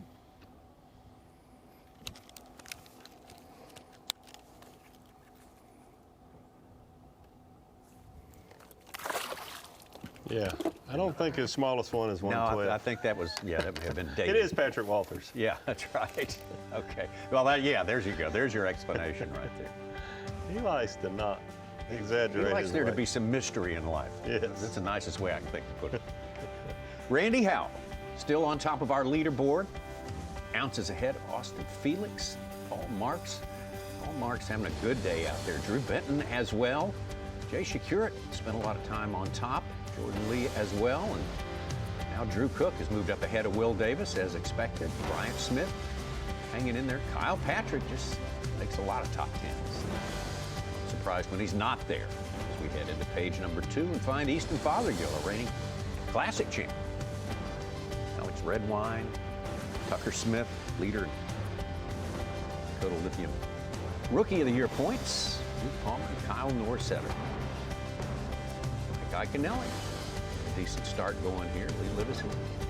Trey McKinney having fallen a little bit since the last time we checked on him. And I got to feel like you're not going to be in the top 30 if you don't have 15 pounds. If we already are 13 and change to be in the top 25, it's got to be 15 plus I pounds. mentioned earlier when I was hearing some of these, weights, projected weights, that maybe 60 pounds would win this event. No. No. No. Maybe a little more than that. Yeah.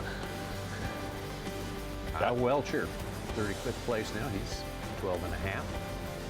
It'll take 15 a day to make the cut. Yeah. 14 to 15 a day to make the cut. Sounds about right. Go down to 50 here. Fuentes, Stetson Blaylock. A lot of people didn't think of Stetson to do well and did great in 2019. Man, this is his type of fishery. We talk about all the rookies that are good at this. Bo Browning being from Ouachita, that's right up Stetson Blaylock's alley as well. And he is one of the best anglers in March and April on the Elite Series. Dakota Hebert had a quick start today, but didn't hang on to that momentum.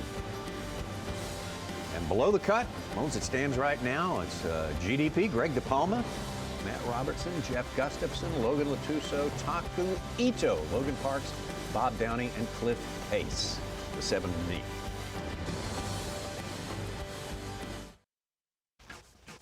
Last time on the Progressive Bassmaster Elite Series, we were in North Carolina, just inshore from the coast, Albemarle Sound and Pascatank River. Now we are in the northwest part of the state of South Carolina, upland country here. You can see where we are there, about 100 miles northwest of Columbia and about 150 miles northeast of Atlanta. That's where you find this Lake Hartwell impoundment on the Georgia-South Carolina line. See our home base there is Green Pond Landing. So right now, let's catch you up on what we have seen here so far on day number 1 of 4 days of fishing with our Toyota Midday Report.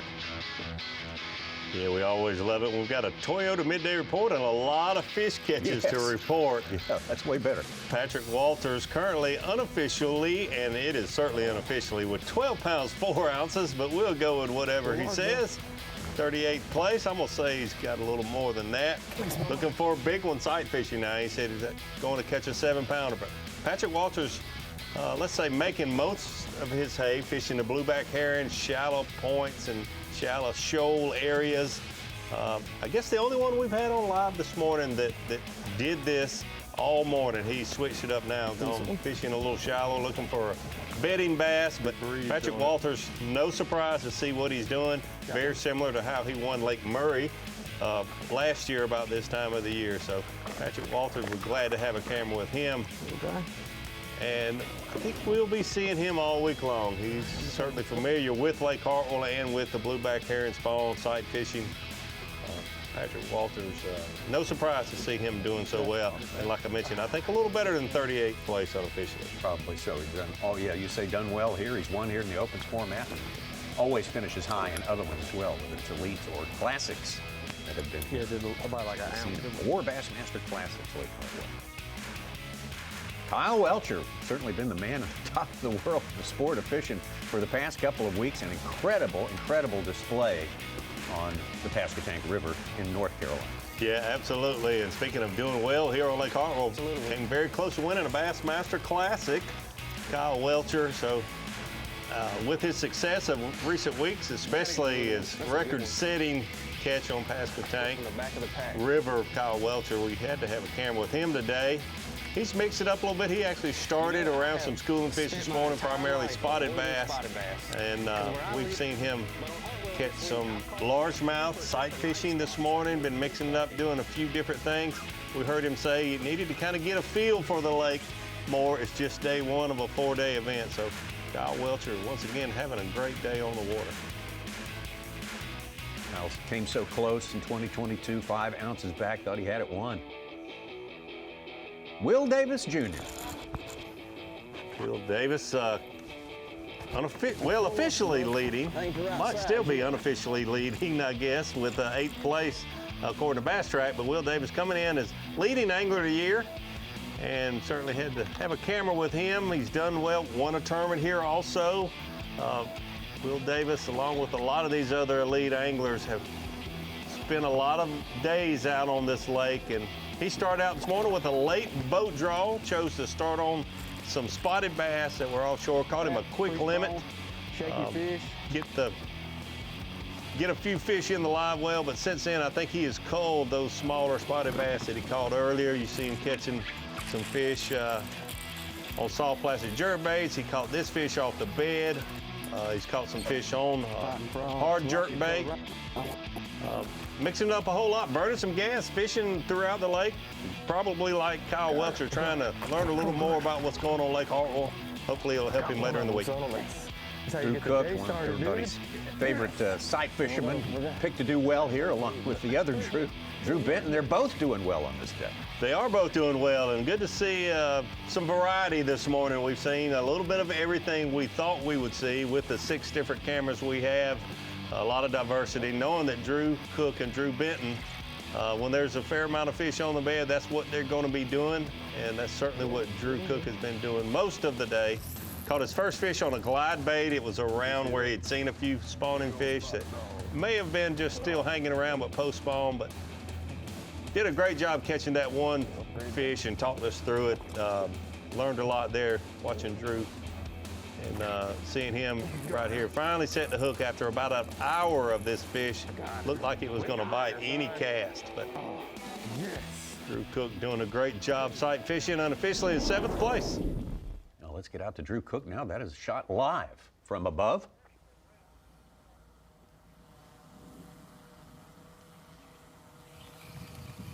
little dark spot on the beach, according to our cameraman, Wes Miller, and that's what he's looking at. Yeah, I can see the fish. That stick just turned sideways. Yeah. Super shallow, super shallow. Oh, wow, what a shot. That stick keeps turning around. Is that a clock? Is that a hand, an hour hand, minute hand, second hand of clock? Wow, what a shot.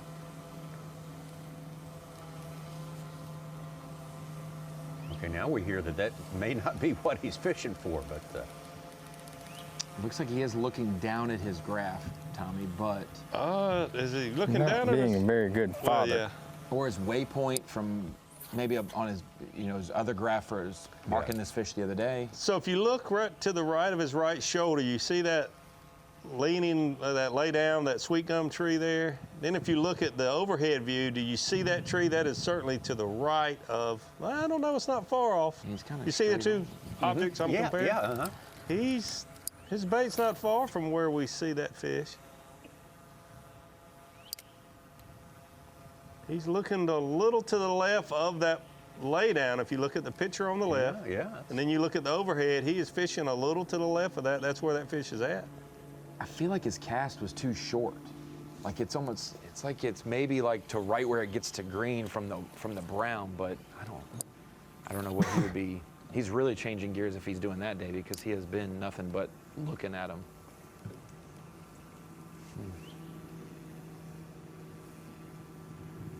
That fish that we're looking at that's up there extremely shallow looks a little darker than I think he should look, to be honest with you, to be a bass.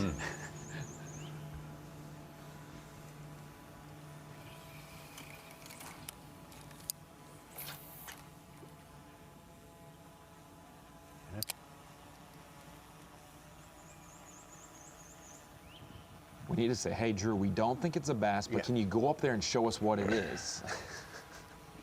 We can't tell him. And because we can see something from this angle doesn't mean he can see it exactly from his angle. But he is not casting that far up. No, he's not. casting I think right at the maybe. break of the, oh, I just saw his bait hit. He's casting in the green, not up there. Would like to just fly that drone down and see. Drew might not like that very much. It looks more like a catfish. Yeah, it looks like it's a living creature. It's a critter, all right, but we don't know which kind.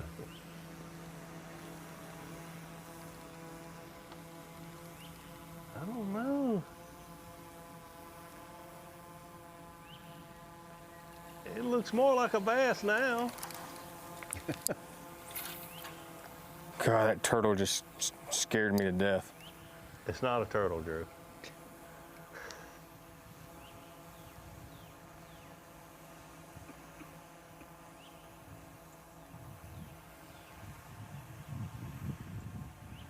And we can't say anything to him about this, because if it is a bass and he doesn't see it, we would be getting him in trouble. Yeah, with we would.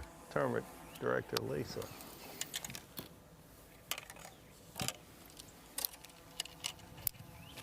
I just don't see, there's a slightly a light spot. He's not even casting that far up, though. No, oh, I'm you're saying, looking for like, a bed I'm saying for where that fish? yeah, what that fish is even on, because it's not on rock. It's just in between. But there is a little bright spot there, but it's not near him right now. I've seen his bait hit the water, though. It is nowhere near that. I've seen the little splash of his bait hitting in the green, the dark Not green. like that as much. It almost looks like one of those redfish aerials that Wes does such a good job of. Yeah, he spots them out on the redfish. Spotting them. Yeah, that's close to being under the boat. He's looking at now. 15, 20 feet ahead. Mm-hmm.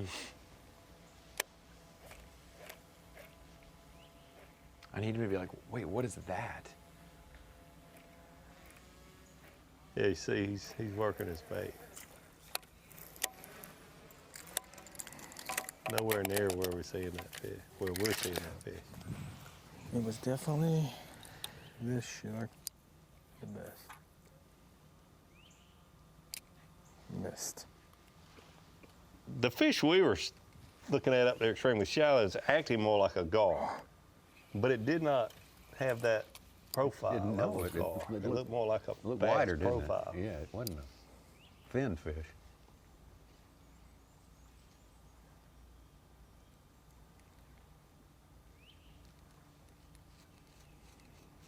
Come on.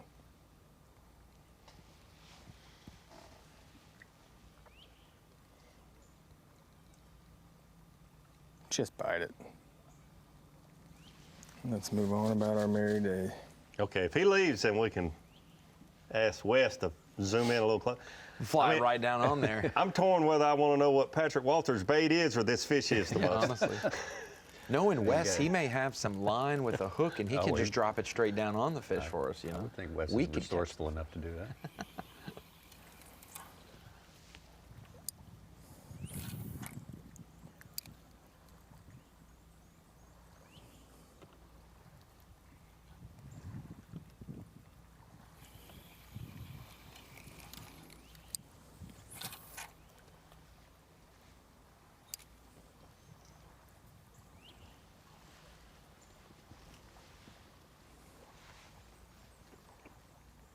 There it is.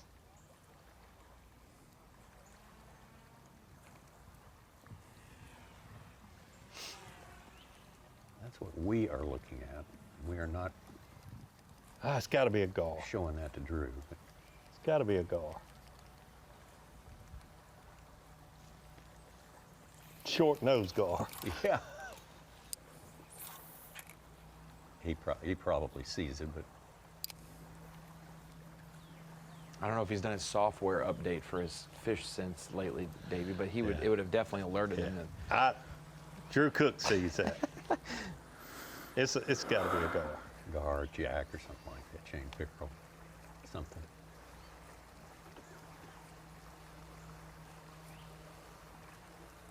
Thought the whole time it's acting like a gar, but it just didn't look fixing like to leave it's this got one with it.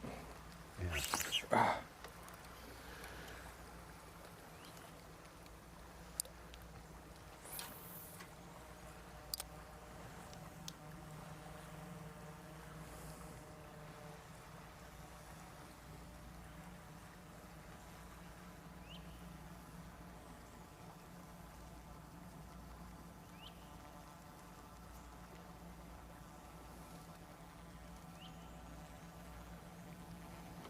I mean, come on, dude.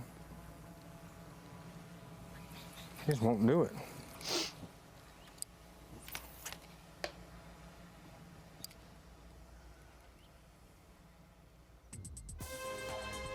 I'm saying it's a gar.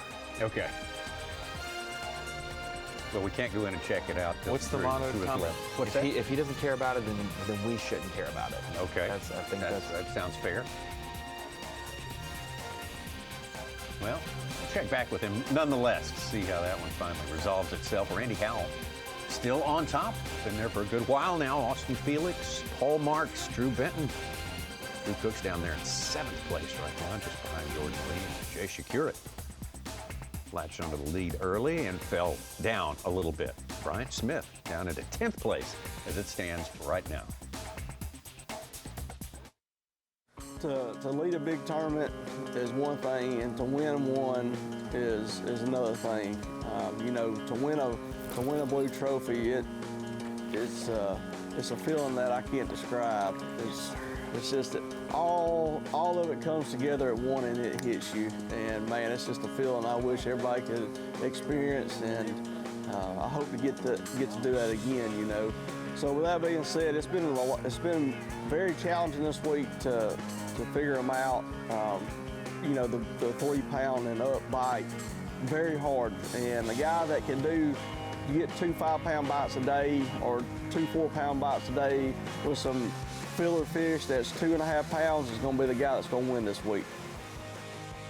Will Davis add to that victory a couple of years ago at Lay Lake. His 2 Bass Nation titles back-to-back national championships. Put himself up there pretty high on the rankings of bass fishermen in this country. He's won the Elite at Lay Lake. He won a Bass Nation Regional at Smith. He won the National Championship at Pickwick. Those are all in his home state of Alabama.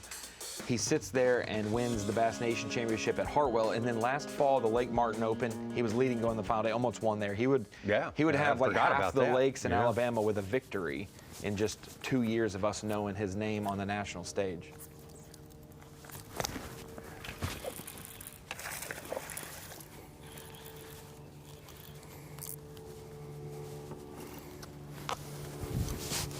I don't know if it's gonna help or not. He got it good though.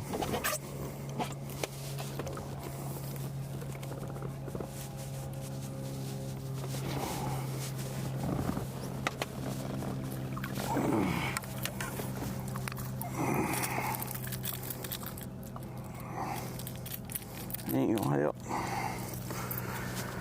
Fry garter. Fat.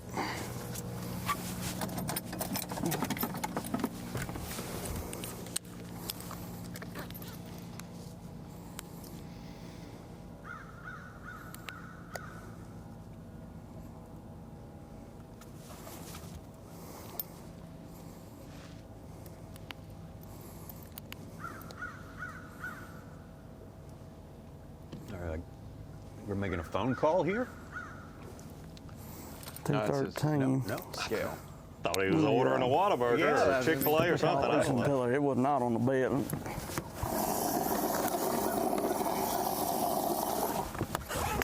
Just be 100% sure, you know what I'm saying?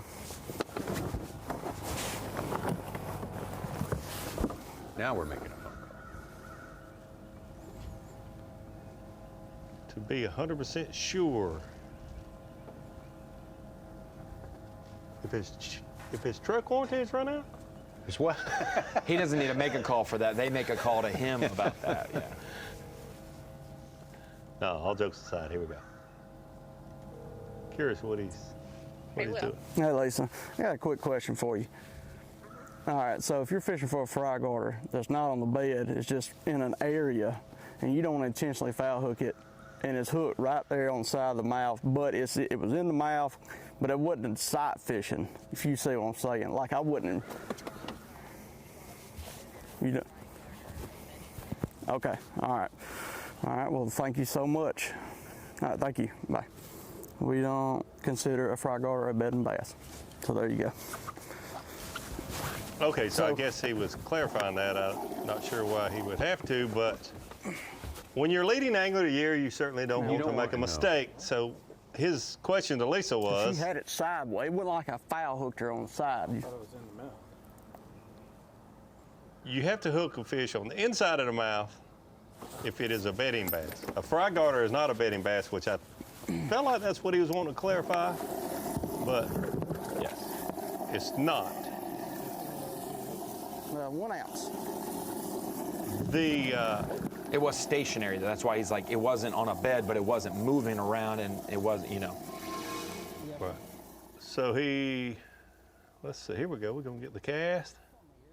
He's looking down at his graph, seeing the fish and seeing how they react, then he hooks up. So looking down at the graph actually is irrelevant, because if the fish is on the bed, it has to be hooked on the inside of the mouth, whether he's looking down at the graph or looking at the bass. The big thing here that separates this and makes it all final, a fry guarding male is not a bedding bass. The other thing, when he mentioned about he didn't intentionally snag, you can never intentionally snag a bass in any circumstance. Mm-hmm. So if he didn't do that, which we don't think he did at all, he had the fish in the mouth. And the fish was not a bedding bass and is absolutely legal. It's really not as complicated as some people try to make it.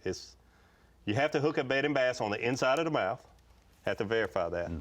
And you can never intentionally snag a bass on any lure in any situation.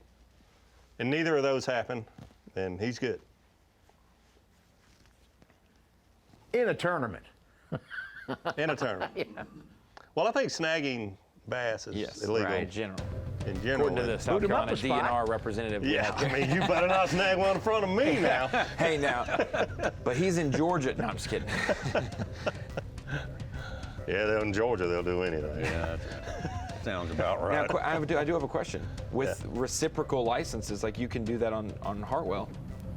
does that mean your jurisdiction's like on this lake? Would you be able to answer Georgia's side of the lake questions? You know what I'm saying? If the lake is a reciprocal license lake, I'm assuming yes, but yes, but it can get a little muddy there for also. sure. Big one. Back to Davy's home state, South Carolina.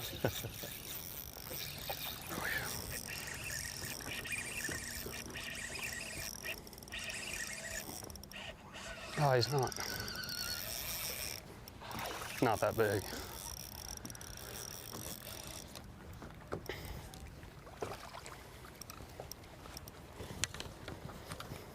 Bigger than a pound and a half, though, if his smallest fish truly is a 1/8. Definitely bigger than a pound and a half.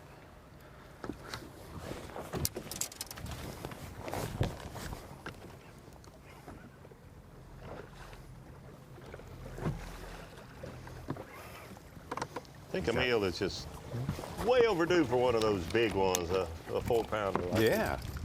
You'll hear guys on the weigh-in stage today with Dave Mercer and said, man, I thought that if I caught 40 bass today, I'd catch 1 or 2 big ones, and I never got that opportunity today. It just didn't happen. And you can visualize what you've seen from a meal that they did the same type of thing. If he gives me anything, it's an ounce. I don't think he does.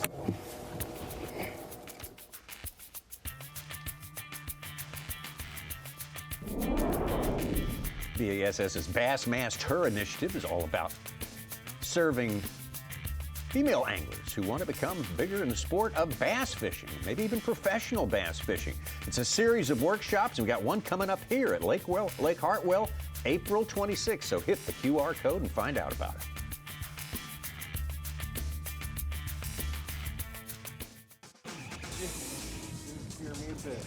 I had no idea it was even up there. I was so like in the zone of looking down. Didn't scare me a bit, he said. You want to get out real quick though? Go say hey? It looks very friendly. Hey, Bobo. Patrick, well, I thought we were with Iaconelli. No, there was a dog, and he said friendly in there. I don't know. Yeah. Pup. I don't know if that was a bird dog or a bass dog, Tommy. It looked like a coon dog. Maybe that was Randy It Howell. sounded like a coon dog. It could be. It did sound like a coon dog. Rocky Top action there. Wagner's Bass Track has him at 10 pounds, 14 ounces. Davey, you think he's a little bit low? Patrick? No, Wagner. Emil Wagner. Very much low. It might be hurt. I don't know if it's the same one. It's a decent one.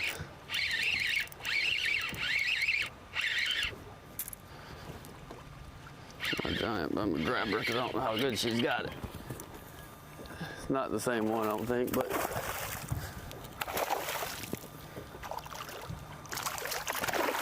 Clip. Close to a 3-pounder in the mouth. Definitely an upgrade there for Brandon Cobb. God, fin me good.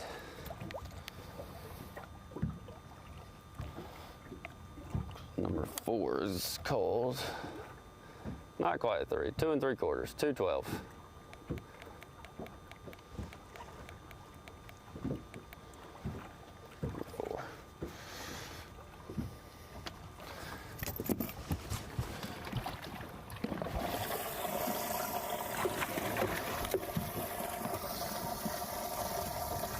See a little dude.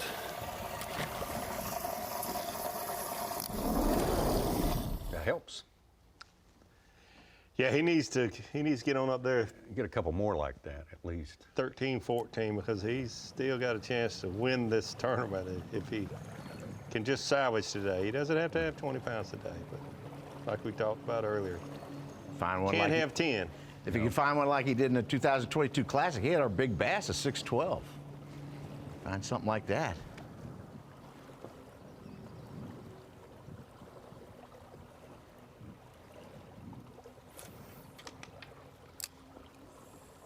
I don't think.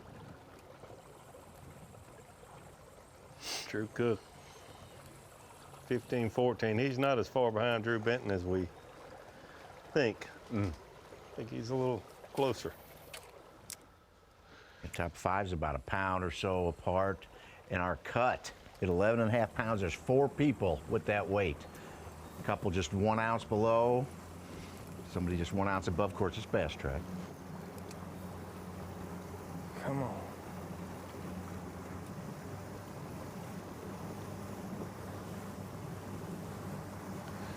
We always talk about the winter. That's what everyone's concerned about. But 4th event of the year, all these anglers are paying attention to the classic points, the angler of the year, rookie of the year, those sort of things. There's going to be about a pound there that's going to separate a lot of points in that 50 to 70 or 80th place. A lot of points going to be given out for a pound after 2 days.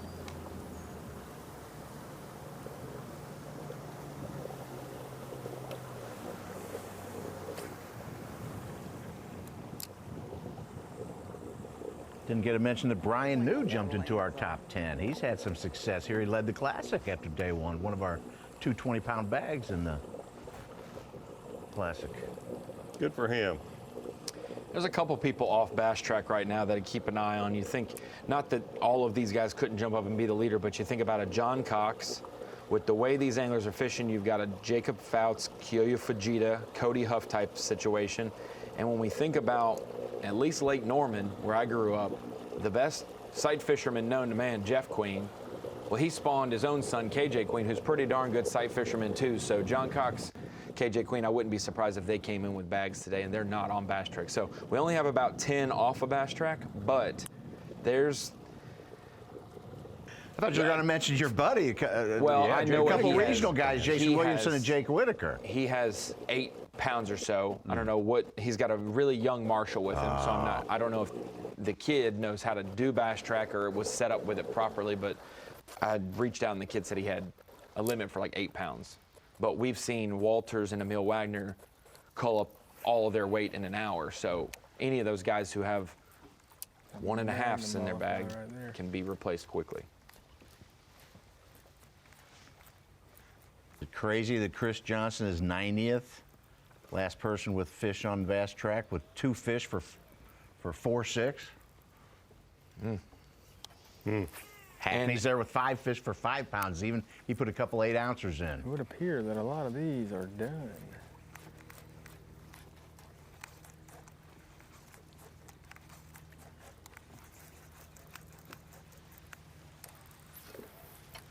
Got a couple Carolinians in the 60s, but Davey thinks those weights will be the 80s by the time we get to weigh in, that 10-pound range. And so, if they truly have 10 if they're pounds. honest and accurate, then they're going to be farther down the leaderboard. If they're low, then they may be right where they are, currently. Honest and accurate.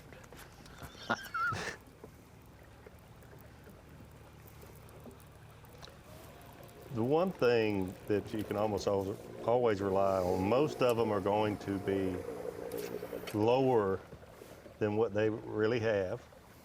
Some will go the other way, but not very often.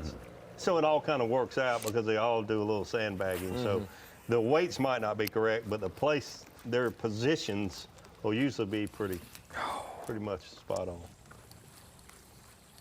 I do that most of the time. I'll screenshot the last 5 minutes of Bass Track for a tournament and then watch the weigh-in and see how 1st through 10th are the same positions, but they're all just 2 pounds light.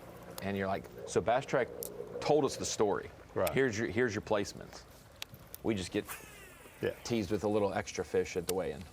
We sure were fooled at the Tom Bigby, though, Ronnie. Well, we had 3 guys when we left Bass Track within a pound and a quarter of each other, and that's what it ended up being. But it was just mixed up order.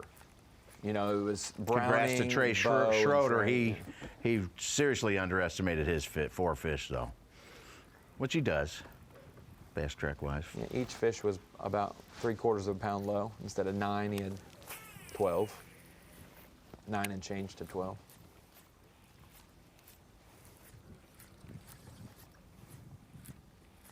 I was surprised. Oh, I was shocked.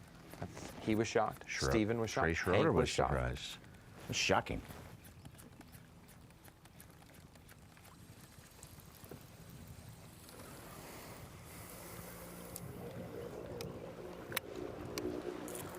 All right, let's go to the open water. Try to catch us a couple big spots.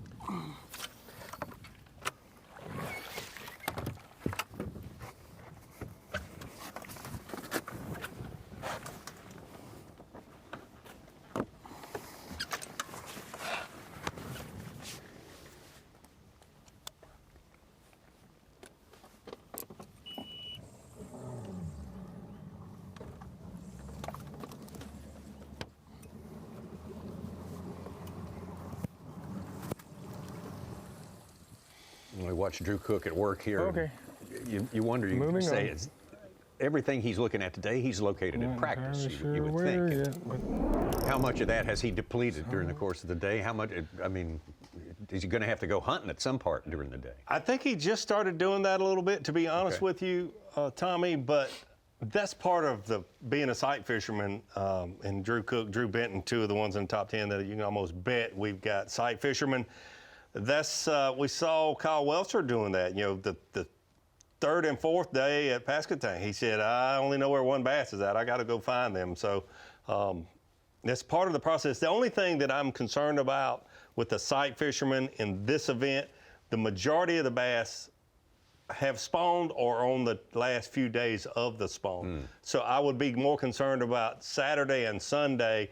How many fish are going to be moving up? I think very, very few. All right. Well, here in the Bassmaster studio, sponsored by Marathon, we got Ronnie Moore over there, has sort of stealthily made his way to the Dakota Lithium Screen of Knowledge. So. No, you heard me coming from about 100 miles away, Tommy, as always. More quiet than you used to be. We're here at the Dakota Lithium Screen of Knowledge, like Tommy said, and we were talking off camera, Davey and I, about those herring spawn places. And if you don't know what the herring spawn is, it can last throughout the day. We saw it at Lake Murray last year in May. It lasted till 8 or 9 a.m. and then it was done. But here in April, it can last throughout the day. We've seen some anglers this afternoon upgrade their whole bag off of that same pattern, and identifying with Lake Master maps kind of some of those areas that you'd consider herring spawn places that these guys will start on. And when you think about, I'm going to circle a couple places that you could identify. There's a couple blow-throughs. I think there's a blow-through there and there's a blow-through there.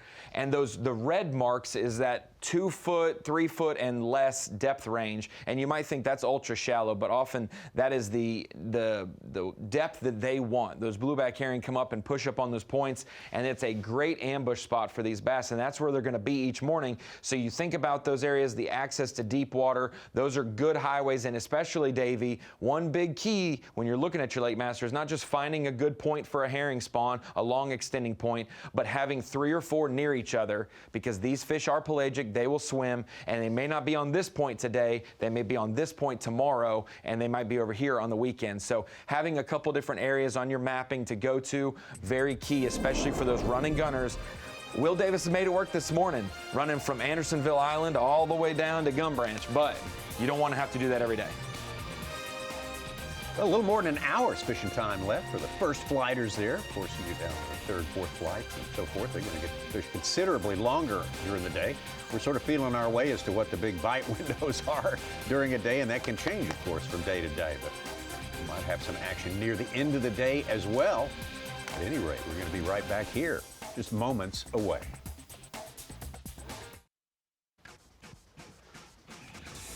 We are back, heading close to the final hour of fishing here at the 2025 Whataburger Bassmaster Elite at Lake Hartwell. Anderson, South Carolina is a fantastic host city. This is a wonderful lake, a wonderful waterway, and like some of the waterways that we visit during the course of the season on the Bassmaster Elite Series, this one is one that's not too large in terms of raw acreage. But when you count every little nook and turn, every little place that you can go back up in a creek, it winds up to being a big, big shoreline, available shoreline, actually bigger than the shoreline of the state of California. That's 840 coastline miles in California. So you could put in at Los Angeles, go all the way to, say, Fort Bragg, way above San Francisco. You'd have only fished about half one side of Lake Hartwell. If you fished every inch of Lake Hartwell, if you didn't turn into the San Francisco Bay. I knew Lake Hartwell had over 900 miles of shoreline, 962 saying here to be exact, but to compare it to the shoreline of the state of California is mind-boggling to me. I had no idea. Yeah, and that's many multiples more shoreline that they've got at Okeechobee, which is a massive Massive body of water. There you go. That Wow. little lake, California shoreline. Same, actually less for California shoreline miles. That's why you can't be intimidated, because you saw a few other guys looking in pockets for bedding bass. With there's 962 miles of shoreline, there's a few pockets. Yeah, you're in denial about the size of the place if you're worried about that, that's for sure. Also serves as the borderline between South Carolina and the state of Georgia. And from Cairo, Georgia, there's Drew Cook. There's a good look at the pollen on the water. Yeah, no kidding.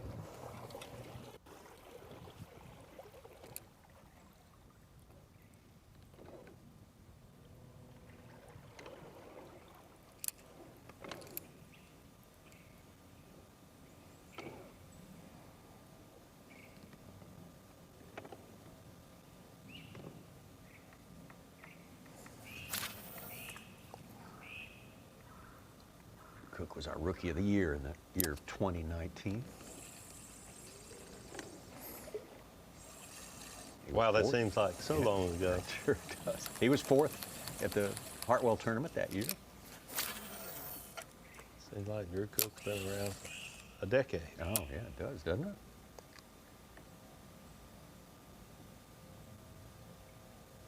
We've covered him a lot because he's done well.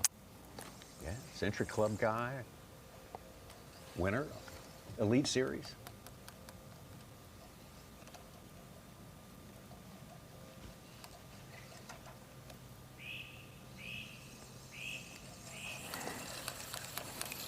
It's got to be a big old largemouth. Appears to be fishing for one on the bed using his electronics right now. I thought that was the case, but then he just said it's got to be a big old largemouth.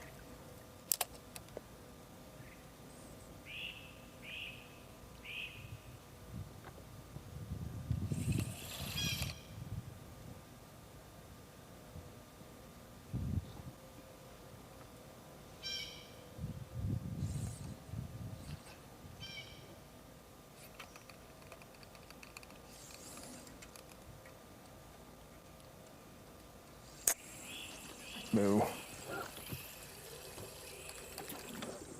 Drew's win on the Bassmaster Elite Series came here in the Palmetto State of South Carolina. Came to Santee Cooper.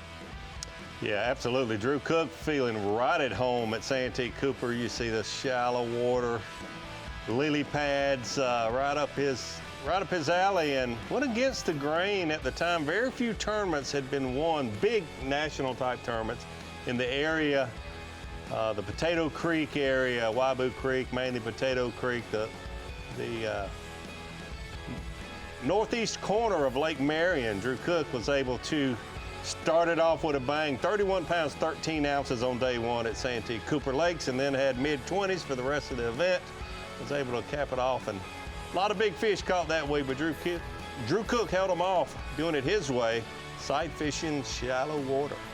Had that one spot, that one area that he worked to perfection, 105 pounds, got him a century belt, and that is history. He said, Lisa, I know we got bad winds and we're gonna have to miss today's competition. Can we please extend it and give us a shot at 100 pounds? They did go to Monday, and boy, did he crack 100 pounds. It would have been terrible if we extended it and he didn't get there, Davey, so I'm glad he got there. Hard to see. It'd be hard to get in position.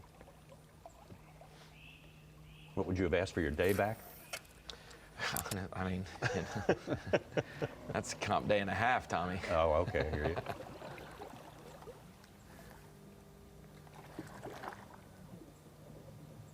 Please catch, both of you. Stay catch. Stay catch. It didn't. What is it you're looking at back here this afternoon? Right now, I'm looking at a big old female.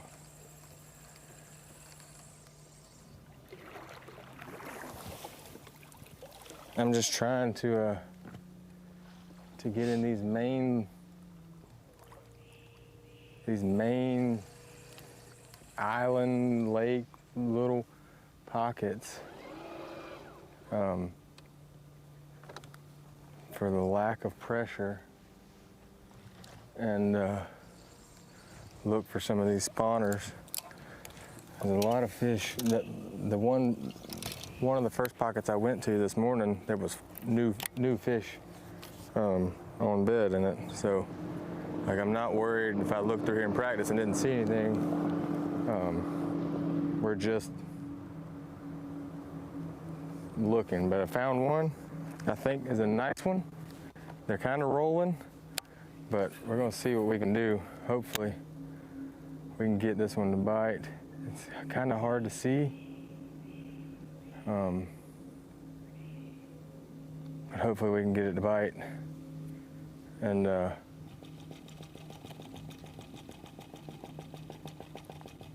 that'll give us a really good bag for today.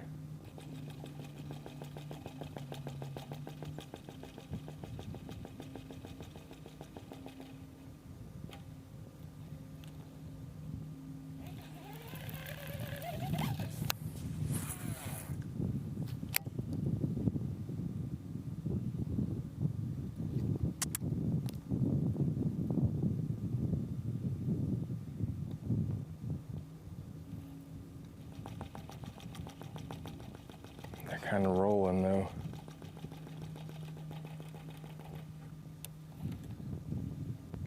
Kind of rolling is when the male and the female are actually spawning, going through the spawning process, and can be very difficult to catch when they're have their minds on other things. Yeah. Don't pay attention to your bait a lot.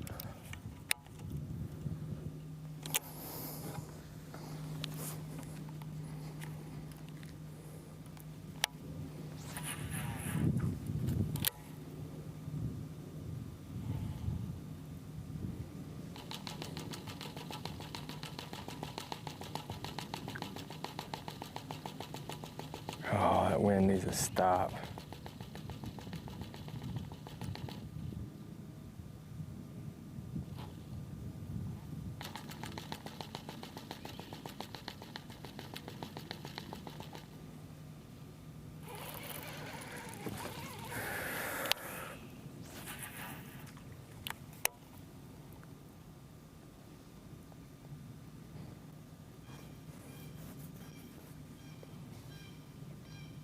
Man, I really wish these were shallower.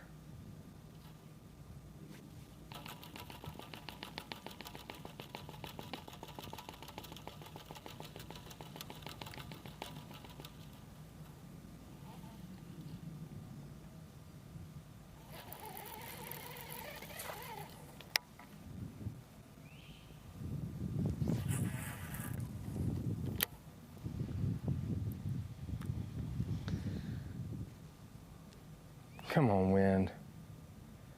Please.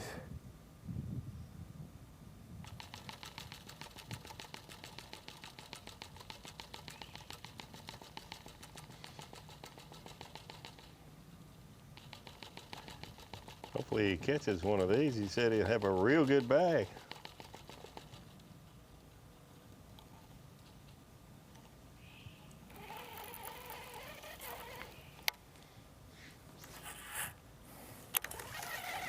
Drew Cook hanging in there in our top 10 just about all day long. Started our show with a catch from Drew Cook. Yes, he did. He has been hard at work all day long, that's for sure. He saw this place as an opportunity, I would just bet you. As do all our anglers. We'll show you our top 20 as it stands right now. And that's Randy Howell, of course, on top. Randy Howell, your 2014 Bassmaster Classic champion over Lake Guntersville. Austin Feely still looking for his first Elite Series win. He's come close a lot of times. He won Hawaii. Oh, that's right, he did. Yeah. He did win Hawaii. Sorry the to one I correct- missed sorry, that yes, year. yes. The one I missed. Sorry to that correct year. you there. Paul Marks, Drew Benton, Jay Shakurit, Jordan Lee, Easton Fothergill, showing up good on top the first day as he did, not on top, but in the top 10 on the first day as he did our last event. Ryan Smith in California, Kyle Patrick, John Cruz having a good day number one. Bill Lowen has popped into our top 20, as has Alex Redwine, Luke Palmer, Chad Pipkins, Kyle Norsetter, and Lee Livesey. More fishing on the way in the last hour.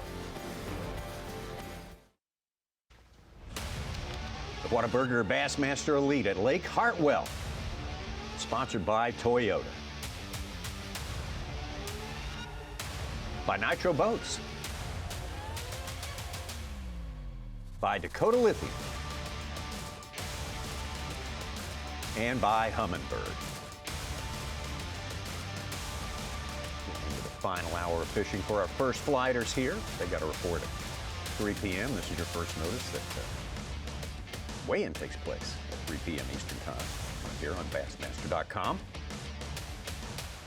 Check that out. Beautiful facility. The first time they're having the weigh-in right at the ramp there at Green Pond. They built a beautiful amphitheater there. We thought that we might have the Classic because we might have a tie the year that Christie and Welch are within a couple ounces, and that we would have to fish the next day, and we just do it right there at Green Pond. It's been pretty terrible. I just can't get comfortable anywhere, really. I go try to look in a few pockets and can't see anything, and run over a couple that can't really even tell how big they are, if they're on bed or whatnot, and then went and live scoped a few spots, but probably could cull up more live scoping some spots, but I have a hard time doing that when I feel like I could get lucky and run across a big largemouth. So, but it's been bad, just haven't got comfortable anywhere. It happens sometime this time of year for me is I run around too much and don't ever get in an area that I feel good about, and that's kind of what's happened so far. So we're just gonna try to hunt a big largemouth or two.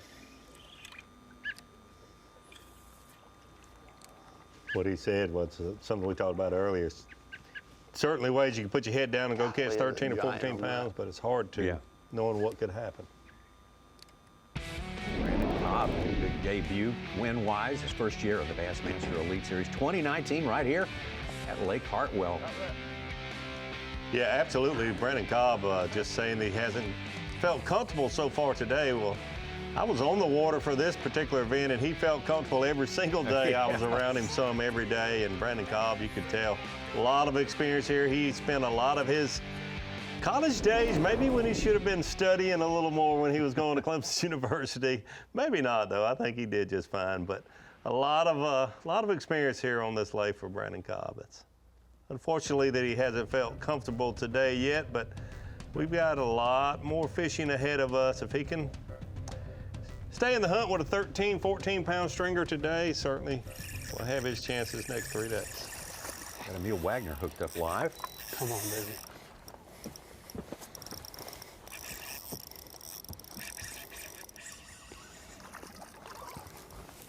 Not that big, but I need him.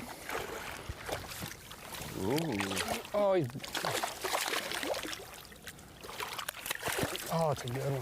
Yes. Let's go. Free spawn. Spotted bass, it definitely will help.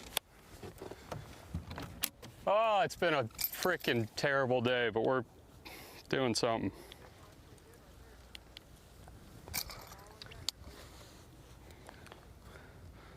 Three-pounder.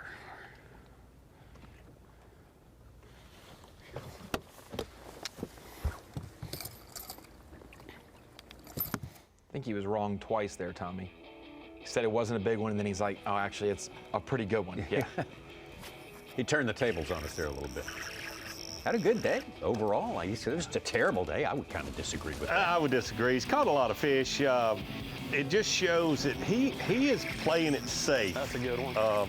Fishing for these primarily spotted bass offshore a little bit, should be able to put your head down and catch, on a bad day, 15, on a good day, 18 or 19, certainly a 18. And if you do that for 4 days in a row, you got a great chance to win.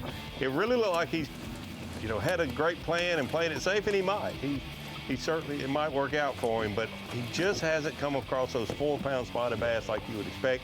He would have caught a fish or two. He's caught a lot of fish, but we'll see how it plays out for him. I definitely think he's got more than what we've got him in on Bass Track, but you can see he's been frustrated. A lot of these spotted bass that he thought was going to be 3.5, 4-pounders have been 2.5-pounders.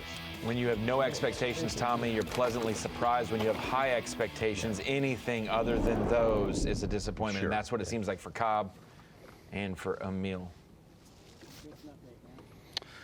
Yeah, it's been a brutal day size-wise compared to what I expected, but We've grinded out a few decent bites, just caught one, you know, right at 3 pounds, which is huge for our bag. Still got 2 real small ones we're gonna try to get rid of right here. I haven't been down here to the dam yet, so, sorry, I thought I had one. I haven't been down here yet, so I'm hoping, I only have about an hour to fish, but I'm hoping that some of these spots down here pan out. This is a big sand drop out here on a point. I haven't even got to where the school is yet. Those were just, you know, kind of sitting right before the school, but I'm really just hoping we can get 2 more 3-pound bites or so and salvage the day. Honestly, it's just been a disaster, but I'm enjoying it regardless, or trying to, and hopefully we catch 2 nice ones here to end the day. Gonna have to do it quick.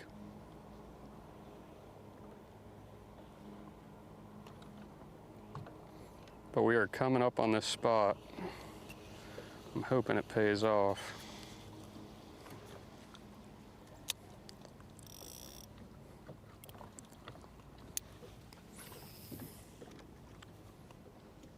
Luke Palmer just jumped into our top 10. He caught like a 5-pounder to get to 16 and more than ½ pounds. It's so tight, those weights. They're the 50th point. I mean, he's 65th place, but he's less than a pound out of 50th. So he gets 2 decent upgrades. Little Berkeley General at him. Yeah, absolutely. On a Nico rig, nothing too special. If we had a little more wind right now, we could throw that fluke, but getting too many short bites on it, don't want to keep throwing it.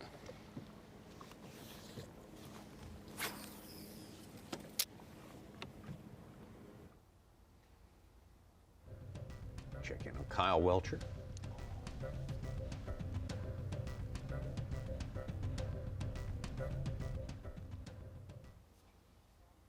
You know, I need to cull 1 fish. We still got a good bit of time, but for whatever reason, I have struggled to get them to bite. Also checked a lot of fish from practice that were gone, which that'll help me actually going forward in the tournament, because I won't have to do that any other day. But if we can just get lucky right here and catch a dang good one and cull that smallest one, we'll actually be in pretty good shape. 1 bite away from a good bag. I got one little other place where there's some big ones swimming around, and I'm about to go check it right after I leave here.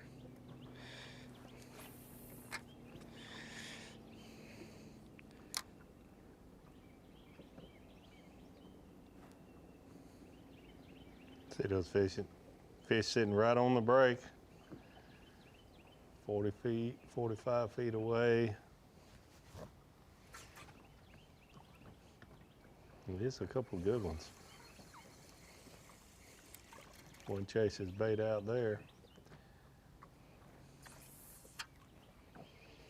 Made a cast there at about 32. Dropping right down, just fish swam to it, but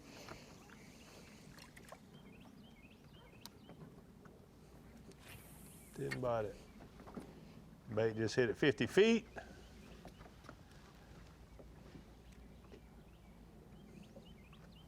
All the way down to the bottom.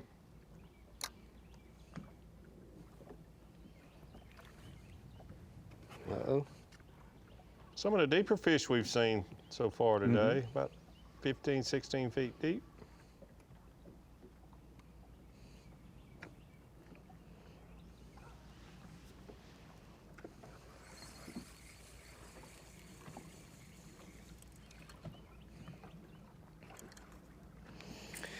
All right, let's go try to cull for pounds.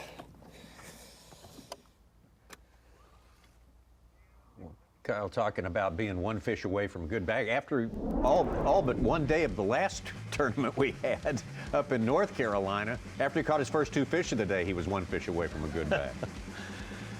Such was the quality he was on, and no one else was even close to that sort of quality.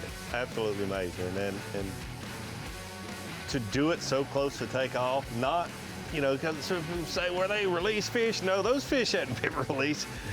They didn't have a tournament there the week before where they released all 7 to 10 pounders, I can tell you that.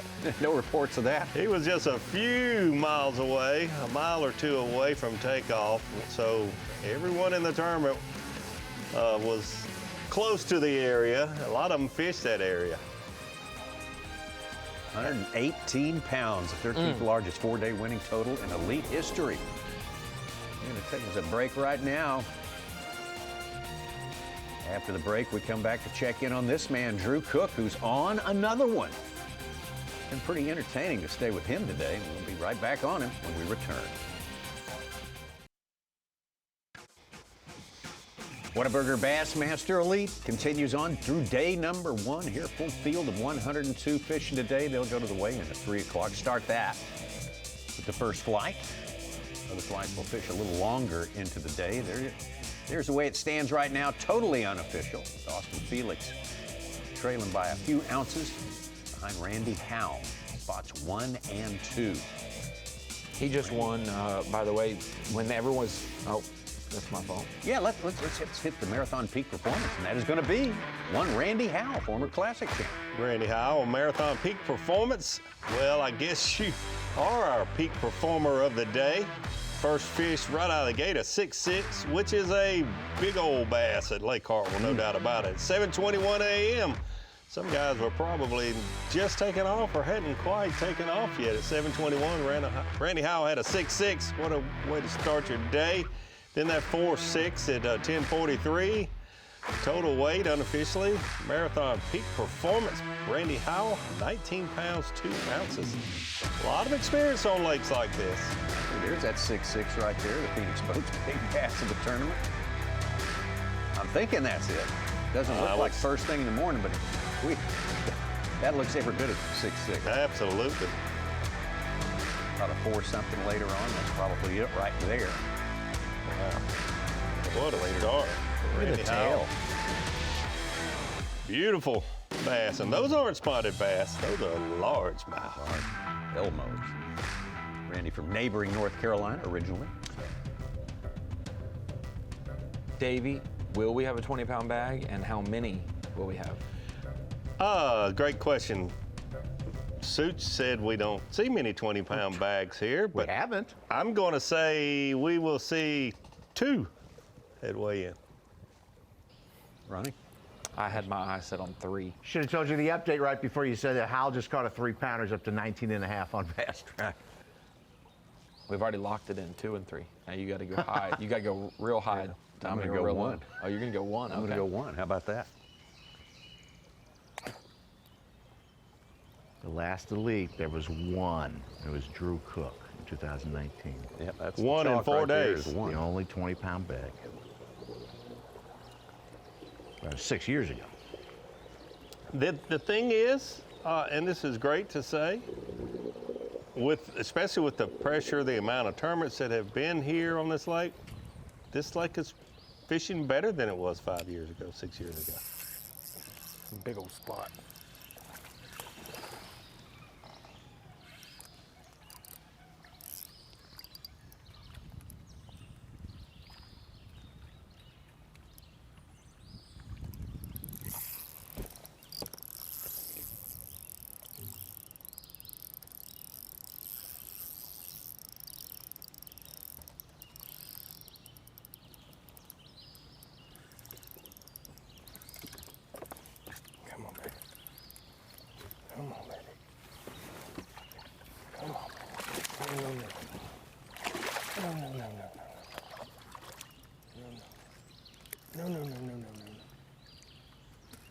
Oh my gosh. I got her. There's a good yes. Definitely help him.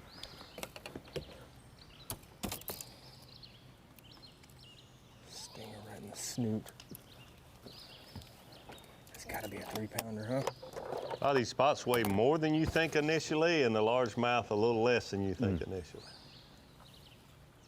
He kind of did the no-look landing on that one because he was looking at the bank trying to find a big largemouth to throw at. Yeah, 3-pounder. Yes. Number 3.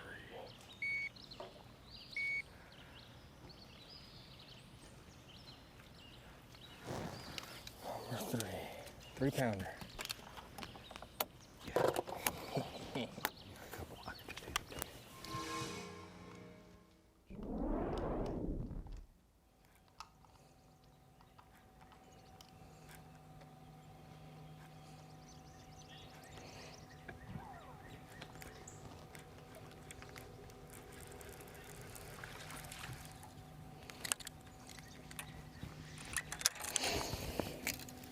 Important fish being caught. Chad Pipkin's tie for 9th place right now with Drew Cook with a 310. They're both at 15 pounds, 14 ounces.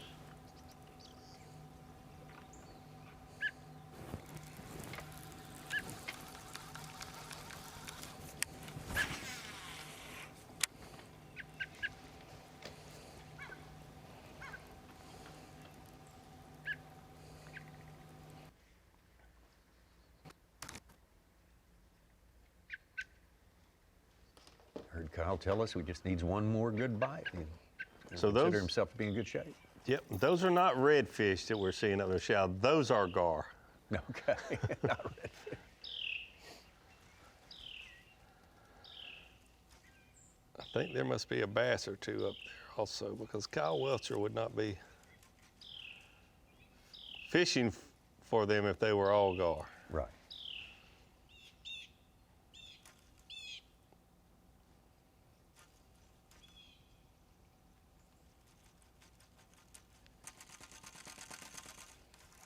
The ones that are 3 feet long and more, I will go out on a limb and say are gar.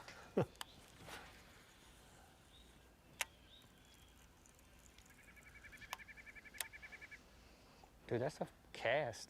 That's a long way away from him.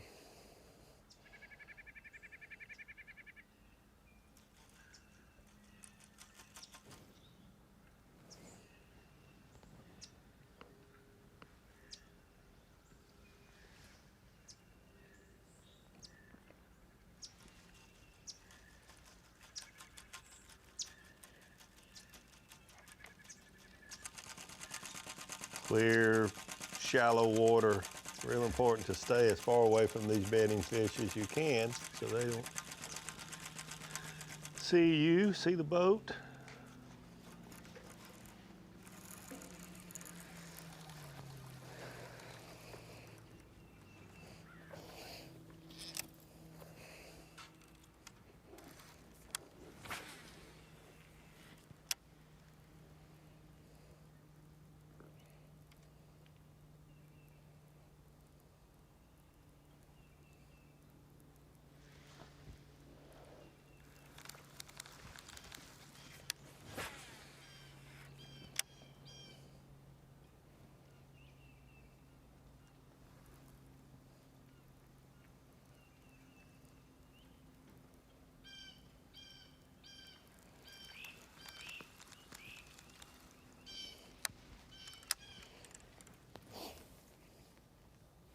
What I want.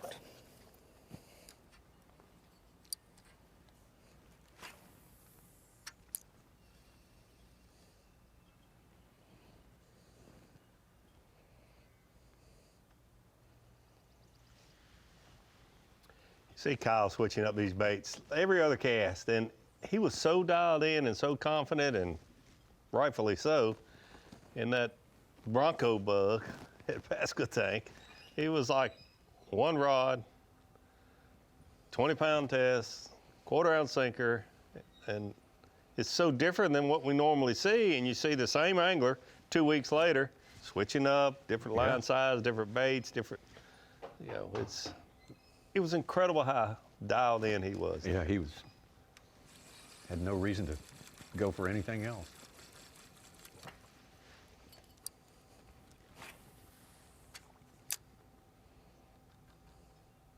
Dave, you talked to any anglers who got their feelings hurt? There were 23 guys. They only fished 2 days against his 4 who were more than 100 pounds back of his total. 23 guys. I haven't had the heart to even bring that up. You talk about things like that, like 6 months later, a year later.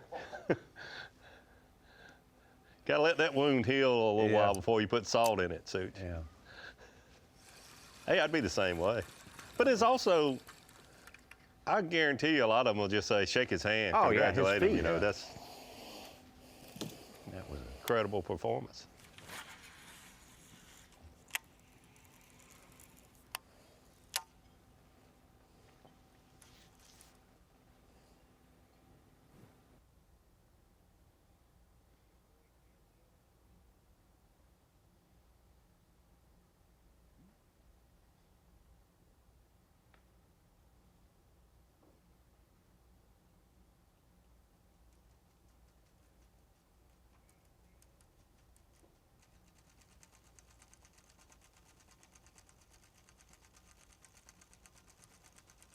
Never saw him tapping his rod like this at Basket. No, not once. No, didn't. Wasn't necessary, I guess. No. I thought he did a little bit. Did he? Yeah, You might be right. Let's name it the Welcher Wiggle with the cooked quake. Okay. Well, it's Randy Howe all the way trying to take that lead to the weigh-in. I'd say he's got 20 pounds. Oh, I think he does. He's my 120-pound guy right there. It's Randy Howe. Austin Felix, Paul Marks. Paul Marks having a great day here on day number 1. Ditto for Drew Benton. Jay Shakira seems to always have a good day, almost every day. And all the rest, we'll check in on them when we get back. Progressive Bassmaster Elite Series Whataburger Bassmaster Elite from Lake Hartwell, Anderson, South Carolina. Up here at Highland Reservoir. A live coverage presented by Power Pole, and for our anglers here today, getting bit, not a problem. You can get bit. Of 90 reporting anglers, we have one who's not reporting a limit at this point right now. That's amazing. And that's probably a clerical error. It's Brandon Polliman. Not that he's prone to that, but you just wouldn't think of him as not having a limit exactly. right now. He'll have one by the time he gets to the weigh-in. I would think, and you have to understand, you know, there's things that go on. These are great fishermen, no doubt, the best in the business, but there's things that happen, you know, mechanical issues. You know, there's always something that'll keep a few of them from having the day that they expected to have, but for them all to have a limit, which I think will be the case by the end of the day, it just shows what a great fishery this is. There are fish everywhere. That's all everyone was saying during the practice period here. Go back up there wherever you were.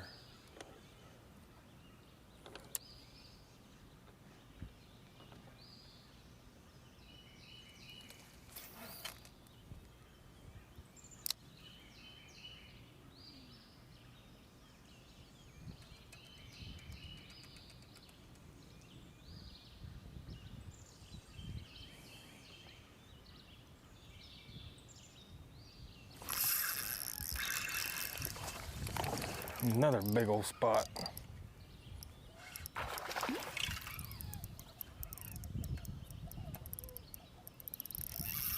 I still don't think this is the one I saw. The one I saw was the largemouth, I thought.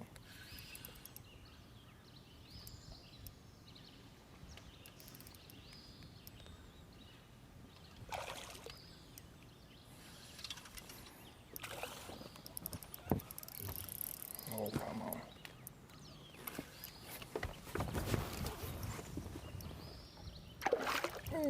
Come here, come here. I don't know if it's gonna call.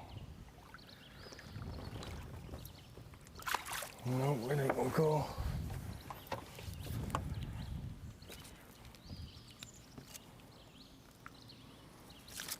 Ow. Stinger to the hand. I don't think it's gonna call.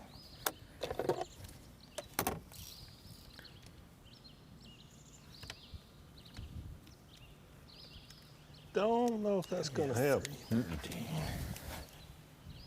say not. Nope.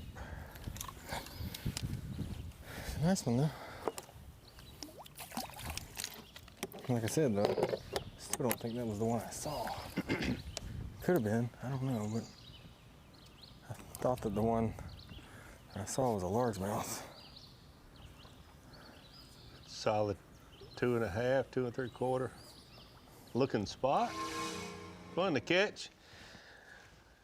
Interesting looking bait that we see Drew Cook using, sliding up his line there. That these spotted bass certainly like it. It's only taking him a cast or two to catch it. Looks, I don't know if that's a I heard him say something earlier about a crawfish with no pinchers. That's kind of what that He looks did like. say that phrase, and he was. I didn't know what he was talking about, but I think maybe he was talking to his cameraman about his bait, because that's what. At first, I thought it was one of those tumbleweed dice-looking thingies, yeah. but it does look more like a crawfish's body. We'll get into that a little bit more later in the week.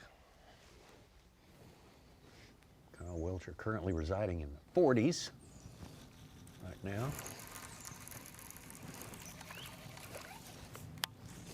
Might find something big laying up by the bank there.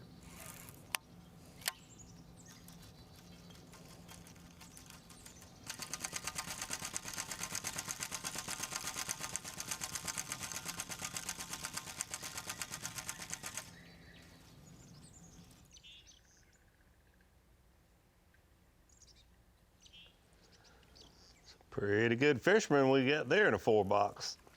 Yeah. Pretty good bass fisherman.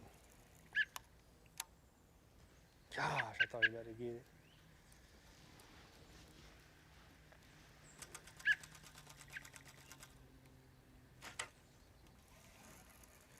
That one's trying to get back on the bed right there.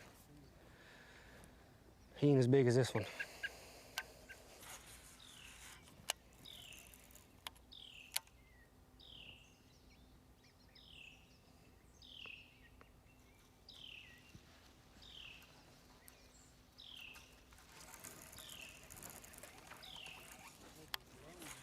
Mm-hmm.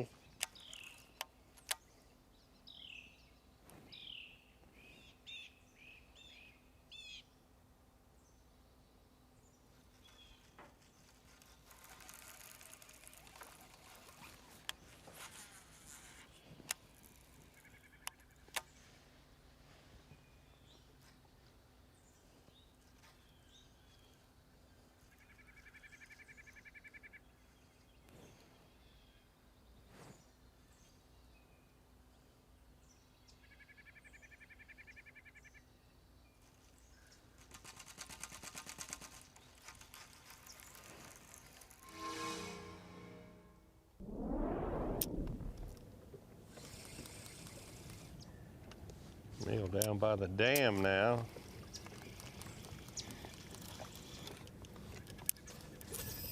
Just 1 or 2 more upgrades. Be real good for him.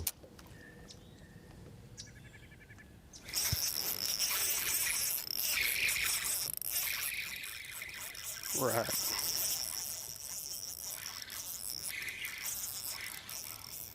Actually, that's a good one. Might help.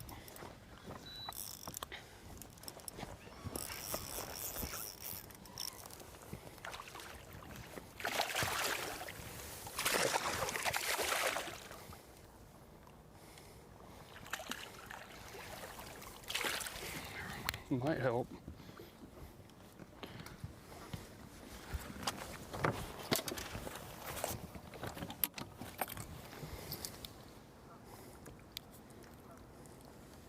I'd say it's more than £1.8.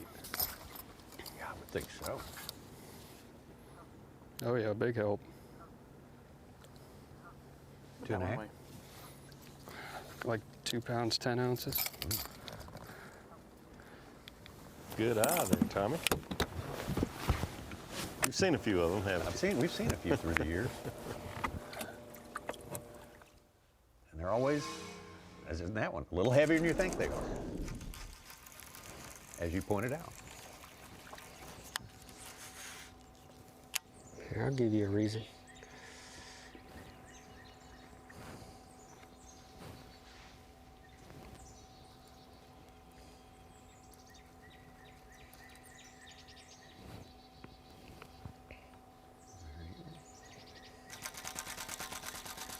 Oh, that one's swimming.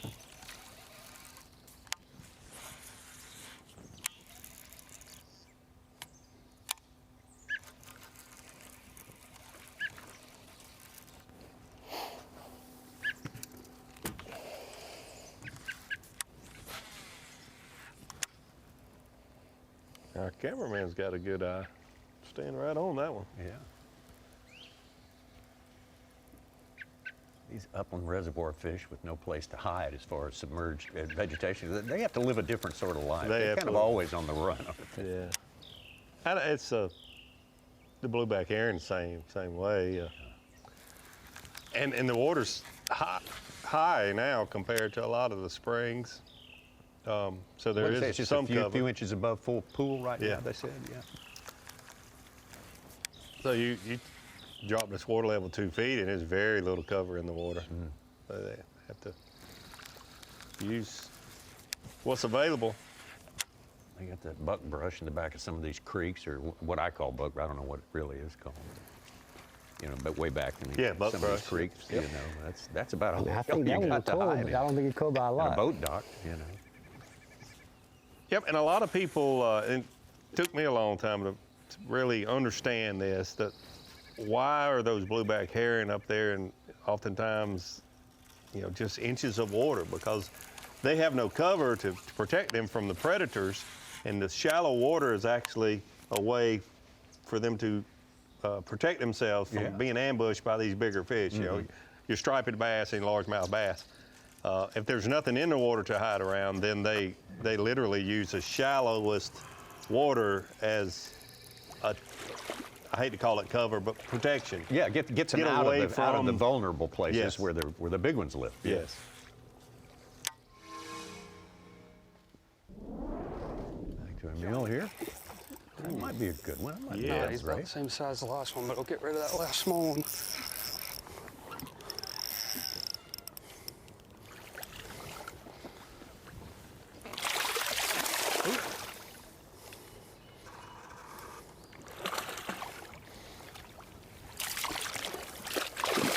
Gosh.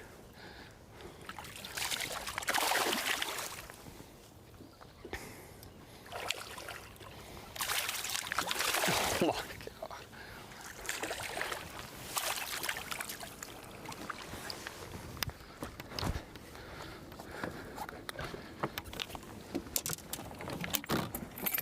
Late day surge.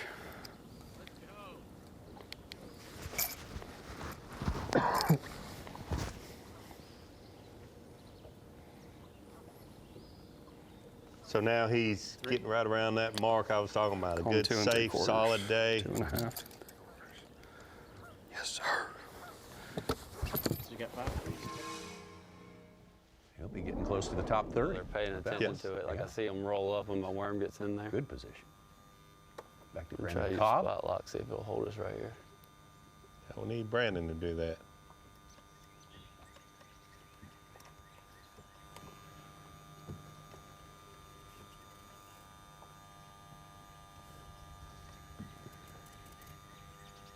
Get a couple upgrades before I don't know which one I got. I think that's the buck, unfortunately. It is. Dang it. I couldn't tell which one I had.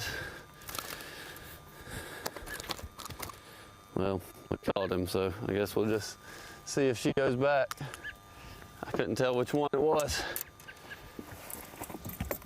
And I don't even know if she's for sure up there because I can't hardly see, so we'll just keep him. 115.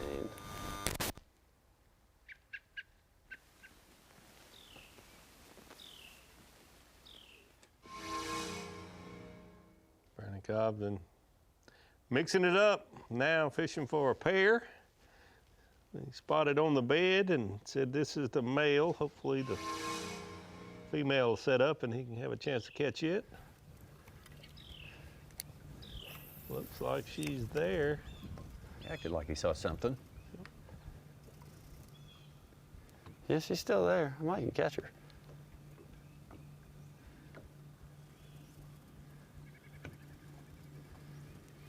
Got her. There we go. Not quite as big as I thought, but she's all right.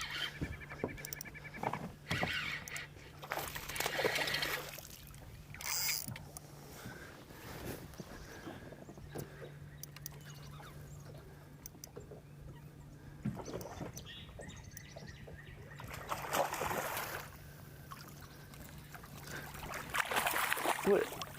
Over your mouth. Gotcha. Yep, she's decent. Wow. She got it a little far. I'm just gonna cut my hook off. That sounds one of his three That's problems gonna get of him in the top 50. fish under 2 pounds. We had 3 of them. Good job. Two good turnarounds here from Wagner and Cobb. Kind of make their day brighten up, smarten up a little bit, as they say. And get to the weigh-in. Man on the Yeti hot seat. Tell you what, can he feel it all the way up to that trademark haircut? A little bit of heat of Randy Howell? Maybe not yet. He's looking pretty good. You just got to look good on day number 1. And man, he's looking better than anyone else. On top, headed for a 20-pound bag, we think, possibly. We'll be right back. The final few minutes of our Bassmaster Live presentation for today at day number 1 of the Whataburger Bassmaster Elite at Lake Hartwell. Day number 1, and Randy Howell, first year back with the Elite. Made an upgrade. Oh my gosh, there we go, 21-3. All right, we got one 20-pound bag. Austin Felix lost a little ground there. Randy moving up. Man, he seems to be on something for sure. Randy Howell, Paul Marks, Drew Benton having a great day, and Jay Shapira. Jordan Lee, Luke Palmer, Drew Cook. Drew all day long, and he's done a good job of staying in that top 10. Got the job done today. Eastern Father Joe and Kyle Patrick rounding out the top 10 as it stands right now. Second 10. Will Davis spent most of his time in the top 10 today. He's down there in 12th, tied with Brian New. Chad Hipkins in 5th place. Ryan Smith near the top for a while as well. John Cruz, Matt Airy, Bill Lowen, Ed Loughran, Lee Livesey, and Alex Redwine. Tied for 19. Mike Iaconelli's been right around 20, 21st, 22nd all day long. Consistently being able to maintain his position. And that's a good position here on day number 1. Caleb Football, Matt Schlopper, Tucker Smith, Rookie of the Year leader, Gerald Swindle, Chris Johnston, Gold Sands, Trey McKinney. We heard possible problems with him, some sort of malfunction. See if we can find out more about that. Robert G. sitting there in 31st place, and Hunter Shryock. A good classic over there in Texas. Cody Meyer, Idaho, Ben Milliken, the other Texan in there. Another Texan, Dakota Hebert. That's Logan Carl Johnson, Jacob Porosnik, Bo Browning, and Jamie Hartman. Well, running out our top 50, there's former Angler of the Year, Scott Canterbury, Alabama's Wesley Gore, one of our South Carolinians in the mix here, JT Tompkins. Another South Carolinian, Brandon Cobb, who's done a good job to get himself inside that 50 cut. For now, tomorrow's the big day for the 50 cut, but good turnaround at the end of the day for him. Yeah, Tommy, looking at that, I think those weights will be a little heavier than what we saw there. Like we said, most of these anglers are a little conservative. So what a great fishery. You can certainly see that. But back to Brandon Cobb.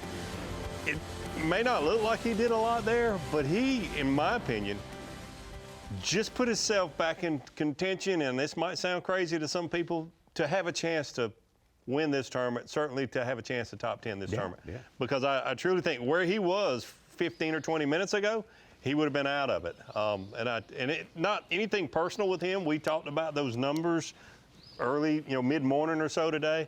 You can't have a 10-pound day and win this event, in my opinion, because there's just so many fish. They're not going to have a lot of people stumble. But a 13, 14-pound day, you're absolutely still in it, even though you're going to be 6 or 7, maybe even 8 pounds off the lead. And you'll need one of those big ones, one of those top 10%er fish, like a 5 or a high 4, maybe a 6 or something like that if you want to win.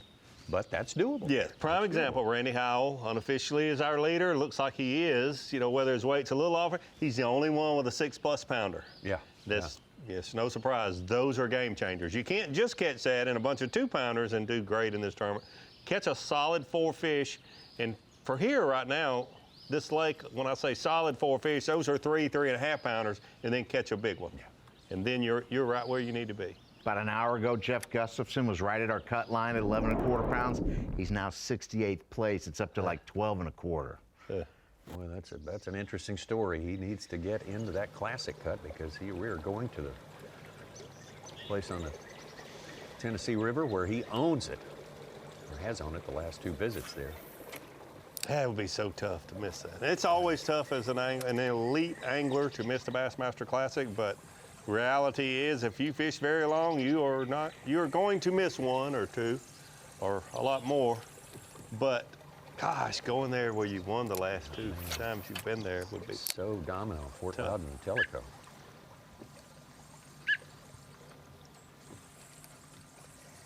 Could be a glitch on Randy Howe's bass track. His 6.6 turned into an 8.1. Unless he weighed it, re-entered it. I'd admit it looked bigger than a 6.6 when we saw the picture, 30 minutes ago or so, whenever we saw that picture. We will soon find out.